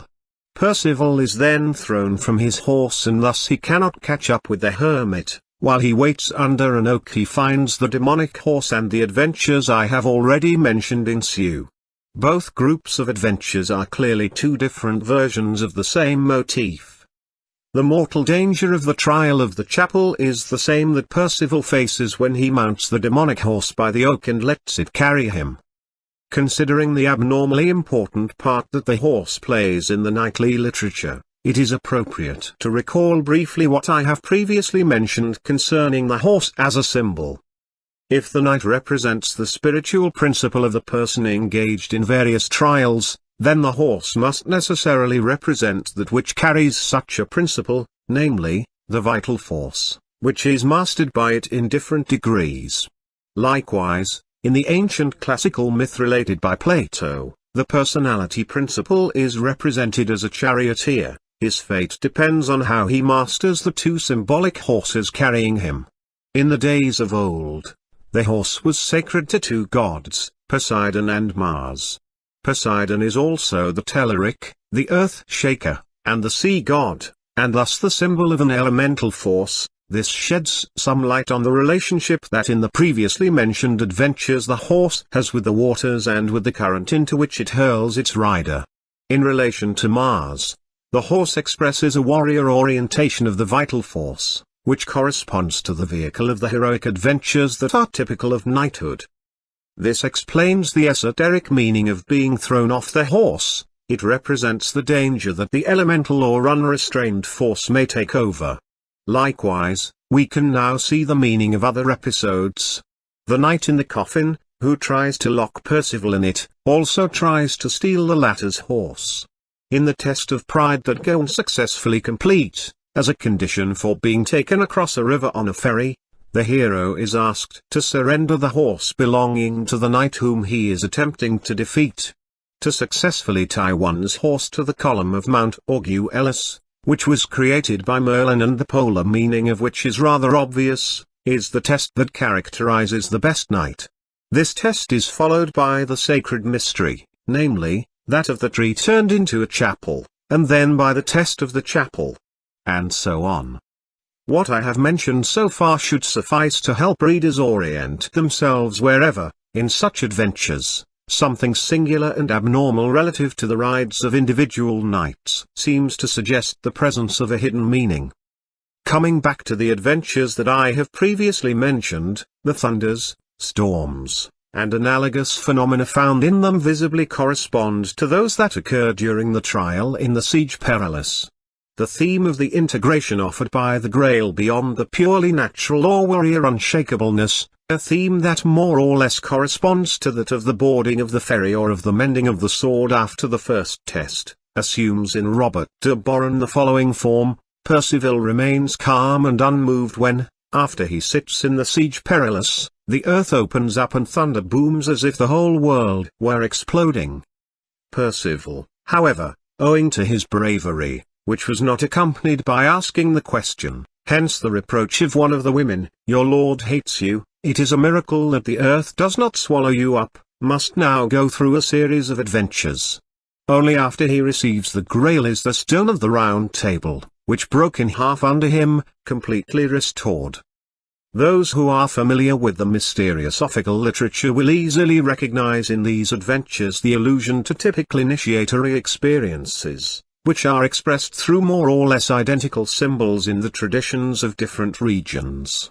Storms and thunders, crossings of waters, developments of the themes of the tree and of the island, abductions and apparent deaths are constants in initiatory tales in both the East and the West. It would be trifling to make comparisons, which could go on indefinitely. In Plutarch's and in Emperor Julian's works, in the testimonies of the Hellenic mysteries, in the De Mysteries, in the Tibetan Book of the Dead and the Egyptian Book of the Dead, in the so-called Mithraic ritual, in the teachings of esoteric yoga and Taoism, in the oldest Kabbalistic tradition of the Merkava, in all these works even a non-specialist can discern the supra-traditional mutual correspondence of various symbols. Moreover, if one does not fall under the impression that all these things amount to poetic creations or fantastic projections that should be interpreted from a psychoanalytical perspective on the basis of the collective unconscious, then one may recognize in them the corresponding stages of the same inner journey. I could refer my reader to other works of mine that deal specifically with this subject matter, 8 since this is not the proper context to discuss ex professo the phenomenology and symbolism referring to the destruction of the physical I and to the participation in transcendent states of being. I presume that my reader already has some knowledge of the matter and thus will limit myself to emphasizing the elements that are easier to understand. One of the more noteworthy adventures is that of the Castle of Wonders, Chastelmar Vale, of which Wolfram says, "The fights you have engaged in until now were just child's play, anguishing events are waiting for you." I have already noted that this adventure is announced by Kundry, the Grail's messenger, after she reproaches Percival for failing to ask the question with these words, "The praises people sing of you are unjustified." The Round Table has compromised its prestige by welcoming Sir Percival. The adventure of Chastelmar Vale appears therefore as some kind of reparation, or as a proof destined to awaken in Percival a strength, a conscience, and a vocation that he still act. In La Morte d'Arthur, 13, Galahad is induced to pursue the adventure of the Castle of the Maidens by a heavenly voice that he hears in a chapel on top of a mountain. In Wolfram's text, in which this adventure is referred to, the events unfold as follows. Once inside the castle, in La Morte d'Arthur, this happens after the crossing of a river and the victory over 7 knights, Gon sees a moving bed that turns away as soon as one approaches it. It is said that anyone lying on it will see his own hair turn white. Gon, having caught up with it, feels as if he has been caught in a whirlwind. He hears thunder and horrible noises, which end only when the knight turns his mind to God. Then flying stones and arrows hit him, which do not kill him only thanks to the shield with which Gon, lying on top of the bed, protects himself. Nevertheless, he is wounded. What follows is the manifestation of a primordial power in the form of a wild lion, which Gon, though wounded, manages to slay, losing consciousness immediately after. When he wakes up again, he finds himself healed by the women. Having passed this test, Gon becomes the king of the castle and Klinska loses all powers over it. This trial may be compared to the dangerous and deadly test of sleep. In the Decrone, Gon falls asleep in the bed, which begins to spin. The magical discharges leave him intact and he is found the following morning sound asleep. The test of dread, which is overcome with a reference to God, is followed by a contact and by a test that consists in enduring the discharges of a transcendent force that is awakened by this contact in the person who is to be initiated. Having mastered this force, symbolized by victory over the wild lion, the regal dignity is attained and the power of black magic is broken. Another variation of the adventure is as follows. In the first stage, Gon is supposed to conquer the sword. He gets it by proving capable of slaying a giant. In virtue of the conquered sword, he is admitted to the Grail's castle. When he sees the Grail he falls into ecstasy, and while in this state he has a vision of a seat occupied by a king who has been pierced by a lance. The question is not asked. Left alone, Gon plays chess against an invisible opponent who has golden pieces, while his own are silver. Gon is defeated 3 times in a row, then, enraged, he smashes the chessboard and falls asleep. The following morning, when he awakens, the castle has disappeared. In this episode, what visibly recurs is the theme of an incomplete force, the sword. The victory over the giant does not prevent Gon from being associated with the silver element, which is destined to be defeated by the golden element. Traditionally, silver represents the lunar principle, while gold symbolizes the solar and regal principle, for which Gon, who did not ask the question, is not yet sufficiently qualified. In Gortia this test seems to correspond to the test of the woman, since it is said that it was Morgan Le Fay who defeated Percival at chess. Morgan is a figuration of the supernatural woman of Avalon. In this version, Percival reaches his goal only after a new series of adventures. Being conditioned by his ability to mend the broken sword, a new convergence of familiar themes. Moreover, the chess games he loses are followed by yet another adventure. A maiden appears to the knight, with whom he falls in love, but in order to have her he must get the head of a deer. With the help of a bloodhound Percival manages to procure this head. What ensues is an incident related to the theme of the Knight of the Coffin. The Knight of the Grail finds the tomb with a living knight locked inside who, once freed, attempts to lock Percival in. As Percival attempts to resist him, a knight who is the brother of the man closed in the coffin steals both the head of the deer and the bloodhound. Later on, Percival catches up with him and kills him. The hero of the Grail is led by the bloodhound to the castle of Chess, where he obtains the woman upon delivering the head of the deer. In Le Morte d'Arthur the bloodhound leads the hero, here, Lancelot, to an old castle, where he finds a dead knight and a maiden who beseeches him to heal her wounded brother. To do this he must first obtain a sword by completing the test of the Chapel Perilous. The meaning of the symbol of the deer is uncertain. In the Grand Saint Grail, Joseph of Arimathea and his knights, stopped by the waters, are magically led above them, without sinking, by a white deer carried by a group of 4 lions. The explanation given in this text, which has been strongly influenced by Christianity, according to which the 4 lions are the 4 evangelists and the white deer is Christ, seems to me not to rise above the allegorical level of a late religious overlay, considering that the deer had already played an often important role in ancient Central European and Scandinavian symbolism. In any event, in the text the reference to the power of walking over water, a universal symbol that has already been explained as the specific initiatory dignity, already suffices. In regard to the two episodes, that is, the theft of the deer's head and the attempt to lock Percival in the coffin, considering that the two knights in both episodes are brothers, they appear to be one of the many cases of duplication of the same motif, which are very frequent in this type of literature. The Percival who is about to be locked in the crypt is identical to the Percival who is temporarily deprived of the supernatural privilege symbolized by the deer, in function of this privilege, and once integrated by the possession of the woman, Percival will successfully and definitely conclude the adventure and bring about the effective restoration of the regality of the Grail. The insufficiency of the mere heroic force, not in the special and technical sense that I have indicated, but in the ordinary sense of this term, is also expressed in the theme of the double sword. The first sword, which Percival naturally carries with him or which he has won in his preliminary adventures, corresponds to the purely warrior virtues that have been duly put to the test.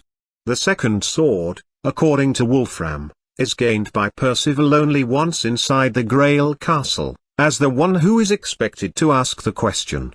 Moreover, it is the sword that, in the De Crone, the king who is only apparently alive gives to Gawain before disappearing, in the sense of passing on to him his own function. In the Grand Street Grail Celadorine declares to hold the sword as dear as the Grail itself. In Wolfram the first sword originally belonged to the Red Knight. The theme of the Red Knight is not very clear. In some respect, he can be identified with the type of knight who is determined to fight his way to the Grail, weapon at hand. But being such a type and having such a dignity is already the result of a preliminary and almost natural selection. Thus the Red Knight is sometimes the knight who finds the Grail and at other times a knight whom the latter has defeated, and whose red armor and sword he has appropriated. The transmission of a function from one person to another through the test of arms is a theme that I have previously explained and that is closely related to the cycle. Moreover, it will be helpful to recall here a legend of the Celtic cycle that picks up the same theme, though the Grail does not directly appear in it. Beneath the big tree is a fountain. While this tree recalls the tree of the center, the fountain in traditional symbolism alludes to the point at which the vivifying force gushes forth in its elemental state. He who pours water from this fountain causes a terrible thunder that causes heaven and earth to tremble, then an icy wave mixed with hail rolls forward, which chills one to the bones. 11 A wave so powerful that one can scarcely endure it without dying, it is the equivalent of the discharges in the test of the Chastel Vale. Then the tree becomes dry, without leaves. Wonderful birds come and sit in the tree, and when one is about to understand their language, a black knight arrives, issuing a challenge. Many lower-ranking knights at the court of King Arthur die at his hand, especially as a result of not having been able to endure wave that they unleashed. The knight Owen, however, passes the test, wounds the black knight, and, as he chases him, reaches a large, bright castle in which he receives from a lady the ring of invulnerability and of invisibility, which are symbols of powers and of a dignity that I have already explained. The Black Knight, who was the lord of the castle, dies. The lady was his wife, the Lady of the Fountain, who now becomes the wife of the man who defeated her husband. Owen assumes the function of the knight whom he killed. The kings of the large, bright castle are the custodians and the defenders of the fountain. Once they are defeated, their function passes on to the person who has won the match. This is also the case of Percival, who after slaying the Red Knight becomes himself the Red Knight, which is suggested by the fact that he wears his armor and carries his sword. In this legend, a part of the Mabinogion, the theme of the test of arms interacts with a test of a visibly initiatory character, which integrates the first. Ideally, it is to the successful completion of such an initiatory test, which is no longer natural, that we may relate the possession of the second sword. Such a sword awaits Percival in the Grail's castle. If you learn its secret virtues, Sigyn tells him, you will be able to engage in any fight without fear. The king of the Grail had used this sword prior to being wounded. The sword can break in half, but then, in order to mend it, one must use the water of the fountain called Lac. The hero, who through his unaided strength and bravery arrives at the inaccessible castle of the Grail, usually receives such a sword or is asked to mend it once it is broken. The last purpose of the quest, the high glory, and the supreme dignity are achieved when the wielding of the sword or its mending immediately lead to asking the question. To put the sword in his hand amounted to an invitation to ask the question, says Wolfram. Once the sword is obtained, or one has performed any of the many adventures that in their variety of symbolism correspond to the realization, one must feel the need to know the essence of the Grail and also the mystery of the lance and of the wounded king. Obtaining the sword or mending it means proving to be virtually qualified, or invested to be admitted to the vision of the Grail, to assume the power of the Stone of Light or Foundation Stone, and thus to resurrect the king and to restore the ravaged or deserted kingdom. A first test may fail, and the sword may break, then it is necessary to mend it by the fountain. In that event, it is necessary to go again through a cycle of adventures whose meaning is best expressed by the symbolism of the previously mentioned Celtic legend, the key to which is the test of the fountain. This legend resembles the test of the chaste Ulmar veil indicated by Kundry to those who have been at the Grail's castle without achieving the supreme goal. The hero, to whom the sword has already been entrusted once, thereupon experiences an invincible nostalgia. Percival says, "Whether close at hand or far away the hour in which I will again behold the Grail, until then I will not know joy. All my thoughts go to the Grail. Nothing will distract me from it until I live." Little by little the hero will rise from the still passive and lunar quality, which is symbolized by the silver chess pieces, and will eventually attain the active and, in a transcendent sense, virile quality, proving worthy of it. It is a progressive growth, simultaneously Promethean and Olympian, along the way on which Heracles and Jacob, the winner of angels, won, but on which Lucifer, Prometheus, and Adam were vanquished. It is the same transformation indicated by the Hermetic Ars Regia with this formula: our work is the conversion and change of one being into another being, as from one thing into another thing, from debility to strength, from corporeality to spirituality. 13.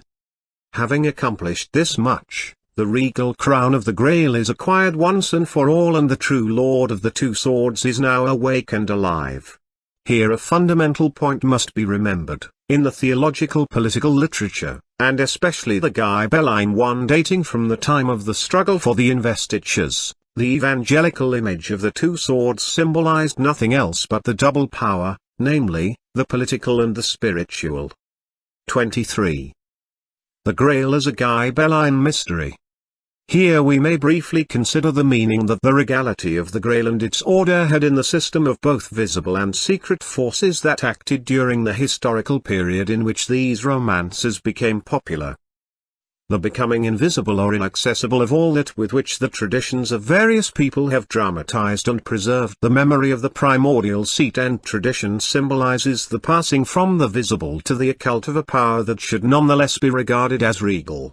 The kingdom of the Grail, in terms of a center to which, as it is stated in Wolfram von Eschenbach, the elect from all over the world are called, from which knights leave to travel to far-away lands on secret missions, and which, finally, is the seminary that produces kings, is the seat whence many kings are sent to various lands. No one will ever know whence these kings came and what is their race and name. The sign of the inaccessible and inviolable Grail remains a reality even in the form according to which it cannot be connected to any known kingdom on earth. It is a land that will never be invaded, to which one belongs for reasons other than mere physical birth, in virtue of a dignity that is different from all other dignities and that links in an unbreakable chain men who may appear to be scattered in the world, in space and time, among various nations. In my books I have often dwelled on this traditional teaching. In such an esoteric sense, the kingdom of the Grail, just like Arthur's, Prester John's, Thule, Avalon, and so forth, endure forever. The words non-vivid found in the Sibylline formula vivid non-vivid does not refer to it. In its polar character this kingdom is immobile. It does not get closer to various points in the flow of history, rather it is the flow of history, to which men and kingdoms get more or less close.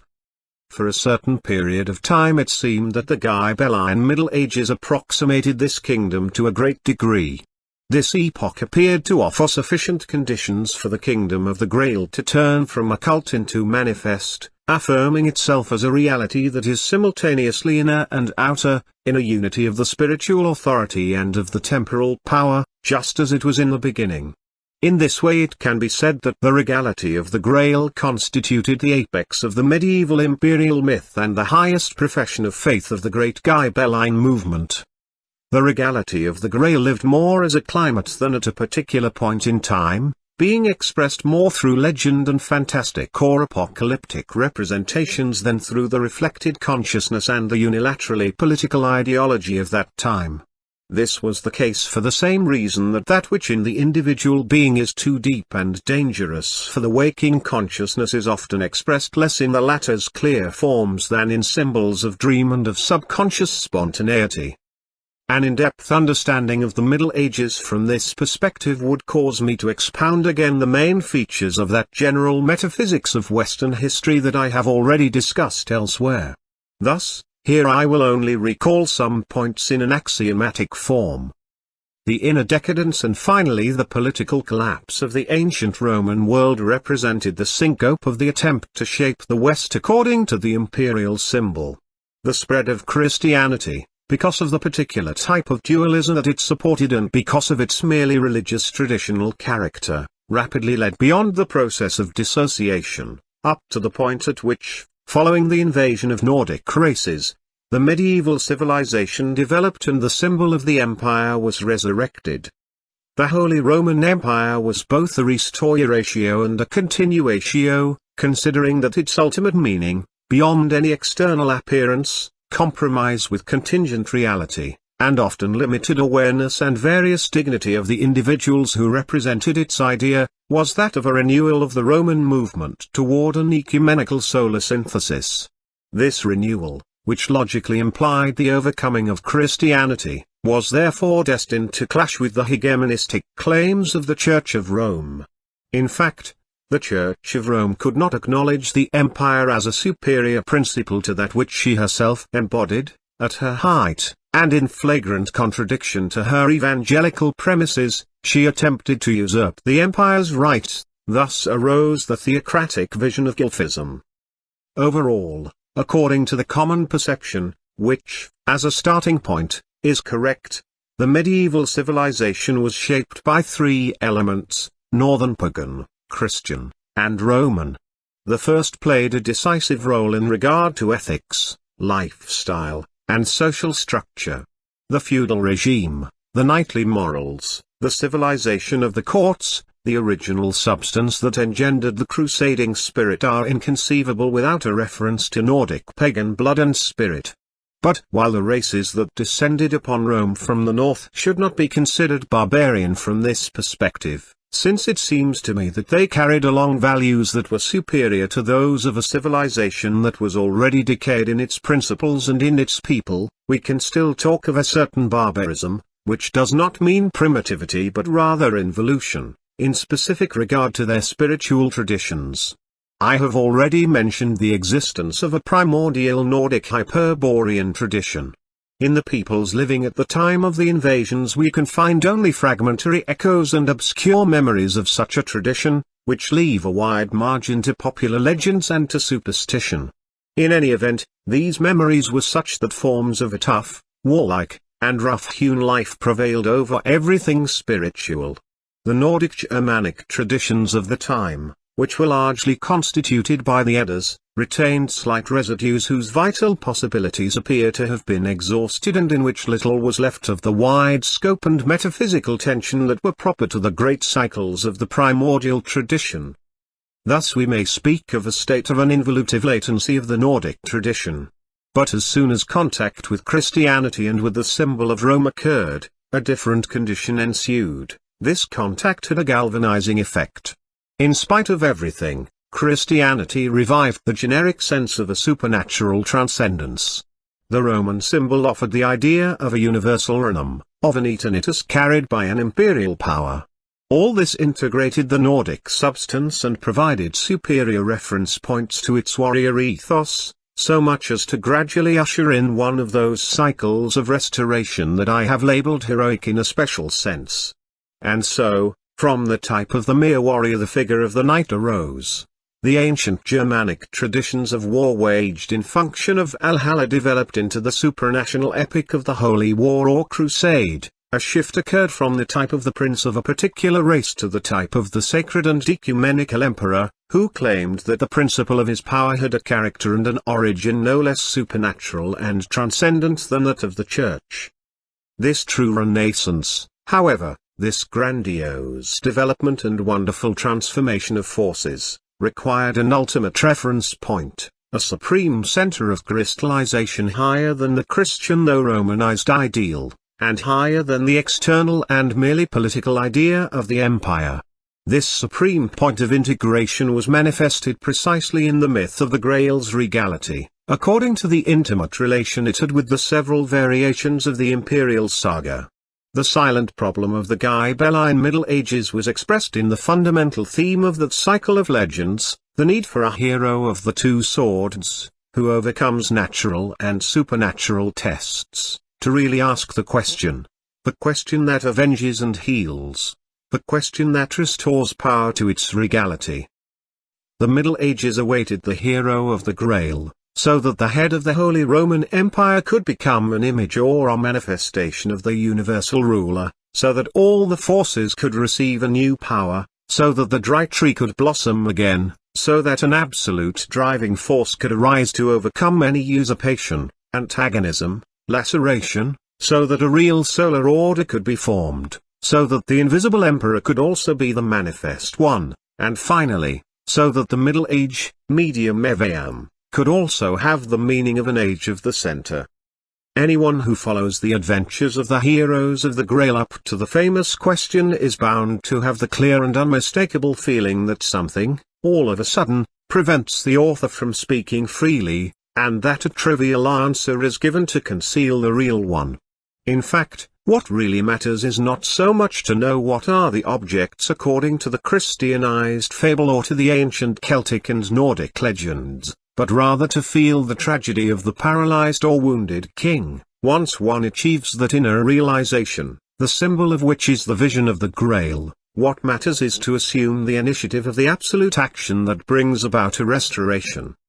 The miraculously redeeming power that is attributed to the question can be perceived as extravagant only from this perspective. To ask is the equivalent of stating the problem.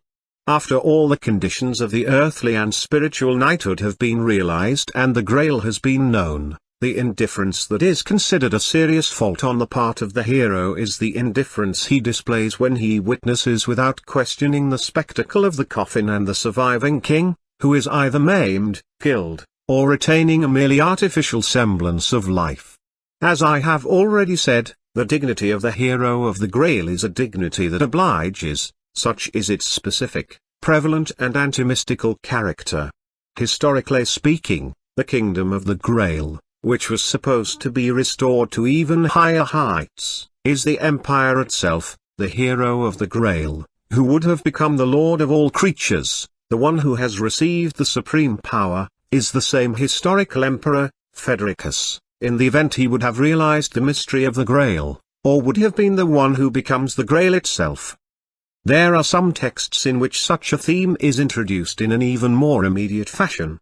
Once the chosen knight arrives at the castle, he directly addresses the king and asks in an almost brutal fashion, skipping every ceremonial form, "Where is the Grail?" Meaning, where is the power of which you should be the representative? Once this question is asked, a miracle ensues. At this point fragments of ancient Atlantic, Celtic, and Nordic traditions are mixed with confused images of the Judeo-Christian religion. Avalon, Seth, Solomon, Lucifer, the stone thunderbolt, Joseph of Arimathea, the White Island, the fish, the Lord of the Center and the symbolism of his seat, the mystery of the revenge and the deliverance, the signs of the Tuatha De Danann, who in turn are confused with the race that brought the Grail to earth. They all form a whole in which the various elements, as I have endeavored to show, reveal a logical unity to those who are capable of penetrating its essence. For about a century and a half, the entire knightly West lived intensely the myth of the court of King Arthur and his knights seeking the Grail. It was a progressive saturation of a historical climate that shortly after was followed by an abrupt break. This awakening of a heroic tradition connected to a universal imperial idea was destined to arouse inimical forces and lead to a clash with Catholicism. The true reason why the Church became such a staunch antagonist of the Empire was the instinctive perception of the true nature of the force gaining momentum behind the external forms of the knightly spirit and the Ghibelline ideal. Even though on the other side, among the defenders of the Empire, inadequate awareness was present only in part, because of compromises, contradictions, and indecisions of which Dante himself was not exempt. The instinct of the Church was nevertheless absolutely correct. Hence the drama of medieval Ghibellinism, of the great knightly orders, and in particular, of the Order of the Knights Templar. Part 4. The Legacy of the Grail. 24. The Grail and the Knights Templar. It is hard to say through what representatives of the Holy Roman Empire the top of the hierarchy established an invisible connection with the center of the universal ruler. Outside the Grail cycle, I have already mentioned legends foreshadowing the sensation of a mysterious mandate that the Hohenstaufens allegedly received, a mandate that they sometimes took on and sometimes failed to understand or even lost. In any event, it was not a coincidence that the popular imagination was led to relive through their persons the myth of the emperor who in the end will reawaken and triumph. The prophecy according to which the dry tree will blossom again at the encounter between Frederick and Prester John is yet another form of the hope in the contact that, during the peak years of the Ghibelline movement, could have produced the true restoration.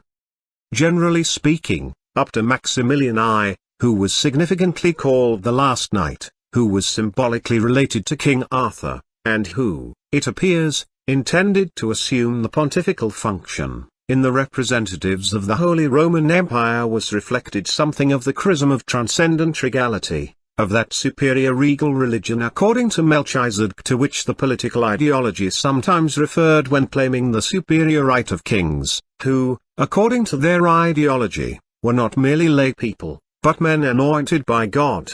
When confronted by this, the Church was led to evoke confused apocalyptic images and the story of the coming of the Antichrist. Especially toward the end of the Middle Ages one can clearly discern the Church's attempt to attribute to kings of the French dynasty, which was friendly to the Roman Curia, the positive traits of the figure of the future victorious emperor and to associate the idea of the Antichrist to those elements of the legend that could be referred instead to the Ghibelline Teutonic princes. Thus some people were led to see the figuration of the Antichrist in the traits of Dante's greyhound. In any event, the Church was never able to overcome completely the imperial hierarchy.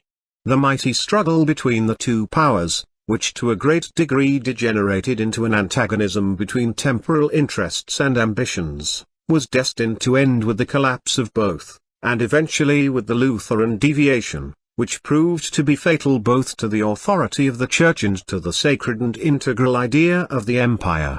Conversely, insofar as the militia of the Holy Roman Empire is concerned, that is, knighthood, things went differently, sometimes even culminating in instances of repression and destruction. Among the various knightly orders, the Order of the Knights Templar was the one that more than others overcame the double limitations constituted, on the one hand, by the mere warrior ideal of the secular knighthood and, on the other hand, by the merely ascetic ideal of Christianity and its monastic orders.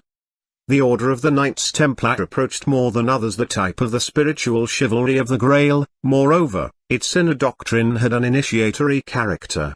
For this reason it was singled out and severely repressed by the alliance of the representatives of the two princes whom the order ideally transcended, namely, the Pope and his ally, Philip the Fair, a secularized, profane, and despotic king who hated the aristocracy.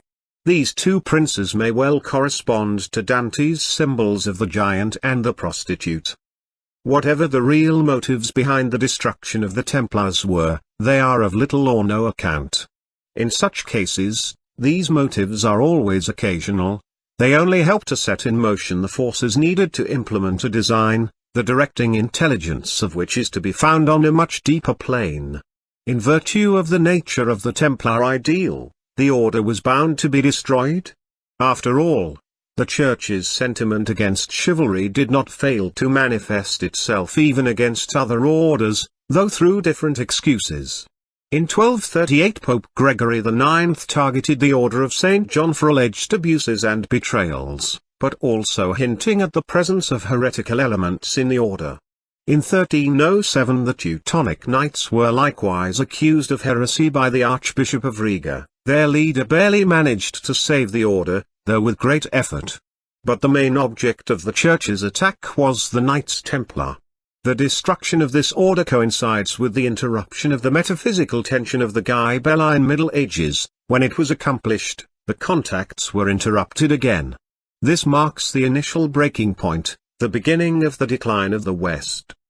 The struggle against the Templar order may truly be regarded, more so than the one waged against the Cathars, as a crusade against the Grail.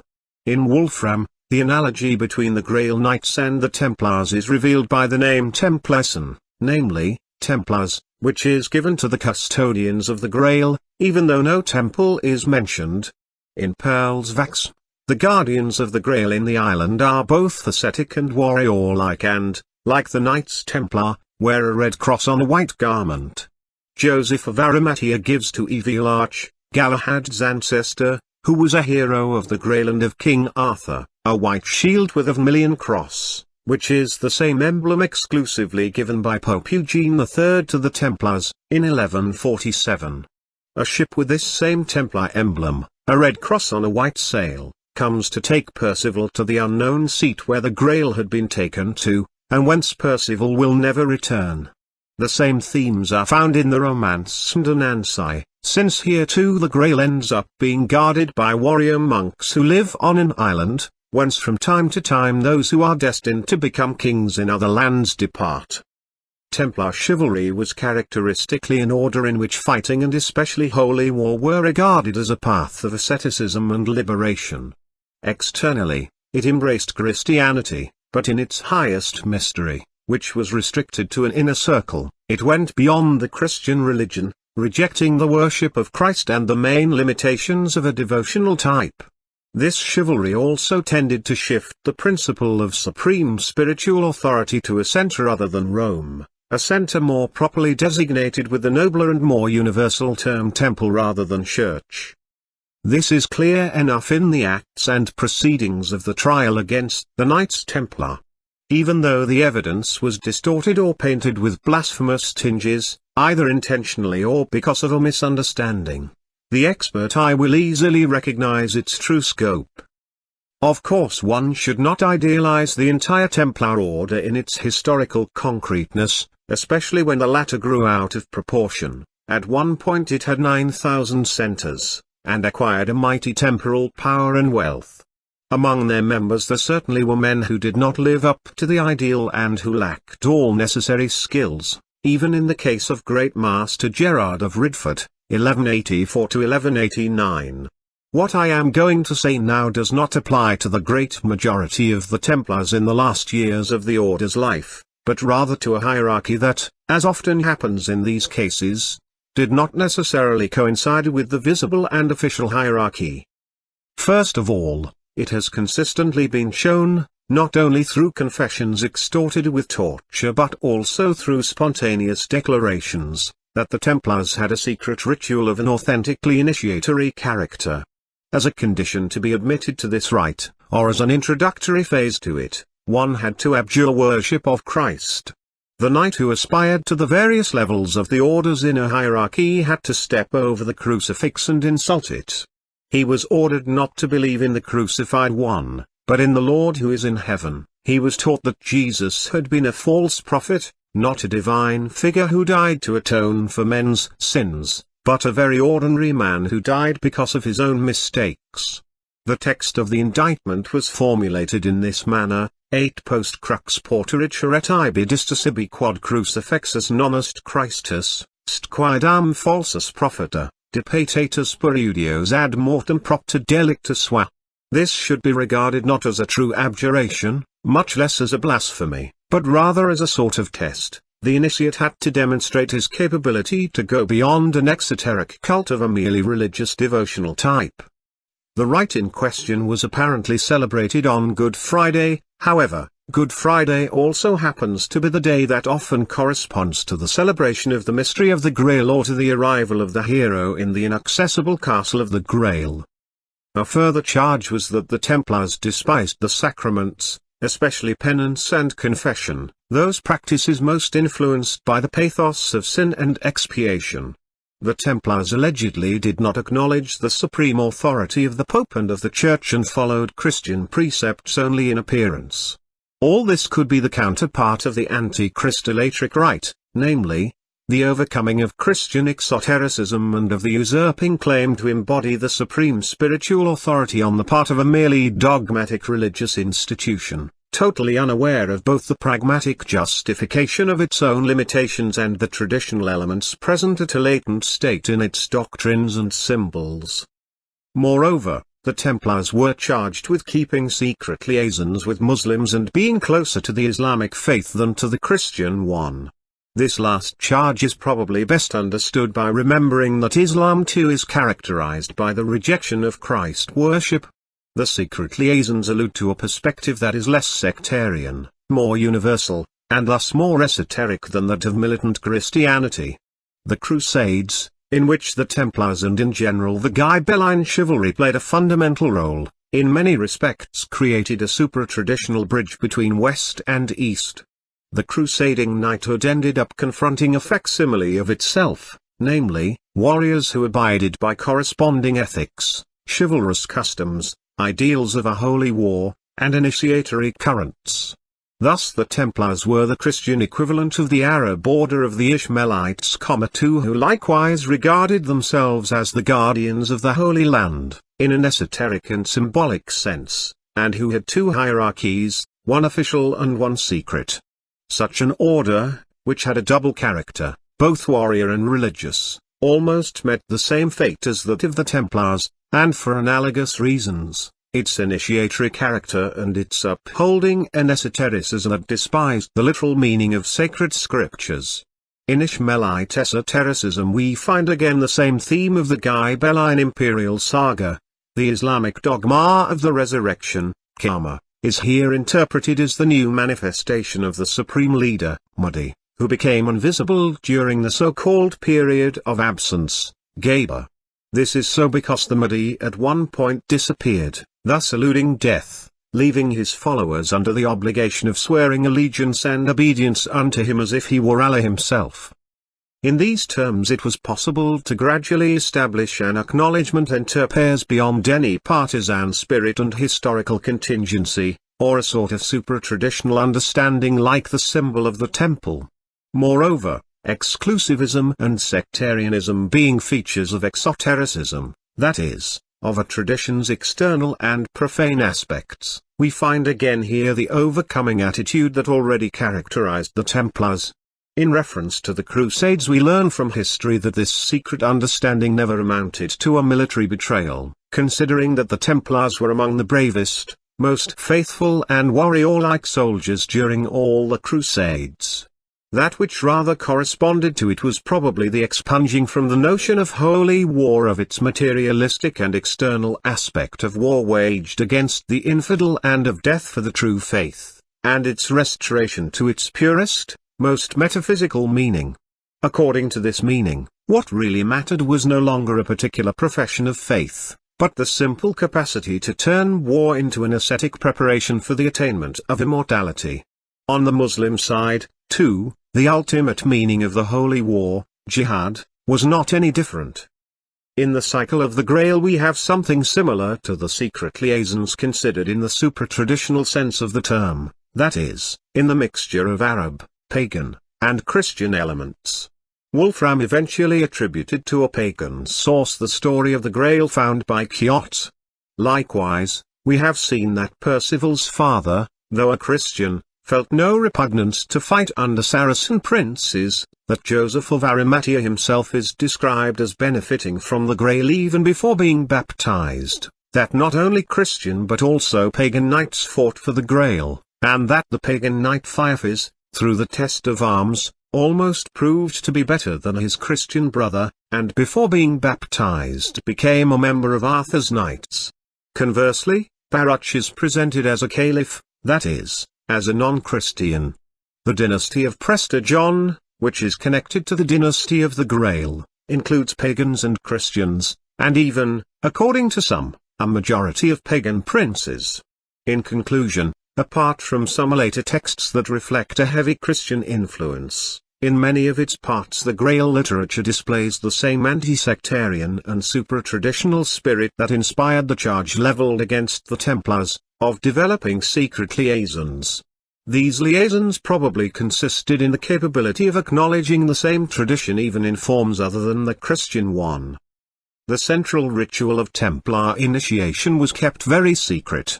From one of the proceedings of the trial we learn that a knight who underwent it returned as pale as a corpse and with a lost expression on his face, claiming that from then on he could never be happy again.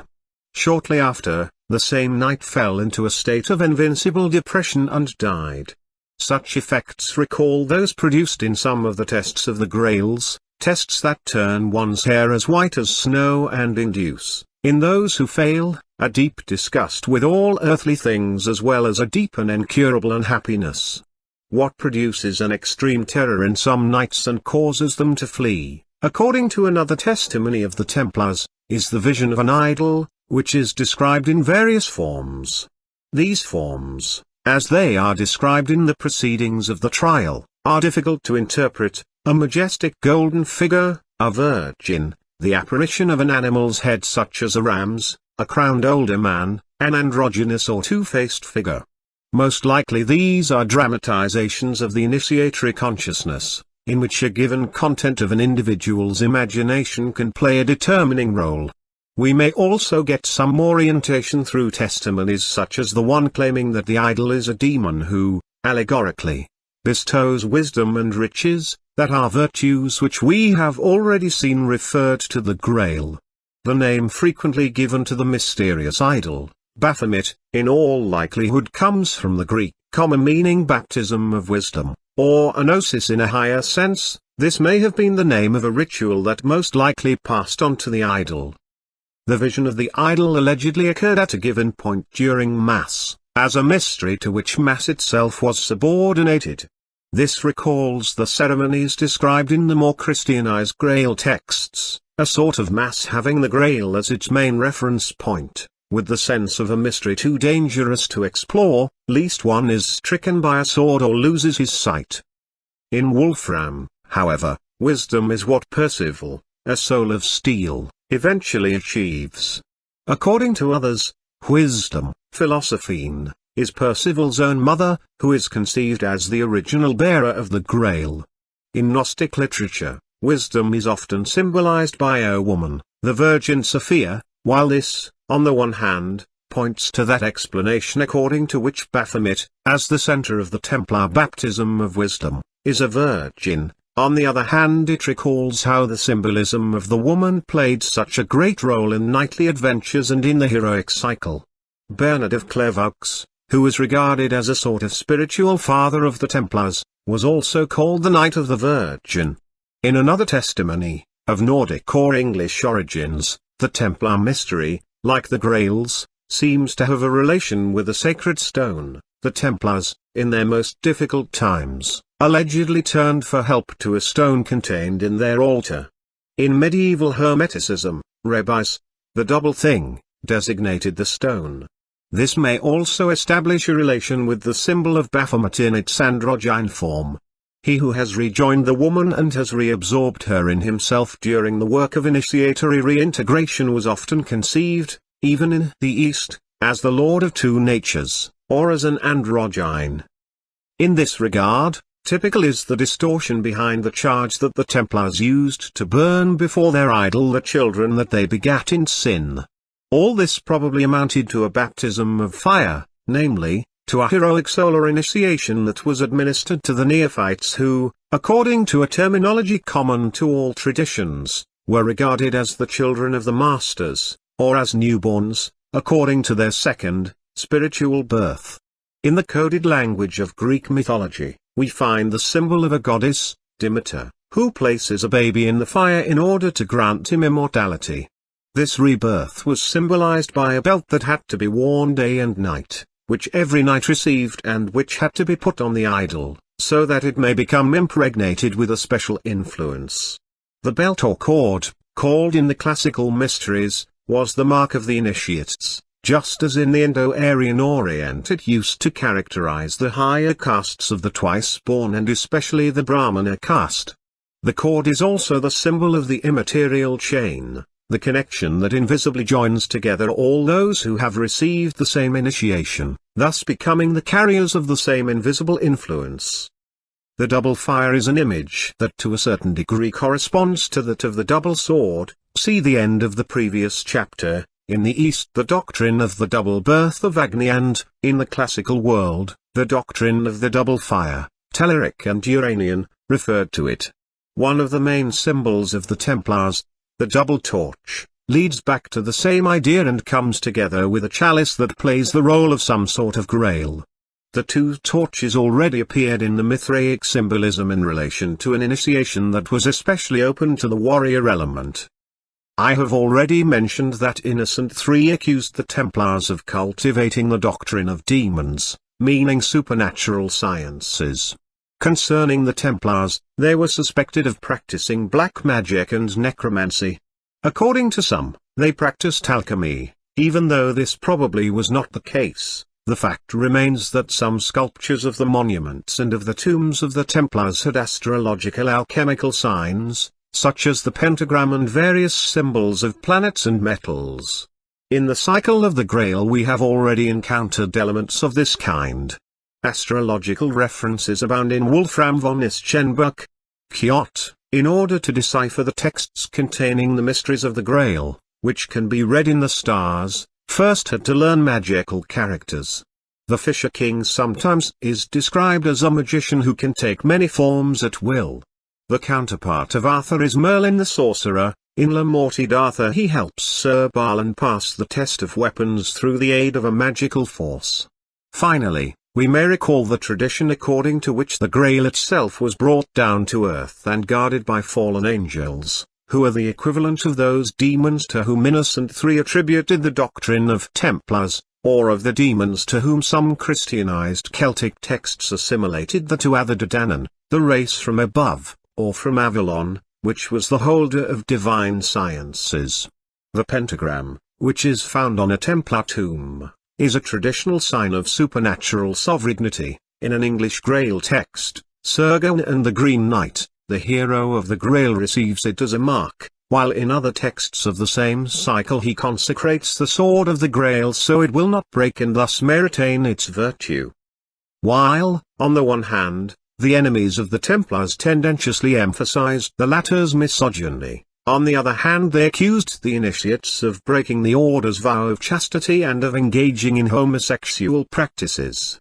Purity and chastity sometimes, though not always, appear also in the cycle of the Grail as characteristics required in the predestined hero. I have already indicated the possibility of bestowing on these concepts a meaning higher than a merely sexual and moralistic one. The renunciation of the earthly woman essentially alludes to the overcoming of desire. Amphitrite is doomed by mating not with the woman of the Grail but with Orgelas. In any event, just as the kings of the Grail were given a woman, according to Wolfram, while the simple knights had to be without one, likewise one may think that while the simple Templars practiced ascetic material chastity, the initiates of the order practiced a transcendent chastity. If it is legitimate to refer, in regard to initiatory Templarism, to the views of sexual magic that I have mentioned when talking about amphitheaters, it would not be difficult to understand what was really the case in the charge of unnatural intercourse. 7. From all these elements we can easily discern an analogical tie between the ideal model of the Grail's chivalry and the inner dimension of historical Templarism. On the other hand, the mysterious exhaustion of the source of inspiration of the Grail romances on the eve of the Templars' tragic end and of the massive persecutions unleashed by the Inquisition indicates a sort of occult syntony even on a more concrete plane. With the destruction of the Order of the Knights Templar and with the collapse of the tension that had led to greatness the Ghibelline Middle Ages at the time of Frederick I and Otto the Great, what was about to be manifested became invisible again. History departed again from what is higher than history. What remained was the myth of the emperor who has not died but whose life is lethargic, and whose seat is an inaccessible mountain. In other words, we have a renewal in a new, pessimistic sense, of the ancient theme of the awaiting, the cycle of the Grail, which had previously assumed this supra-traditional theme in positive terms by introducing the avenging and restoring hero, ended up reflecting such pessimism. Thus, while on the one hand the themes of the Decron still echo the affirming spirit of the period of high tension, since the disappearance of the old king and of his court with the Grail marks the fulfilled task and the advent of the hero who has succeeded in his mission, who now becomes the new ruler, having at his side the invincible sword. On the other hand, other texts witness a very different spirit, that of the redactions of the imperial saga, in which the outcome of the last battle is negative for the king who has awoken from his sleep. This king does not know how to cope with the unleashed forces against which he goes to battle. His hanging the shield on the dry tree no longer has, as in the previously mentioned story, the meaning of a participation in the power of the universal empire, but that of an abdication of the realm and of going to heaven. Thus, in the epilogue of Maynesia's text, Percival achieves his revenge, but then renounces the regal dignity and, taking with him the Grail, the sword, and the lance, withdraws to ascetic life. This is the same life that, in Wolfram, the brother of the wounded king of the Grail had espoused in order to attempt, through a different way from the heroic one, to remedy the decay and the pain of his brother, during the period of interregnum and the long wait. After Percival dies no one knows whatever happened to the three objects, sword, cup, and lance. Likewise, in Percival Legalois, Percival and his companions withdraw to an ascetic life in a seat in which the Grail does not manifest itself anymore. In order to lead them to it, the Templars' ship appears, with a red cross on a white sail. From then on, no one ever hears again about Percival or the Grail. The same theme appears again in the quest du Graal. A heavenly hand takes the Grail and the lance, which are no longer seen after that, while Percival withdraws to solitude and dies. In the Titural, the Grail travels to India, to the symbolical kingdom of Prester John. The people around Salvator and Montsalvac practiced a sinful life, and Montsalvac's knights, despite all their efforts, cannot change that. Thus the Grail cannot remain in it and must be taken where the light rises. A ship, after a fantastic symbolic voyage, carries it to India, to the kingdom of Prester John, which is located in proximity of heaven. The Templars travel there, and all of a sudden, the castle of Montsalvac too is magically transferred here, since nothing sacred must be left behind, among the sinful populations. The same Percival assumes the function of Prester John, who is the image of the invisible universal ruler. Finally, in La Morte d'Arthur, in the sense of some new version of the theme of the mortally wounded Arthur who withdraws to Avalon, we find Galahad, who, during a period of incarceration, is fed by the Grail and who, having had the full view of it, does not attempt to affirm himself and to become its king, but rather asks to leave earth. Then the angels come to take his soul to heaven. A heavenly hand takes the vessel and the lance, and since then no one can be so bold as to say he saw the Sangreal. 8. After the climax represented by the Middle Ages, tradition goes underground everywhere. As cycle ends, the current of becoming leads further and further away from the immobile lands, or from the island. Men and entire nations at this time precipitate into the most critical phase of that which was traditionally referred to as the Dark Age, or Kali Yuga. 25. The Grail, the Cathars, and the Love's Lieges. The legend of the Grail has historical relationships with troubadour literature, and more in particular with the Love's Lieges. Some have considered it a part of the medieval genre of chivalric romance. However, it seems that troubadour literature had, to a certain extent, an esoteric dimension and secret tendencies. This fact has been acknowledged by many Italian scholars, following Luigi Valli's studies on Rossetti and After hinting at this esotericism, I will then indicate how such currents reflected analogous influences to those that shaped the Grail cycle. First of all, there is no doubt that the current of the Love's Lieges often had a marked Ghibelline, anti-Catholic, and even heretical character. I had already shown how the gay science developed mainly in those cities and castles of Provence that were also centers of heresy and especially of Catharism. Starting from these premises, I tried to identify the secret and sectarian content of troubadour literature. Ra intended to see in Wolfram von Eschenbach's narrative a sort of transcription of a Provençal story, strictly connected with the vicissitudes of the Cathars and especially with their castle, Montska. Personally, I believe that a distinction should be made between the Love's Lieges and the Cathars. I also think that the spirit of Catharism in particular had indeed very little in common with the spirit of the Grail's Templarism.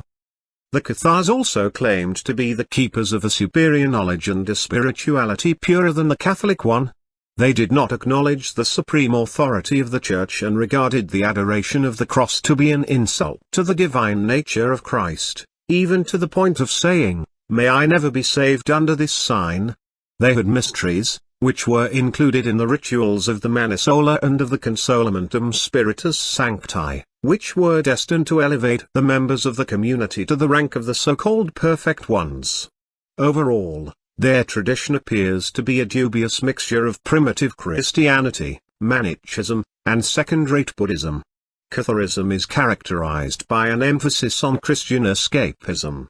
Its main features, such as dualism, the pessimistic denial of the world, the accentuation of the pathos of love and renunciation, the impulse to an undetermined liberation, an asceticism wavering between a lunatic and a spiritual exaltation that was carried to such extremes that some Cathars starved themselves to death, hoping to become free from the world, which they conceived as an evil creation of the anti-God and as a place of exile, show how distant this tradition was from what may be ascribed to a heroic spirituality characterized by strict initiation.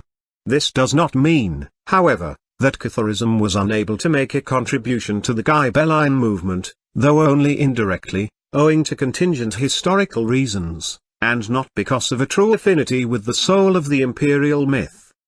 Provence, the center of Catharism, may be considered one of the main places in which, through the Crusades, the transmission of various themes and traditional symbols from the Arab-Persian East to the Christian West took place. But while in the Grail cycle the positive and virile aspect of an ancient, pre-Christian Nordic Celtic legacy was resurrected, in Catharism what apparently re-emerged was the negative, feminine, gynecocratic aspect, belonging to a different pre-Christian legacy, which I have characterized elsewhere as Atlantic Southern too and which should be considered as an alteration of the primordial tradition in the sense of the cycle of the mother. 3. While it seems that the Cathars borrowed from Manichaeism and Buddhism a symbol of Mani, a bright stone that brightens the world and eradicates every worldly desire, this is only a superficial correspondence with the Grail, since the Cathar symbol merely had the lunar and religious character of a jewel of compassion and of divine love. Catharism's opposition to the Church was based on its perception of Catholicism as a sort of continuation of the Mosaic religion, according to the Cathars, as also for some Gnostic sects and for Marcion, the God of Moses was a God of this earth, opposed to the God of love. In other words, the Catholic Church was too Roman to be the Cathar Church of love. Thus the crusade against the Cathars had a deeply different meaning from the one waged against the Templars. I have to agree with Peyrat, who, in spite of his personal preference, saw in this crusade the struggle of the Roman authoritarian theocracy allied to the feudal and monarchical northern Gallic France against the democratic, federal, and municipal Iberic Aquitaine, which was the cradle of a knighthood yearning to become emancipated from Rome and from northern France. Still, the attack of the Church, in league with the Dantean giant, against the Cathars, unlike the attack against the Templars, targeted an element that was inseparable from the original pathos of true Christianity, namely, something that could be characterized as more authentically Christian than Roman Catholicism. As I was saying, we must be careful not to put the movement of the Love's Lieges in a unilateral relation with the Cathars.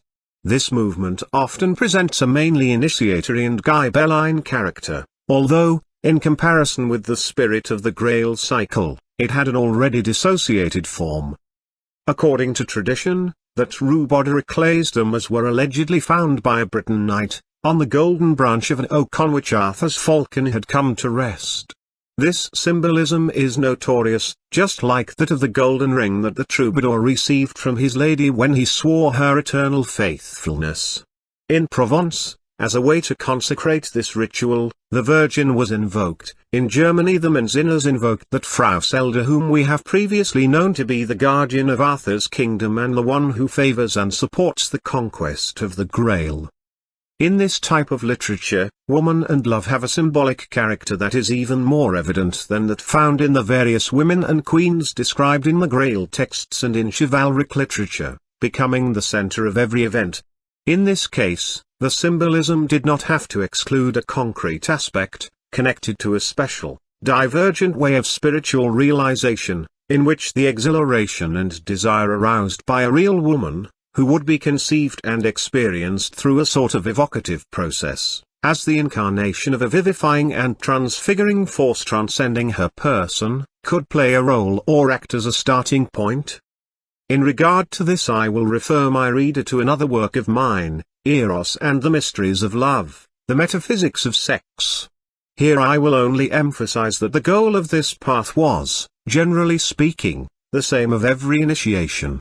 Jacques Bézieux, a Provençal love's liege, said this expressly when he identified love as the destruction of death, by saying, a senify en sa pati sans, et mort senify mort all les semblants, sarans sans mort, for him, lovers, or those who have obtained love, are those who do not die or those who will live in another era of glory and joy. That the literature of love often had a secret content can be clearly seen in more than one hint dropped by the authors themselves. Francesca da Barberino, for instance, cautioned against coarse people, and wrote, I hereby state and declare that all of my works dealing with love have a spiritual sense and that not all of them can be understood by everybody. His documents of love are marked by the eloquent figure of a warrior with a sword in his hands, from whose mouth comes this significant sentence, I am vigor and I am watching out for somebody to come and open any of these books, and if one is not qualified to read them, I will strike him in the chest with this sword. This was a caveat to the profane reader, it represented a defense of a secret doctrine that recalls an aspect of the defense of the Grail. Valley has shown that the women of the Love's Lieges, no matter whether their names were Rose or Beatrice, Joanna or Selvaga, beginning with Dante, Cavalcanti, Dino Campani, and the poets of Sicily's courts, including Frederick II, must be regarded as the same woman. According to this scholar, this woman represents secret doctrine, which is protected by a group of people joined together in an invisible bond and by a militant attitude that was, for the most part, opposed to the Church. This is undoubtedly an aspect of this symbolism. Here are some examples. Dante's love, at one point, is revealed as love for holy wisdom.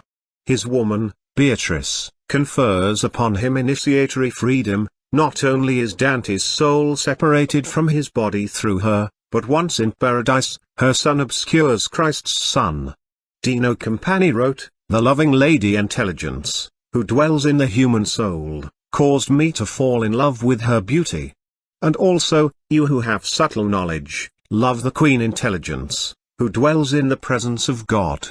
She is a woman of great value, who nourishes the soul and pacifies the heart. Those who serve her will never go astray. Cavalcanti related such a beautiful woman, whom the mind cannot understand with the statement your salvation has appeared. The love of Guido Guinizoli was for a woman who should bestow truth, as the intelligence from heaven. In the Jugement d'Amour, in which we find Blanchefleur, who appeared as one of Percival's women, mention is made of the mysteries of love, which should not be revealed to cowardly, indiscreet, and vulgar people and should be reserved for clerics and knights.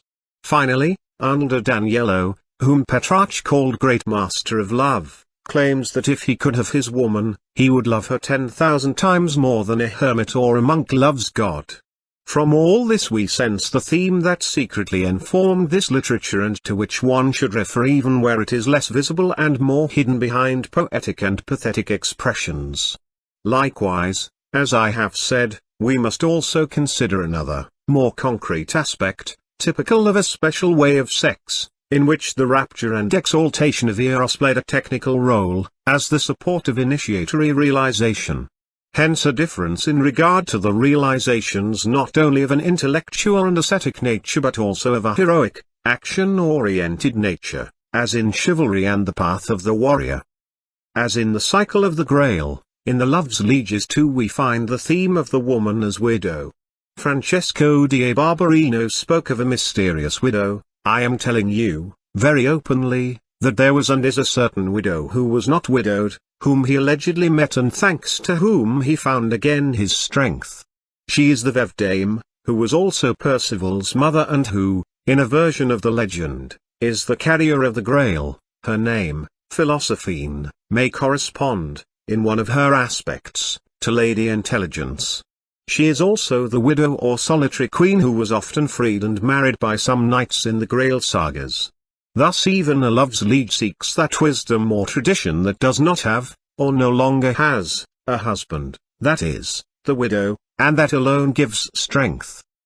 Again, in regard to the initiatory aspect, the love's lieges knew many degrees. Niccolò da Rossi arranged the degrees in the virtue of true love according to a hierarchical adder that goes from liquatio, melting, to languor, feebleness, to studium, zeal, and finally to ecstasim, ecstasy, which dissiter excessus mentis, is referred to an excess of the mind, namely, to a suprarational experience.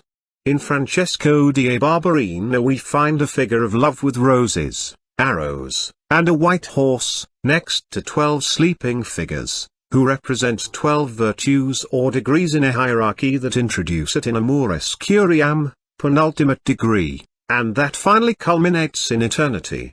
6. Here we find again the symbolism of the horse, in reference to the principle of non-death, amor, concerning the 4 arrows and the roses. They obviously correspond to the double power to kill or pierce and to resuscitate, to blossom again, which is among those attributed to the Grail or its lance. Moreover, it is as a perennial rose that Dante clearly symbolizes the vision of the superworld, thus teaching us what one must think of women who ostensibly are named Rose, who were celebrated, almost to the point of monotony, especially in the literature produced in Ghibelline milieus, such as that of Frederick II's court, beginning with the emperor himself. In regard to the other, opposite aspect of the love principle, that it may act in a destructive fashion, here we find again the Grail theme of being wounded, not only by darts, but also by a lance. In Jacques de Bézieux we read, Love, who is not slow in recognizing his lieges, flies to him with whom a lady is in love, wounds him with his lance, strikes him in such a way as to tear his heart out of his chest, and then carries it to his lady. According to the same author, who does not hesitate to declare that the first and most noble of love's lieges were the Knights of Arthur and of the Grail, love wants his lieges to be armed for a fight, because he wants to break and bring down the arrogance of the proud, of those who are hostile to him. These proud people will be pierced by him with a lance, just as Amphtas was pierced for having become more jealous his lover. Cavalcanti says of love that it arouses the mind that was asleep, that is, that it causes an initiatory awakening, but also that it slays the heart and makes the soul tremble, just as Dante says, before the vision of the woman, that he made an effort not to fall and that his heart died though I was still alive. 7. All these expressions, together with many other analogies, which are often referred to the effect of an enigmatic greeting from the woman, makes us think of the effects of transcendent experiences, similar to that of the already mentioned Templar witness, instead of appearing as heroic transpositions of emotions of love. 26. Dante and the Love's Lieges as a Ghibelline militia. The Templars' battle cry was "Long live God, holy love." In Jacques de Baisieux, the lord of the land of love was called Holy Love, who was one and the same with God himself, since the land of love was identified with the inalienable heavenly region, which was opposed to all contingent earthly lands. Moreover, the Love's Lieges displayed the traits of a fighting militia, as they were endowed with weapons and secret accords of their own. Riculfi, after saying that they must not reveal the secrets of love, but conceal them as best as they can, added that they must cooperate in their wills, words, and deeds. In Francesco di Barberino, the court of love was represented as a heavenly curia of the elect, arranged in a hierarchical fashion, with angels in correspondence to each degree. Considering what I have already mentioned about the bird as a symbol, this figuration, which recalls the castle of the Grail as a spiritual palace and castle of souls, does not have a different meaning from that of the court of love that is composed entirely of birds, which from time to time speak there. Moreover, Di Barberino was a soldier and an ardent supporter of the Ghibelline cause, who joined the army of Henry VII, 1308–13. The most characteristic Italian love poets were either moderate or radical Ghibellines, some with the scent of heresy, others undoubtedly heretics, and although they exalted women and spoke of love, they were men of action, of struggle, of war and faction. Troubadours such as Guillaume Figura and Guillaume Anelia, who survived the crusade against the Cathars, sided enthusiastically with the emperor, launching bitter attacks against the church. Even Andrea Capellano's treatise was solemnly condemned by the Church in 1277, despite a visible lack of good reasons. Dante, who in his Divine Comedy used as a central symbol the seal of the Templars' Grand Master, that is, the eagle and cross, travelled to Paris just when the great tragedy of the Templars unfolded, without telling anyone and without anyone ever learning the reasons for this trip. From these elements, and from many other similar ones, one can suppose that the Love's Lieges, besides constituting an initiatory chain, also had their own organization, which supported the cause of the empire and opposed the church. Not only were they the custodians of a secret doctrine, which was not compatible with the more exoteric Catholic teachings, but they were also people who militated against the hegemonistic claims of Rome's Curia. This was the thesis endorsed by Rossetti and taken up by Valiant to a degree by Riculfi and, more recently, by Alessandrini, though with a heavy emphasis on the merely political dimension. On this basis, the above-mentioned symbolism could allow a further interpretation. The symbol of the woman as the staff-keeper of the doctrine must be applied to the same organization. Laws of love, such as the one stating that the woman who has received and accepted from the perfect lover the gifts of Masonia, namely, gloves and mystical cordon comatu, must give herself to him, lest she be regarded a prostitute, are supposed to be formulas of faithfulness or militant solidarity, and so forth. The woman who according to Dante usurps Beatrice's, that is, Holy Wisdom's, role, forcing her to go in exile, is the Catholic Church's exotericism, which has forcibly replaced the true doctrine. This is the meaning of the petrifying stone that encloses the woman Petra alive.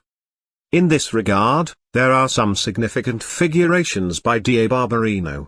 In that figuration with the 14 figures who, arranged in couples, form 7 hierarchical degrees, we can see that the lower degrees are constituted by the religious element, corresponding to a cadaver, which reproduces Dante's view of the stone as synonymous with death. The representatives of the ecclesiastical hierarchy, compared to the Love's Lieges, are secular and far from possessing a vivifying knowledge, or the true woman, or the widow, who corresponds to the higher degrees, or to the deserving knight who has the rose and life while the former know only death.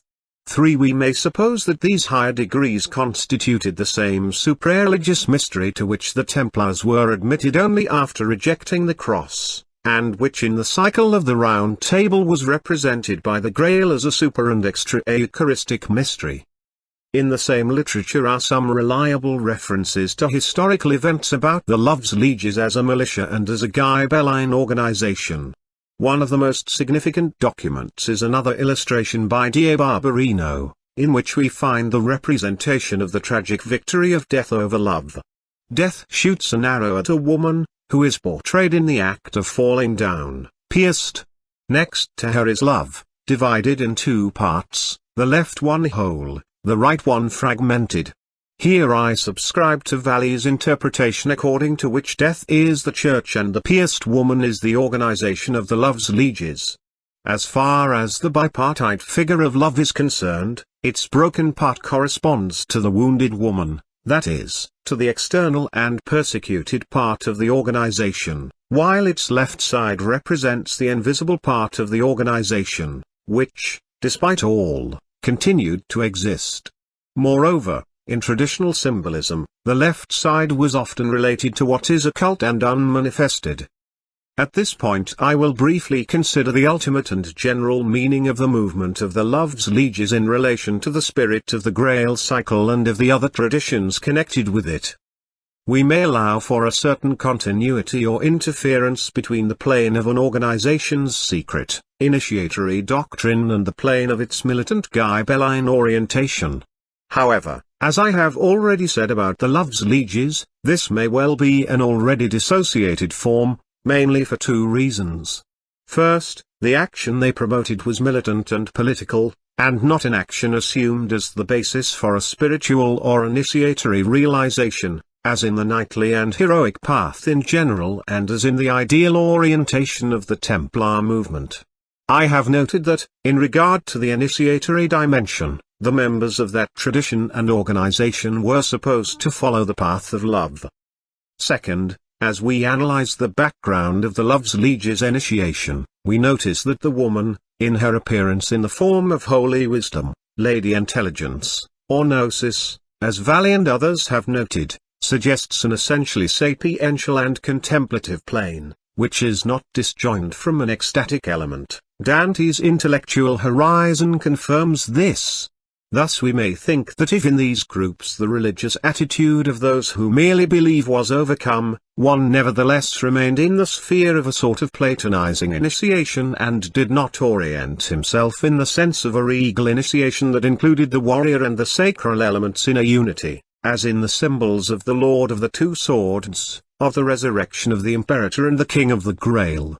This is to say that the Ghibellinism of the Loves Lieges lacked a spiritual counterpart that was truly congenial. This is why I have referred to it as a dissociated form, even though in some regards it perpetuated, as a secret organization, the previous or parallel tradition.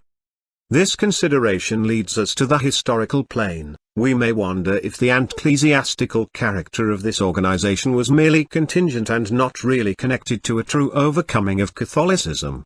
In fact, within Orthodox Catholicism there was room for a realization of a contemplative and more or less Platonic type. Moreover, many dogmas and symbols of the apostolic tradition were susceptible to be vivified on its basis.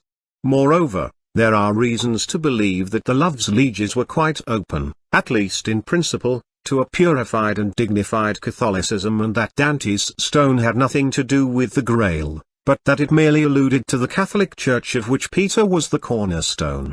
When he said that this stone, which was previously white, had turned black, apparently he alluded to its corruption, owing to which the Church had become some kind of tomb of Christ's live doctrine, of which she was supposed to be the pure repository.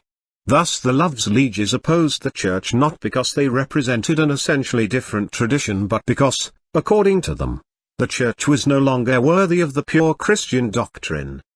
If this is true, then Dante and the Loves Lieges should not be put on the same level as the Grail's knights. The widow whom they talked about would not have been the solar tradition of the empire, but an already weakened and lunar tradition, which therefore would not have been totally irreconcilable with the premises of a renewed Catholicism. An indirect proof of this is Dante's view of the relationship between the Church and the Empire. As I have said before, Dante's view is centered on the limiting dualism and on a polarity between contemplative life and active life. Now, if starting from this dualism Dante bitterly attacked the Church for those aspects in which it did not confine itself to the pure contemplative life, becoming greedy for earthly powers and goods, denying in the process the Empire's supreme right in the dimension of active life, and worse yet, attempting to usurp the Empire's prerogatives, then it logically follows that on the basis of the same premises, Dante should have cultivated an equal aversion for the opposite tendency, namely, for any attempt on the part of the Empire to totally affirm its own dignity in the same spiritual domain to which the Church laid exclusive claims, a right, we should recall, that Dante granted it. In other words, Dante should have opposed radical Ghibellinism and the transcendent view of the Imperium in the same way he opposed Guelphism, and this because of an initial theory that is heterodox, not so much from the point of view of a purified Catholicism but from the point of view of the primordial tradition of regal spirituality. Therefore, against the tendency of some people to overvalue Dante's esotericism, and despite the effective presence of this esotericism in many of his views, on the plane that I am discussing, Dante emerges much more as a poet and a fighter than as a man upholding an uncompromising doctrine. He displays too much passion and too much factionalism in his militant temporal views, while he tends to be much too Christian and contemplative in the spiritual domain. Hence, many of his confusions and oscillations, such as his confining Frederick II in hell, while at the same time defending the Templars against Philip the Fair.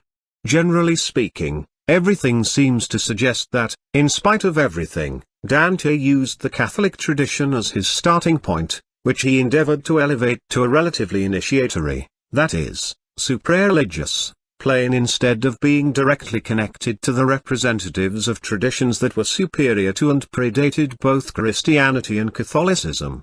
Some of these traditions, for instance, would include the main sources of inspiration in the cycle of the Grail and of the Hermetic tradition.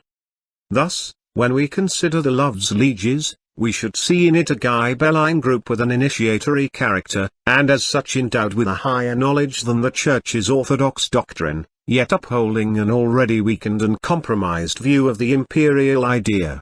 Thus the most positive aspect of the current is that the court of love assumes the character of an immaterial kingdom and that the lieges are individual personalities committed to a suprarational and ecstatic realization.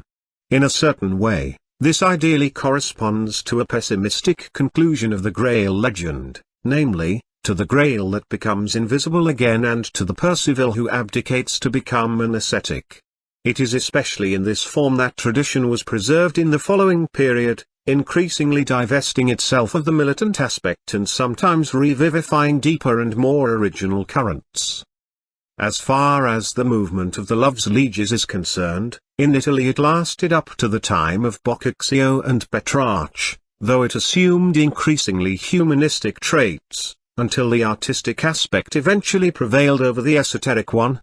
Then the symbols were transformed into mere allegories, their meaning no longer understood even by those who continued to employ them in their poems. During the early 17th century the vital principle of tradition appears to have been totally extinguished, not only overall, but also in individual authors. For a relative continuation one must refer to other groups and to other currents. 27. The Grail and the Hermetic tradition. I have devoted an entire book to the Hermetic tradition, aimed at showing the essentially symbolic character of what in a very complex and abstruse literature was superficially known as alchemy and as alchemical procedures, aimed at producing gold and the philosopher's stone. I refer my readers to that work, in case they wish to gain a deeper understanding of Hermetic alchemical doctrines. Here, I will limit myself to indicating some of their themes that reproduce those of the mystery of the Grail and of initiatory regality, though in other forms. In regard to the historical dimension, the Hermetic alchemical tradition appeared in the West at the time of the Crusades. It reached its peak between the 13th and the 16th centuries, and it lasted up to the 18th century, interfering, in these last developments, with Rosicrucianism. And yet the origins of the Hermetic tradition can be traced to an even more distant past. Between the 7th and 12th centuries it was known among the Arabs, who became the instruments of the revival, in the medieval West, of the older legacy of the pre-Christian wisdom tradition. In effect, the Arab and Syriac Hermetical chemical texts were inspired by texts of the Alexandrian and Byzantine period, 3rd to 5th centuries. These texts, while representing the oldest testimonies from a historical and scientific point of view, must have gathered and transmitted older traditions that had been previously preserved in oral forms of a strict initiatory transmission. The Hellenistic texts refer to all kinds of authors, both real and imaginary, of pre-Christian antiquity. Though they have a scant scientific basis, they have the meaning of a symptom or of the confused perception of a truth. First of all, the tradition claims to be the repository of a secret, regal, and priestly knowledge, or of a mystery that according to Olympiodorus was reserved for the higher castes, kings, wise men, and priests. The prevailing term became ars regia, or royal art. Through imaginary and sometimes extravagant references, the tradition of the royal art was traced to the Egyptian tradition. Under classical pagan disguises it was traced to Hermes, who was regarded as the forefather or teacher of Egyptian kings, and to the Iranian tradition. According to Cinzius and to the Democritean texts, it was the science already known to Egyptian kings and Persian seers. Mention was made not only of Zarathustra but also of Mithras, who together with Osiris characterized certain phases of the divine opus. We may recall here that it was in ancient Egypt and Iran that the tradition of solar egality was established in typical forms. The Hellenistic alchemical texts talk about an ancient and immaterial stock that enjoyed total freedom and was without kings. A medieval text claimed that alchemy was known in antediluvian times. Another ancient author attributed it to the first of the angels, who mated with Isis. Thus Isis came to learn the science, which was revealed to Horus. Here the theme of the divine woman and the restoring hero, Horus, who avenges the dead and dismembered Osiris, is confusedly but also significantly associated with biblical reminiscences concerning the angels who descended on earth and with their stock, which according to tradition had been, before the flood, a stock of glorious or famous beings. This suggests the presence of elements of the primordial tradition that were preserved during the ascending, solar, or heroic cycle of civilizations, such as the Egyptian or the Iranian ones. These forms later assumed a mysteric form, mixing with other elements and assuming the hermetical chemical disguise, along with the employment of a symbolism derived from classic mythology and astrology. The Hermetic doctrine, per se much older than Christianity and alien to the latter's spirit, thanks to its clever and impenetrable metallurgic disguise, was able to perpetuate itself during historical periods dominated by Islam and Catholicism, without being forced to borrow from those religions any external elements and without undergoing significant deviations. The references to Christianity found in Western medieval texts prove to be superficial and extrinsic. Much more so than those found in the Grail cycle, the classical pagan element remains very visible, even in the external forms. It was only in a later period that the interference with Rosicrucianism led to a mixture of the Hermetic symbols with those derived from some sort of Christian esotericism sharing some common traits with the Loves Lieges tradition.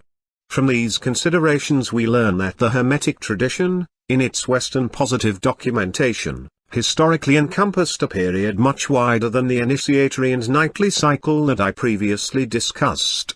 In this context I wish to consider the phase that historically emerged as a current. This current, after emerging in the West in the same period as the Grail cycle and the Loves Lieges, outlived these cycles, thus establishing a continuity characterized by the correspondence of some fundamental symbols. I will now briefly discuss some of these symbols. 1.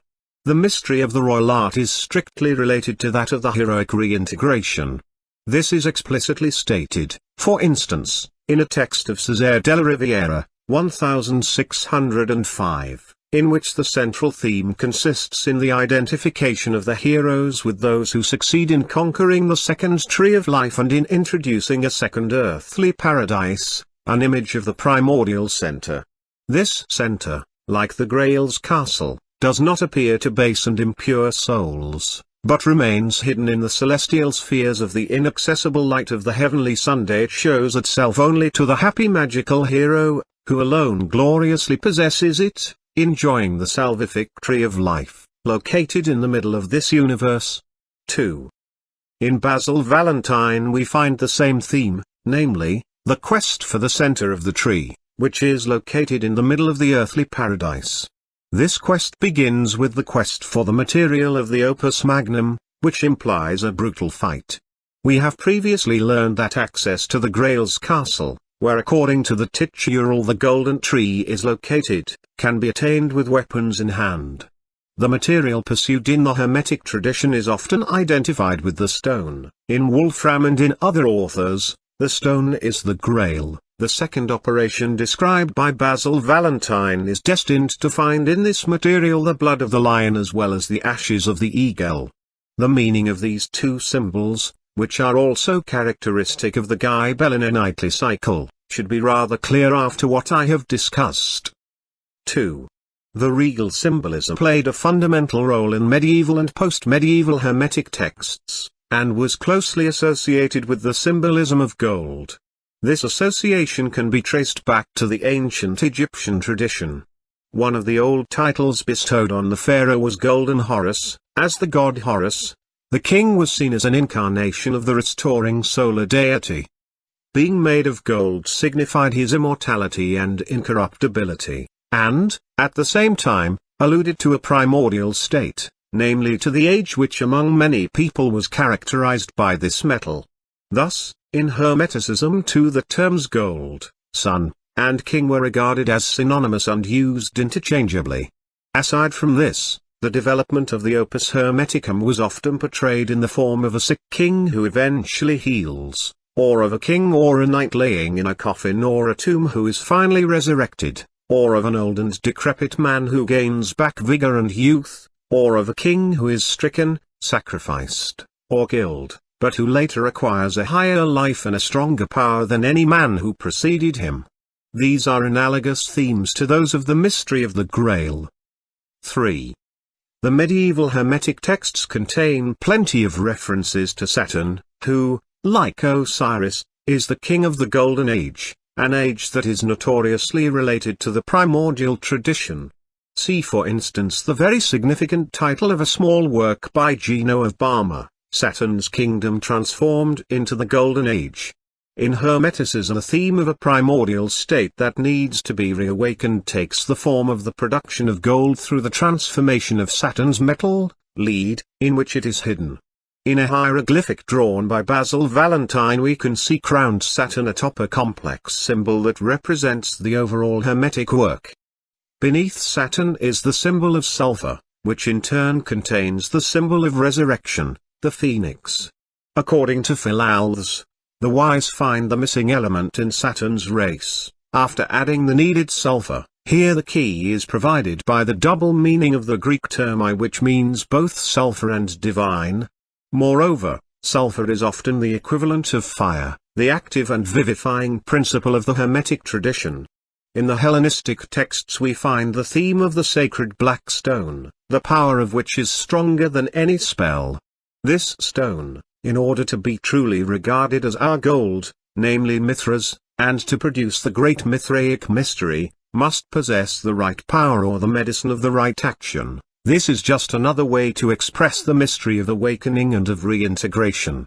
What we have here is a further parallelism with the themes of the Grail, symbols of a primordial regality and of a stone that await a virile and divine power. Sulfur equals divine, in order to be manifested as gold and as the philosopher's stone endowed with the medicinal power to destroy every illness. 4. On this basis it would be possible to interpret the mysterious term lapsit exilis, employed by Wolfram in reference to the Grail, as the lapis elixir, thus acknowledging a correspondence between the Grail and the divine or heavenly stone described in Hermetic texts. The latter has also been perceived as an elixir or as a principle that renews itself and bestows eternal life, health, and victory. When we read in a text by Kitab el-Fokul, the stone speaks but you heed it not, it calls to you and you answer not. O you sleepers! What deafness stops your ears? What vice grips your hearts and minds? We cannot help but think about the question associated with the Grail that the hero at first does not ponder, but that later on he poses, thus fulfilling his task. The Hermetic philosophers seek their stone just like the knights seek the Grail, or the heavenly stone. When Zacharias wrote our body, which is our occult stone, cannot be known nor seen without inspiration. Without this body our science is vain. 5. He reproduced, like many other authors, the theme of the invisibility and of the mysterious location of the Grail, which is reserved for those who are either called or led to it, following an inspiration or a fortuitous coincidence. The theme that the stone is not a stone and that this knowledge should be understood in a mystical rather than in a physical sense goes back to the Hellenistic age. It appears in several Hermetic texts and it recalls the immaterial nature of the Grail which, according to previously mentioned authors, is not made of gold, stone, horn, or any other known material. In Arabic Hermetic texts, the quest for the stone is significantly connected to the themes of the mountain, that is, Mount Salvak, of the woman, and of virility. The stone that is not made of stone, and which does not have the nature of a stone could be found on top of the highest mountain. From it, it is possible to obtain arsenic, that is, virility. Due to the double meaning of the Greek word o grave, in the Hermetic tradition arsenic has often been employed as the symbol of the virile principle which is synonymous to that active sulfur that needs to be added to Saturn as Philalz suggests. Beneath arsenic we find its bride, Mercury, to which it is joined. I will expand on this matter further on. For now, I wish to recall that according to one of its most recurrent themes, the royal art of the Hermetists is focused on a stone that is often identified with Saturn. This stone contains the phoenix, the elixir, the gold, or our king at the latent state. Moreover, I also wish to recall that the strange and terrible mystery that was transmitted to the disciples of King Hermes and to the heroes who tried to find their way to the earthly paradise through fierce fighting, consists in destroying that state of latency often referred to as death or disease or impurity or imperfection, through operations of an initiatory character. 5. Finally, I wish to mention the Mysterium Coniunctionis. The union of the male with the female, as per the teachings of the Hellenistic texts, is an essential part of the Hermetic work. The male is the sun, sulfur, fire, arsenic. This principle must be turned from a passive into a living and active one. For this to happen it must be joined with the feminine principle, which is called the woman of the Hermetic philosophers, their fountain or divine water, or, in the metallurgical symbolism, Mercury. Here we find in a very explicit way the hidden role that the woman played in several parts of the chivalrous literature and of the literature of the love's lieges. In the words of Della Riviera, she is our Hebe, connected with the second tree of life, who bestows to the heroes the natural, that is, Olympian, beatitude of the soul and bodily immortality. She often corresponds to the water of life. Moreover, Hermeticism points out her dangerous side, which, like the Grail, like the spear or the second sword, may destroy those who join her without being able to take their own gold or fire, namely the principle of personality and of the heroic force, beyond their natural limit. The wedding, the union with the woman, may turn out to be harmful unless it is preceded by a radical purification. Mercury, or the philosopher's woman, while being water of life, has also the character of a thunderbolt, of a fiery poison that dissolves everything and that burns and kills everything. Thus, the fire of the philosophers that it generates, is applied to a symbolism that is also used in the Grail cycle, the sword, the lance, the axe, or everything that breaks and wounds. In this context, we should recall the interesting allegories found in a Hermetic Rosicrucian work by J.V. Andrea, namely the chemical wedding of Christian Rosencreutz. Here we need to note two things. First, the presence of some trials, of which it is said, "It is better to run away than to face that which is beyond one's strength," that are overcome only by warriors and by those who, not trusting their might, have proven to be free of pride.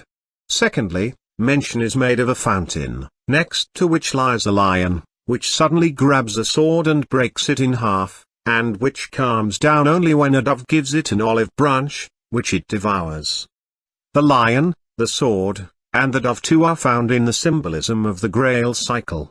The sword, the symbol of pure warrior strength, is broken by the unleashed power connected to the fountain. The crisis ends only thanks to the dove, which is a bird sacred to Diana. Diana is one of the Hermetic names designating the philosopher's woman, and sometimes associated, in the Grail tales, with the mystery of the renewal of the strength of the Grail itself. Once again we have the allusion to a realization beyond ordinary virility and the crisis of contact. I will not discuss at length here the various phases of the Hermetic work. What matters at this point is only to indicate two essential symbols that characterize the fulfillment of this work, the period of initiation. The first symbol is the rebis, or the androgynous, based on erotic symbolism and on the symbolism of the occult wedding. We have previously encountered this symbolism among the Templars and the Love's Lieges. The second symbol is the color red, the regal color, for example, the purple tiara of the Imperator, which is superordained to the color white, the latter being used to characterize a preliminary ecstatic and even lunar phase of the work. In this phase the woman plays a dominating role, that eventually needs to be overcome. Red corresponds to the initiatory regality. A parallel symbol for the overall work used by Philals is that of the access to the closed palace of the king. This is almost the counterpart to the access to Montsalvac's castle, just as the healing virtue of the stone and of the Hermetic alchemical elixir is almost a parallel to the healing or awakening of the Grail's fallen king and of other corresponding symbols. Having said that, we may wonder what was the meaning of the Hermetic tradition in the West. I have to repeat what I have said before. The ars regia, or royal art, witnesses a secret current of initiation, the virile, heroic, and solar character of which is beyond question. But unlike everything that in the cycle of the Grail and in the Imperial Saga reflects the same spirit, besides having connections with the primordial tradition, it lacks a committed character. What I mean is that we should not suppose any precise connection between the Hermetic initiates and militant organizations such as the Ghibelline Knighthood and Love's Lieges. Thus, what is missing is any attempt of direct intervention in the interplay of historical forces in order, a, to re-establish contact between a given political power and the invisible center, b, to actualize through the mystery the transcendent dignity which the Ghibelline movement claimed for a particular sovereign, and, c, to establish again the union of the two powers. Therefore, the witness proper to the above-mentioned tradition was merely the special inner dignity which a number of individuals continued to aspire to. These people in this way preserved an ancient legacy even after the decline of medieval civilization and of the Sacrum Imperium. Beyond the humanistic collapse of the traditions of the Love's Lieges, beyond the deviations represented by naturalism, humanism, and secularism which characterize later ages. Thus, our gold, the corpse that has to be resuscitated, the solar lord of the two powers, appeared in Hermeticism essentially as symbols of the inner work which is as invisible as were the center and the second paradise which the heroes of Della Riviera intended to reach by fighting. Moreover, following the Renaissance and the Reformation, the visible dominators appeared more and more as merely temporal leaders lacking any higher charism, transcendent authority, or the ability to represent that which in the Ghibelline movement was called the regal religion of Melchizedek. Not only did monarchies decay and the spiritual knighthood cease to exist, but knighthood itself began to decline, since the knights turned into soldiers and officers fighting as mercenaries for various nations and for their political ambitions. During this period the best way to pass on the tradition seemed to be the Hermetic form in the ordinary sense of the term that alludes to everything that is impenetrable and sibylline. This form essentially employed the metallurgical and chemical jargon, as well as its extravagant and disheartening combinations of symbols, signs, operations, and mythological references. This covering worked perfectly, and since Hermeticism was inspired mostly by autonomous, pre-Christian traditions, it did not clash with Orthodox Catholicism, even though it had less in common with it than with Dante's or the Love's Liege's esotericism. In the later forms of a prevalently Rosicrucian Hermeticism things went otherwise. What occurred then was a sort of temporary re-emergence of the secret tradition in history, though this reappearance eventually marked its final disappearance. 28. The Grail and the Rosicrucians. It is difficult to separate Rosicrucianism from Hermeticism. While Hermeticism in its essential features may be studied independently from Rosicrucianism, the opposite is not true, because what we know about Rosicrucianism appears to be heavily influenced by Hermetic symbols and elements. Historically speaking, Rosicrucianism should be regarded as one of the secret currents that emerged following the destruction of the Templar Order. Some of these currents existed in embryonic form before this tragic event but became defined and organized especially after it, as an underground continuation of the same tendency. This marks a strong difference from Hermeticism, which, as I have said, seems to have existed in unchanged forms before and after the events surrounding the medieval attempt to bring about a traditional reconstruction. A second peculiar character is that Rosicrucianism incorporated many Christian elements, even though as a starting point in the direction of an esoteric interpretation, as well as elements from the literature of the Love's Lieges and of the Romance and Troubadour traditions, where the rose had become a symbol of particular importance. The terms that designate the movement, rose and cross, already hint at this connection. Thus this movement presents a character that is less original than the Grail's, with its Nordic pre-Christian nucleus, and than Hermeticism's, with its pagan and Mediterranean nucleus. From a spiritual point of view, Rosicrucian, just like Buddha, Prester John, or Knight of the Two Swords, is essentially a title that characterizes a specific degree of inner realization. The term should be explained on the basis of a universal symbolism, rather than on the basis of Christian symbolism. The cross, in this symbolism, represents the encounter of the direction from above, expressed by the vertical line, with the earthly level, expressed by a horizontal line.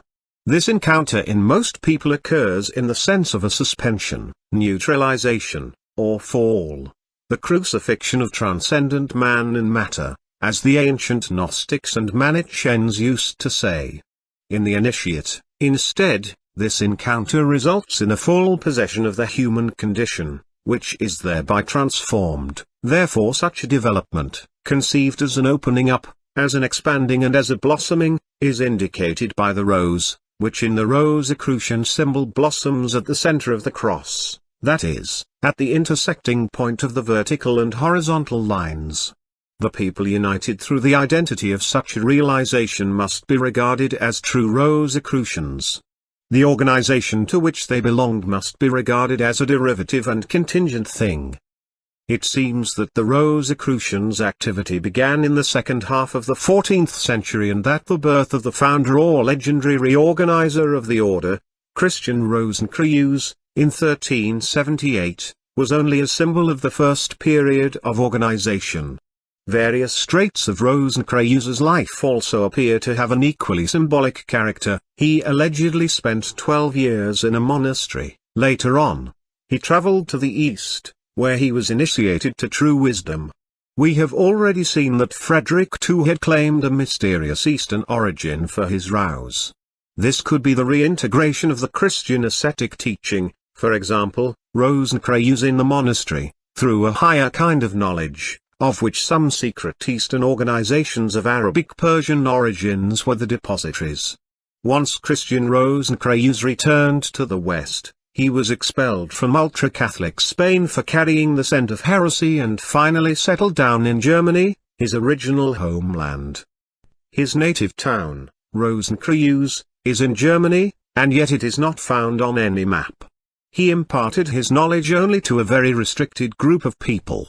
Having withdrawn to a cave, which became his tomb, he wanted his tomb to be left alone until the right time came, namely, 120 years after his death. Since Rosenkreuz allegedly died in 1484, the discovery of the cave and of his tomb occurred in 1604, this is more or less the time in which the Rosicrucian movement begins to be known and emerges in history, as if it literally sprang from beneath the ground. The intermediate period, in this symbolic tale, may allude to a period of underground reorganization.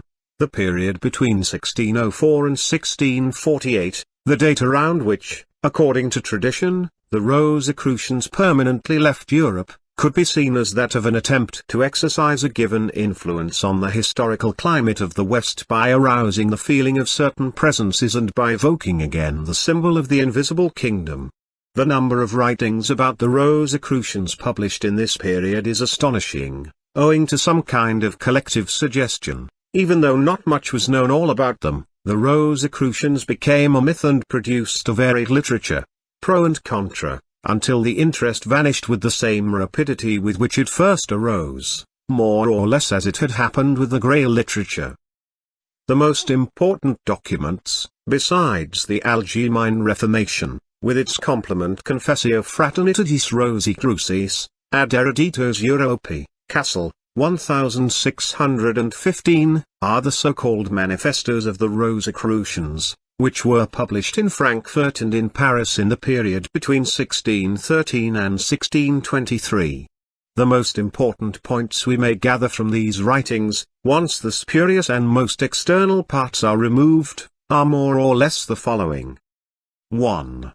There is a confraternity of beings who dwell in a both invisible and visible manner in the cities of men. God has covered them with a cloud to protect them from their evil enemies. The former were called Alumbrados and the invisible ones in Spain and France. This must refer to the transcendent nature of these enigmatic personalities, properly called Rosicrucians. Anyone animated by mere curiosity cannot communicate with them, but a contact is established automatically and one is truly enrolled in the roster of our confraternity through the intention and the real will of the reader. According to the Rosicrucians' manifestos, this is the only way to make our acquaintance. It is thanks to revelation, as in the Grail's order, that the Rosicrucians know those who are worthy to become members of their order and who, being part of it, can be Rosicrucians without knowing it. 2. Rosicrucian, as I have said, represents essentially an initiatory level and a function, not a person as such. Thus it is said that the Rosicrucian is not subject to the contingencies of nature and to its needs, to illnesses and old age. He lives in every age as he lived from the beginning of the world. The order predated its founders or organizers, namely, Rosenkreuz and, some say, King Solomon. Practically speaking, when the Rosicrucian is ready to die, that is, to leave the human condition, he chooses a person capable of succeeding him and of assuming his function, which therefore continues unchanged. This person assumes the name of his predecessor. The order is led by a mysterious imperator, whose real identity and seat remain unknown. A writing published in 1618, Clypium Veritatis, presents the sequence of the Rosicrucians' imperators. Among them were the names of Seth, whose symbolic role in the Grail cycle is well known, Enoch, and Elijah, prophets who never died, sometimes even presented as mysterious initiators. 3. The Rosicrucians are supposed to adopt the clothes of the countries to which they travel or where they take residence. In other words, they must choose an external way of appearance proper to the place and the environment in which they are supposed to act. Without books or signs they can speak and teach the language of all the lands where they choose to be present in order to free human beings from error and death. Allegorically speaking, I am referring to the so-called gift of languages, the ability to translate and speak in the terms of each of the individual traditions of the one primordial tradition. The knowledge possessed by the Rosicrucians is not considered new, it is the knowledge of the origins, the light that Adam received before the fall. Thus this knowledge cannot be compared and contrasted to any human opinion, confessio fraternitatis. The Rosicrucians continuously help the world, but in invisible and unfathomable ways. 4. The restoration of the king, which is a main motif of the Grail cycle and of Hermeticism, is also the main theme of the Chimis Hoc Ziet Christiani Rosenkreuz, Anno 1459, Strasbourg, 1616, where various adventures, taking place over a period of 7 days, allegorize the 7 degrees or stages of initiation. In the last day the elect are consecrated Knights of the Golden Stone, Ixorii Lapides. In this book we find the description of a journey to the king's residence. This is followed by the mystery of the resurrection of the king, a mystery that is significantly transformed in the realization that the king is already alive and awake. Many find it strange that he is already risen, being under the impression that it was their task to awaken him. This is an allusion to the idea that the principle of regality in its metaphysical essence has always existed and should not be confused with a mere human creation, nor with the action of those who can precipitate a new manifestation of it in history. Besides the risen king, Rosenkreuz, who in him shall recognize his father, wears the same insignia of the Templars and of Percival's ship, a white flag with a red cross. Here we also find the Grail's bird, the dove. The Knights of the Golden Stone swear allegiance to the risen or newly manifested king. The formula, found in another text, with which the participation in the Rosicrucian mystery is requested, corresponds in an exact way to the Templars' saying, "Not to ours, but to your name only, O God, Supreme One, we give glory forever and ever." 4. 5. The images of the seat of the Rosicrucians and of their emperor correspond to those of the center. This seat is the solar citadel, the mountain in the middle of the earth, simultaneously close and far away, the palace of the spirit at the further end of the earth, on top of a mountain, surrounded by clouds, almost a facsimile of Mont Zalvac. Here I will provide some references contained in Rosicrucians' texts. The correspondence between the two traditions is sufficiently visible, just as the search for that mysterious center is connected, as in the Grail's legend, to initiatory tests and experiences having heroic traits. According to the Lettre de F.G. Menapius 15 Gillet 1617, the Rosicrucians live in a castle built on a rock, encompassed by the clouds above and by the waters below. In the middle of it are a golden scepter and a spring from which the water of life flows. In order to reach this castle it is necessary to first go through a tower, dubbed the Uncertain Tower, and then through a second one, named the Dangerous Tower. Finally one must climb the rock and touch the scepter. Then a virgin will appear and lead the knight. The clouds disappear, the castle becomes visible, and the elect can now share in the heavenly and earthly lordship. We can also refer to a text called Grundliche Bericht von dem Vorhaben, Gelgenheit und Inhalt der Lobel. Bruderschaft der plus C, Frankfurt, 1617, in which we read: In the middle of the world there is a mountain, both close and far away, endowed with the greatest treasures guarded by the devil's malice. The path leading to it can be found only through one's effort. Pray and inquire about the way, follow the guide, who is not an earthly being and who lives among you, though you do not know her. She will lead you to your destination at midnight, that is, the midnight sun of the classical mysteries. You will have to show the courage of a lion. Just about the time you are ready to see the castle, a raging wind will shake the rocks. Tigers and dragons will assail you.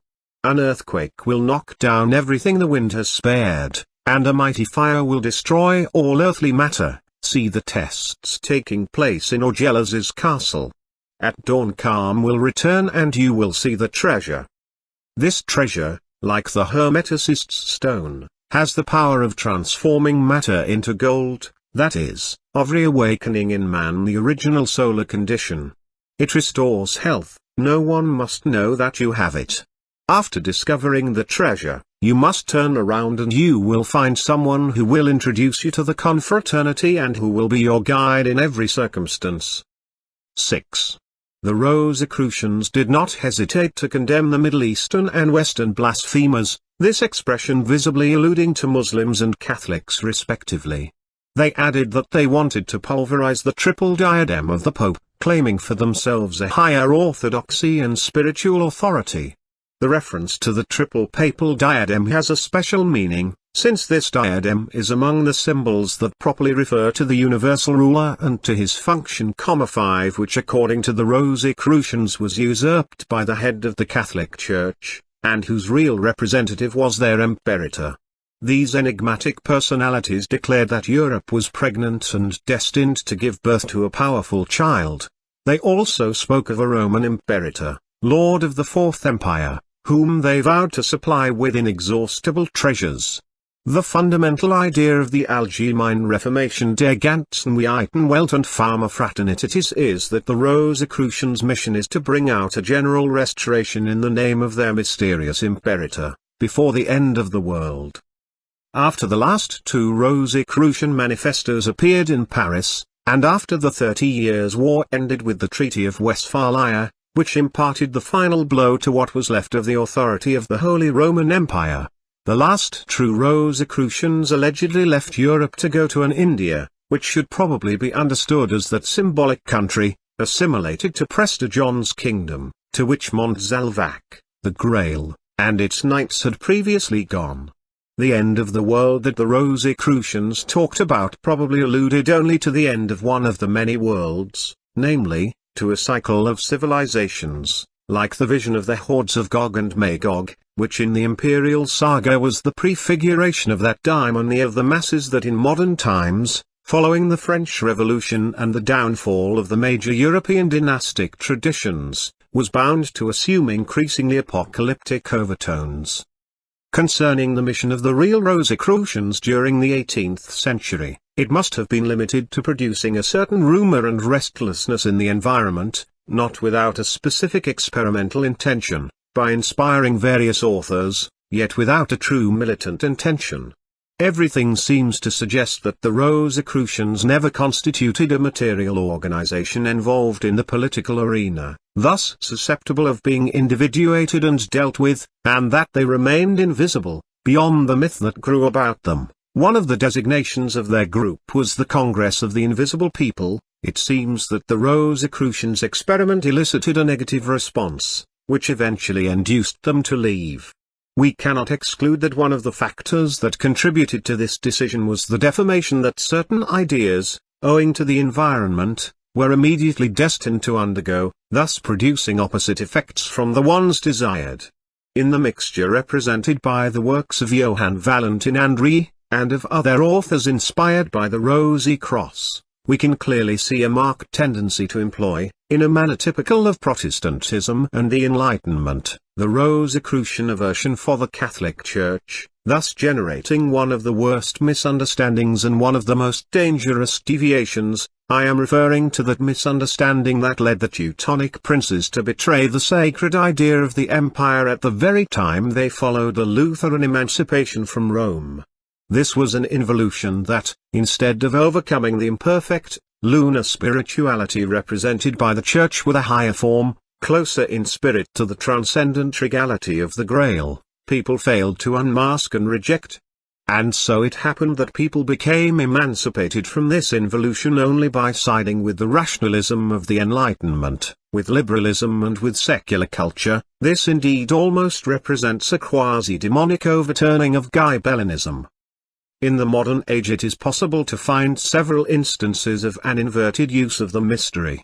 The mystery, which in its proper context and in previous times had always been an aristocratic privilege as well as the basis for an absolute and legitimate authority from above, has been transformed in a weapon of heretics, of those degenerated forces that rise up from below against the last hierarchies, against the authority of the Church and finally against the authority of the representatives of traditional political organizations.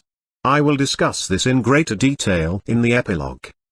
In more recent times Hermeticism and Rosicrucianism have inspired various sects and authors who have illegitimately claimed to be the representatives of these traditions, but who militate in the ranks of theosophy, of occultism, of anthroposophy, and in analogous byproducts of the contemporary pseudo-spiritual deviation. Thus the majority of people, who ignore even the principles behind these matters, are led to think of these sects as soon as they hear mention of Hermeticism and Rosicrucianism. The truth is quite the opposite. However, these sects have nothing to do with the traditions, the names and the symbols of which they have usurped. Moreover, the authentic representatives of these traditional organizations have not resided in the Western world for quite some time.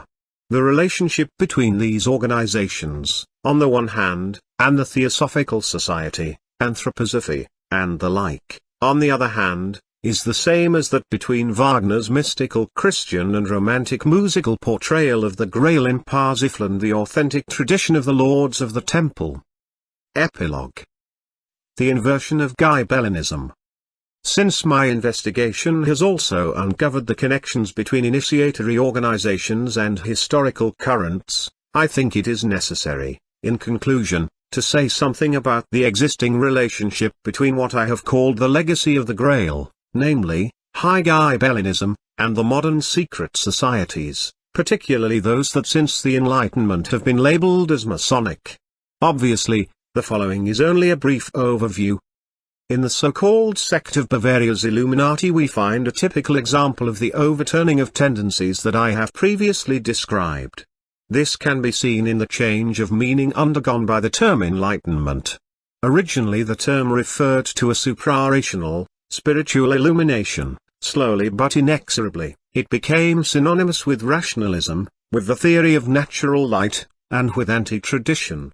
We may speak, in regard to it, of a counterfeited and subversive use of the right belonging to the initiate alone. The initiate, if truly such, may regard himself to be above the contingent historical forms of a particular tradition, denounce its limitations, if he received the mandate to do so, and place himself above their authority, reject dogmas, because he possesses something higher, namely, a transcendent knowledge that he regards as the ultimate authority, and finally, claim for himself the dignity of a free being, because he has freed himself from the bonds of the merely human, inferior nature. To this effect the free ones constitute a community of equals, which may be regarded as a true confraternity.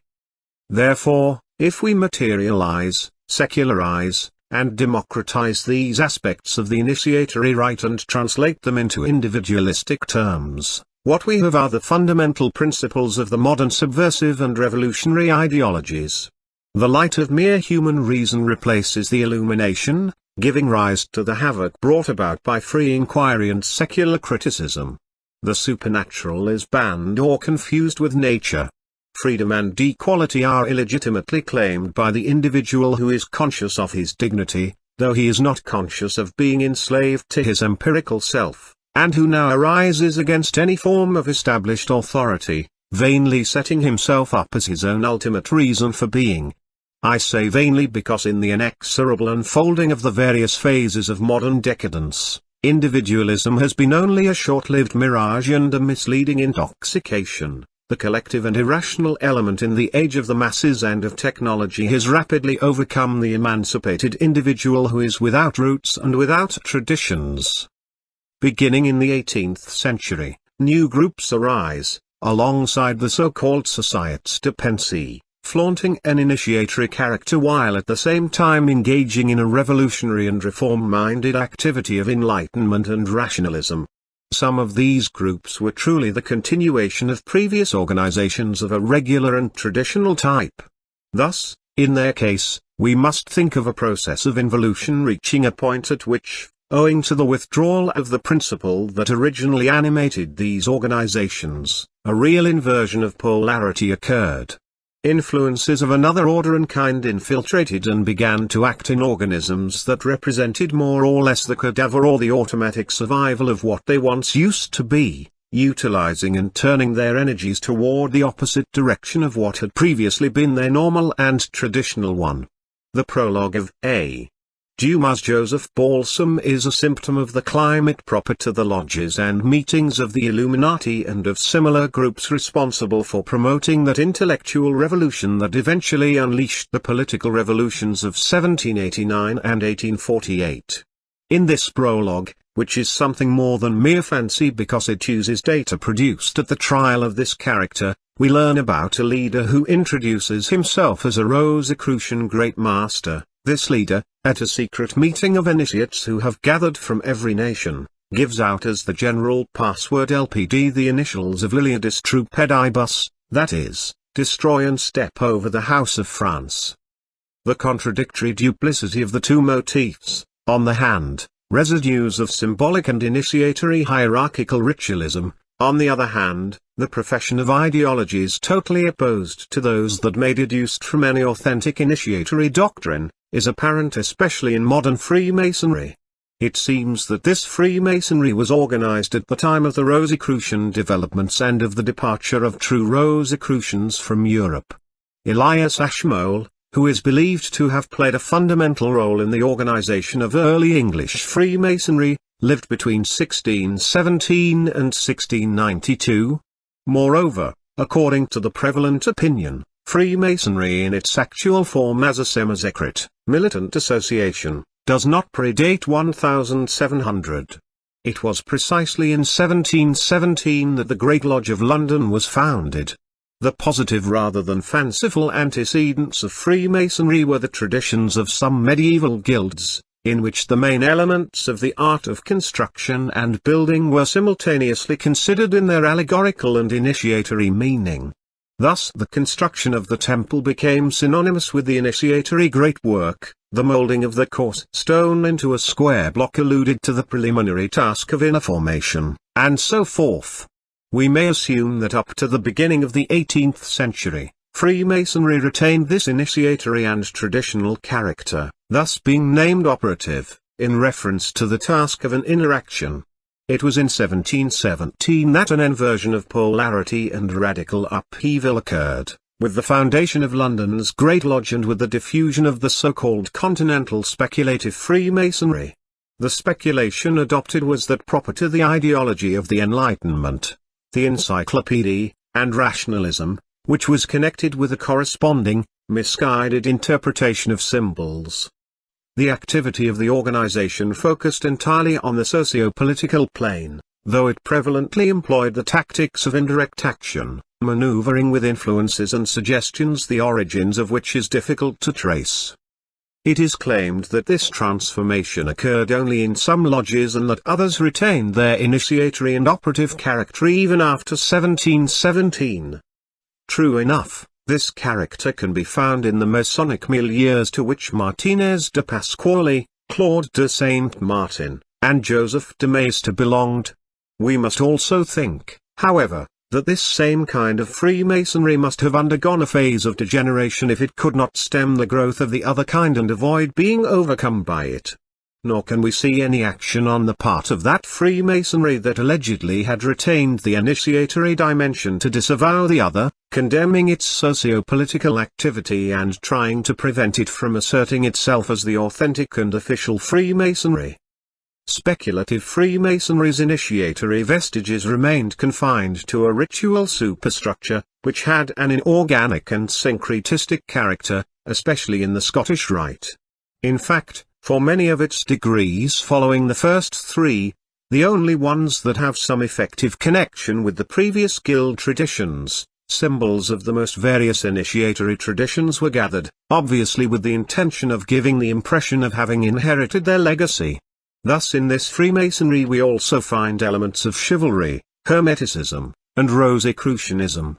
In it we find dignities such as that of Knight of the West or of the Sword, Knight of the Sun, Knight of the Two Eagles, Initiate Prince, Dignitary of the Sacred Empire, and Knight Kaddish, in Hebrew Holy Knight, which corresponds to Knight Templar and Rosicrucian Prince.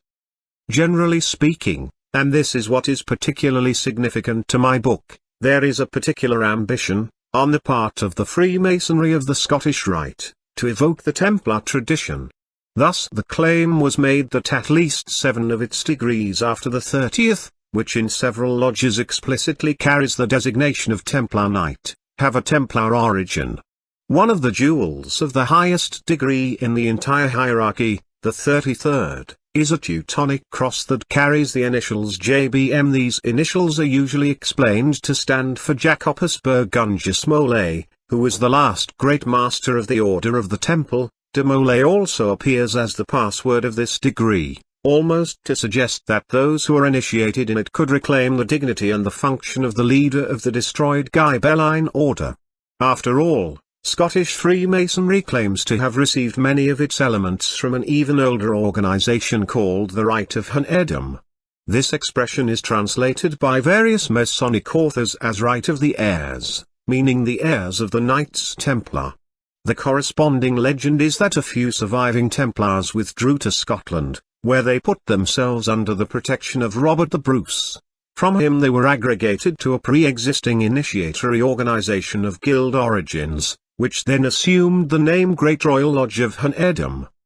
One can easily see the consequence of these references in regard to what I have called the legacy of the Grail. If they had a real foundation, they would supply Freemasonry with the character of traditional orthodoxy. Things are otherwise, however. This is a real usurpation. What we have here is not a continuation but rather an inversion of the previous tradition. This can be clearly seen when we consider the above-mentioned 30th degree of the Scottish Rite, which in some Masonic lodges has the password the Templars' Revenge. The legend referred to it develops the above-mentioned motif. The Templars allegedly found refuge in some secret English organizations and established in them this degree with the intention of reorganizing their order and perpetrating their revenge. The inversion of Ghibellinism I talked about could not be formulated more clearly than in this elucidation from their manual. The Templar revenge reached Clement V, not on the day when his bones were burned on a pyre by Provence's Calvinists, but when Luther aroused half of Europe against the papacy in the name of the rights of one's conscience. The revenge also reached Philip the Fair, not on the day when his remains were thrown into the garbage by a rioting mob, and not even when the last descendant of absolute power left the temple, which had become the state's prison, to mount the scaffold, but rather when the French Constitutional Assembly proclaimed to the surviving monarchies the rights of the individual and of the citizen. 6. That the level eventually descended from the plane of the individual, that is, man and citizen, to that of the anonymous masses and of their representatives can be established by a story related to the ritual of various degrees. In the Scottish Rite of the Supreme Council of Germany it was in the 4th degree, that of the Secret Master. It is the story of Hiram, the builder of Jerusalem's temple, who before the sacred King Solomon proved to have such prodigious power over the masses that the king, who was renowned as one of the world's wisest men, discovered that beyond his own, there is a much greater power, a power that in the future will assert itself and exercise a sovereignty greater than Solomon's. This power is the people, das Volk. It is also stated, we, Freemasons of the Scottish Rite, see in Hiram a personification of mankind. The Rite, in making them secret masters, should convey to the Masonic initiates the nature of Hiram. In other words, it should make them partakers of this mysterious power to lead mankind in the form of people, and masses, a power that should eclipse that of the sacred symbolic king. Concerning the specifically Templar degree, the 30th, we should also note, in its rite, the confirmation of the association between the initiatory element and the subversive, anti-traditional element, which necessarily bestows on the former the character of an effective counter-initiation wherever the rite is not reduced to an empty ceremony but instead activates subtle forces. In this degree, the initiate who knocks down the temple's columns and steps over the cross, being admitted, after this, to the mystery of the ascending and descending stairs with 7 steps, must swear revenge and ritually actualize this oath by striking with a dagger the crown and the tiara, which are the symbols of the traditional double power, namely, of the regal and pontifical authority. All this properly conveys the meaning of what Freemasonry, as an occult force of global subversion, has precipitated in the modern world. From the preparation for the French Revolution and the establishment of the American democracy to the revolutions of 1848, World War I, the Turkish Revolution, the Spanish Revolution, and other analogous events. While in the cycle of the Grail the initiatory realization was conceived in such a way as to be connected with the goal of resurrecting the king, in the above-mentioned ritual we have exactly the opposite, namely, the counterfeit of an initiation that is tied to the oath, sometimes expressed with the formula victory or death, of striking or overturning any authority from above. In any event, the reason behind these considerations is to indicate the point where the legacy of the Grail and of analogous initiatory traditions stops and where, with the exception of the survival of a few surviving names and symbols, we can no longer detect any legitimate filiation from them. In the specific case of modern Freemasonry, the following factors would make it appear as a typical example of a pseudo-initiatory organization: its confused syncretism, the artificiality of most of its hierarchies degrees, something that even a layman would notice, and the banality of the moralistic, social, rationalistic, and modern exegesis applied to various borrowed elements that have an authentic esoteric character. And yet, considering the efficient direction of that organization in reference to the previously mentioned elements and to its revolutionary activity, one cannot help feeling that he is confronting a force that, on the spiritual plane, acts against the spirit itself, a dark force of anti-tradition and counter-initiation. In that case it is possible that its rites are more harmful than one may think, and that those who partake of it, without realizing it, establish contact with this force, which cannot be grasped by ordinary consciousness. A final note. In the legend of the 32nd degree of the Scottish Rite, Sublime Prince of the Regal Secret, mention is often made of the organization and of the inspection of forces, conceived as having been gathered from many camps, that, after conquering Jerusalem, will erect the third temple. This temple should be identified as the Sacred Empire or Empire of the World was mentioned often in the so-called Protocols of the Elders of Zion, which contain the myth of a detailed conspiracy against the traditional European world. I said myth on purpose, thus leaving open the issue of the authenticity or falsehood of this document, which is often exploited by a vulgar anti-Semitism. The fact remains that this document, like many other similar ones, has a symptomatic value, since the main upheavals of contemporary history that have taken place after its publication have displayed an uncanny resemblance to the plan described in it. Generally speaking, writings such as these reflect the obscure sensation of the existence of a scheming intelligence behind the most characteristic events of modern subversion. Therefore, regardless of their authenticity, of whether they are totally conjured up, they have caught some vibrations in the air that history itself has confirmed. It is exactly in the protocols that we see the re-emergence of the idea of a universal future empire and of organizations that work underground for its advent. 9 Though in a counterfeit that I do not hesitate to call satanic, because what is effectively happening is the destruction and the uprooting of all that is traditional, of the values of personality and true spirituality.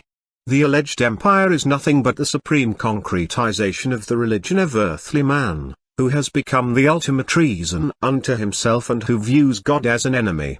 It is the theme with which Spengler's Decline of the West and the ancient Hindu tradition of the Kali Yuga, or Dark Age, seem to end.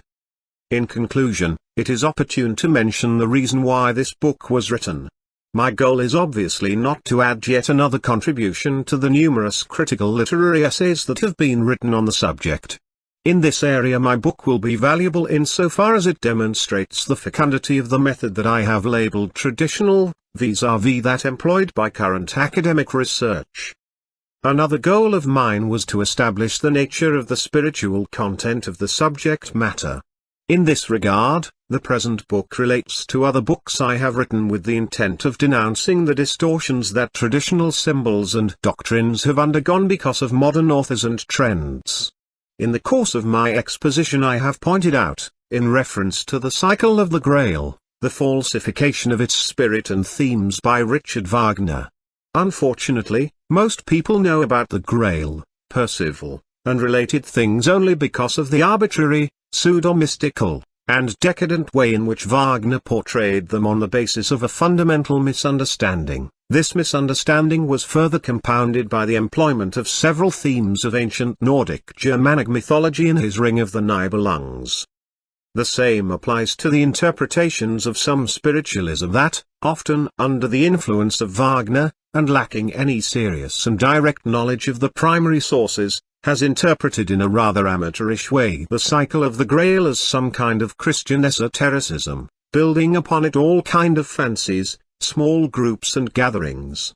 On the contrary, I have shown that the main themes of the Grail are non-Christian and even pre-Christian, and to what traditional order of ideas, that is, those shaped by the regal and heroic spirituality, they are properly connected. In this cycle, the Christian elements are only secondary and serve as a cover-up. They derive from an attempt at adaptation that has never successfully unraveled what shows a substantial heterogeneity of inspiration. As in other cases, this effort at fabricating a non-existent Christian esotericism should be regarded as lacking any serious foundation. If the Grail is presented as an allegedly Christian mystery, it still lacks the special, essential relation with a task and an ideal that, as we have seen, go beyond the mere initiatory plane and that presented themselves even in the West within a given historical cycle. Having said that, this study of mine has one further goal, which the reader may have already detected thanks to the last remarks I made concerning the inversion of Ghibellinism. Today we have reached such low levels that the word Ghibellinism has been employed, in the course of political controversies, to designate the defense of the rights of a secular, modern, and non-confessional state against the interferences of the Catholic Church and of clerical-minded parties in the political, social, and cultural arenas. I hope the whole of my presentation has established very clearly that this is one of the most deprecable instances of the loss of the original meaning of a term. In its essence, Ghibellinism has been nothing less than a form of the reappearance of the sacred and spiritual, in the currents that I have discussed, even initiatory, ideal of the authority befitting a leader of a traditional political organization.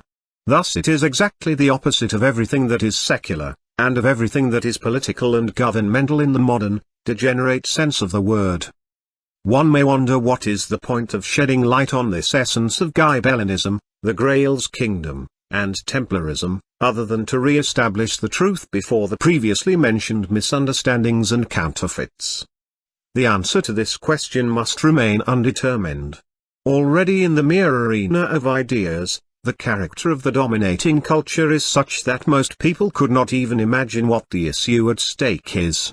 After all, only a small minority could understand that just as the ascetic monastic orders played a fundamental role during the material and moral chaos that brought about the collapse of the Roman Empire, likewise an order following in the footsteps of Templarism would have a decisive role in a world such as the modern one, which displays forms of greater dissolution and inner collapse than the previous period. The Grail retains the meaning of a symbol in which the antithesis between priest and warrior is overcome, but also retains the modern equivalent of this antithesis, that is to say, materialized, telluric, and titanic, or better yet, Luciferian forms of the will to power on the one hand, and the lunar forms of the surviving devotional religion and of confused mystical and neo-spiritualist impulses toward the supernatural and what is not ordinary. If we just consider the individual and some people, the symbol always retains an intrinsic value, which is indicative for a given type of inner formation. But to go from this to the notion of an order, of a modern Templarism, and to believe that even if it were to come to be, it would be able to exercise an influence directly and sensibly on the general historical forces that are dominant today, that is hasty. Even the Rosicrucians, the real Rosicrucians, back in the 18th century, regarded this attempt as vain. Moreover, even those who have received the sword must wait for the right time to wield it. The right moment being only that in which forces, the power of which is still unknown owing to an intrinsic determinism, will encounter a real limit and the cycle will end. The right moment will be that in which, even before the most extreme existential situations, a desperate defense instinct rising from the deepest recesses, I almost said, from the Memoir de Cinq, will eventually regalvanize and give strength to myths and ideas connected to the legacy of better times. I believe that before this happens, a possible Templarism may play only an inner defensive role, in relation to the task of protecting the symbolic, yet not merely symbolic, solar stronghold. This will clarify the ultimate meaning of a serious and committed study of the witnesses and of the motifs of the Templar saga and of higher Ghibellinism. To understand and to live by these motifs means to enter into a dimension of suprahistorical realities and, in this way, to gradually reach the certainty that the invisible and inviolable center, the king who must awake, and the avenging and restrating hero are not mere fancies of a dead and romantic past, but rather the truth of those who, today, alone may legitimately be said to be alive.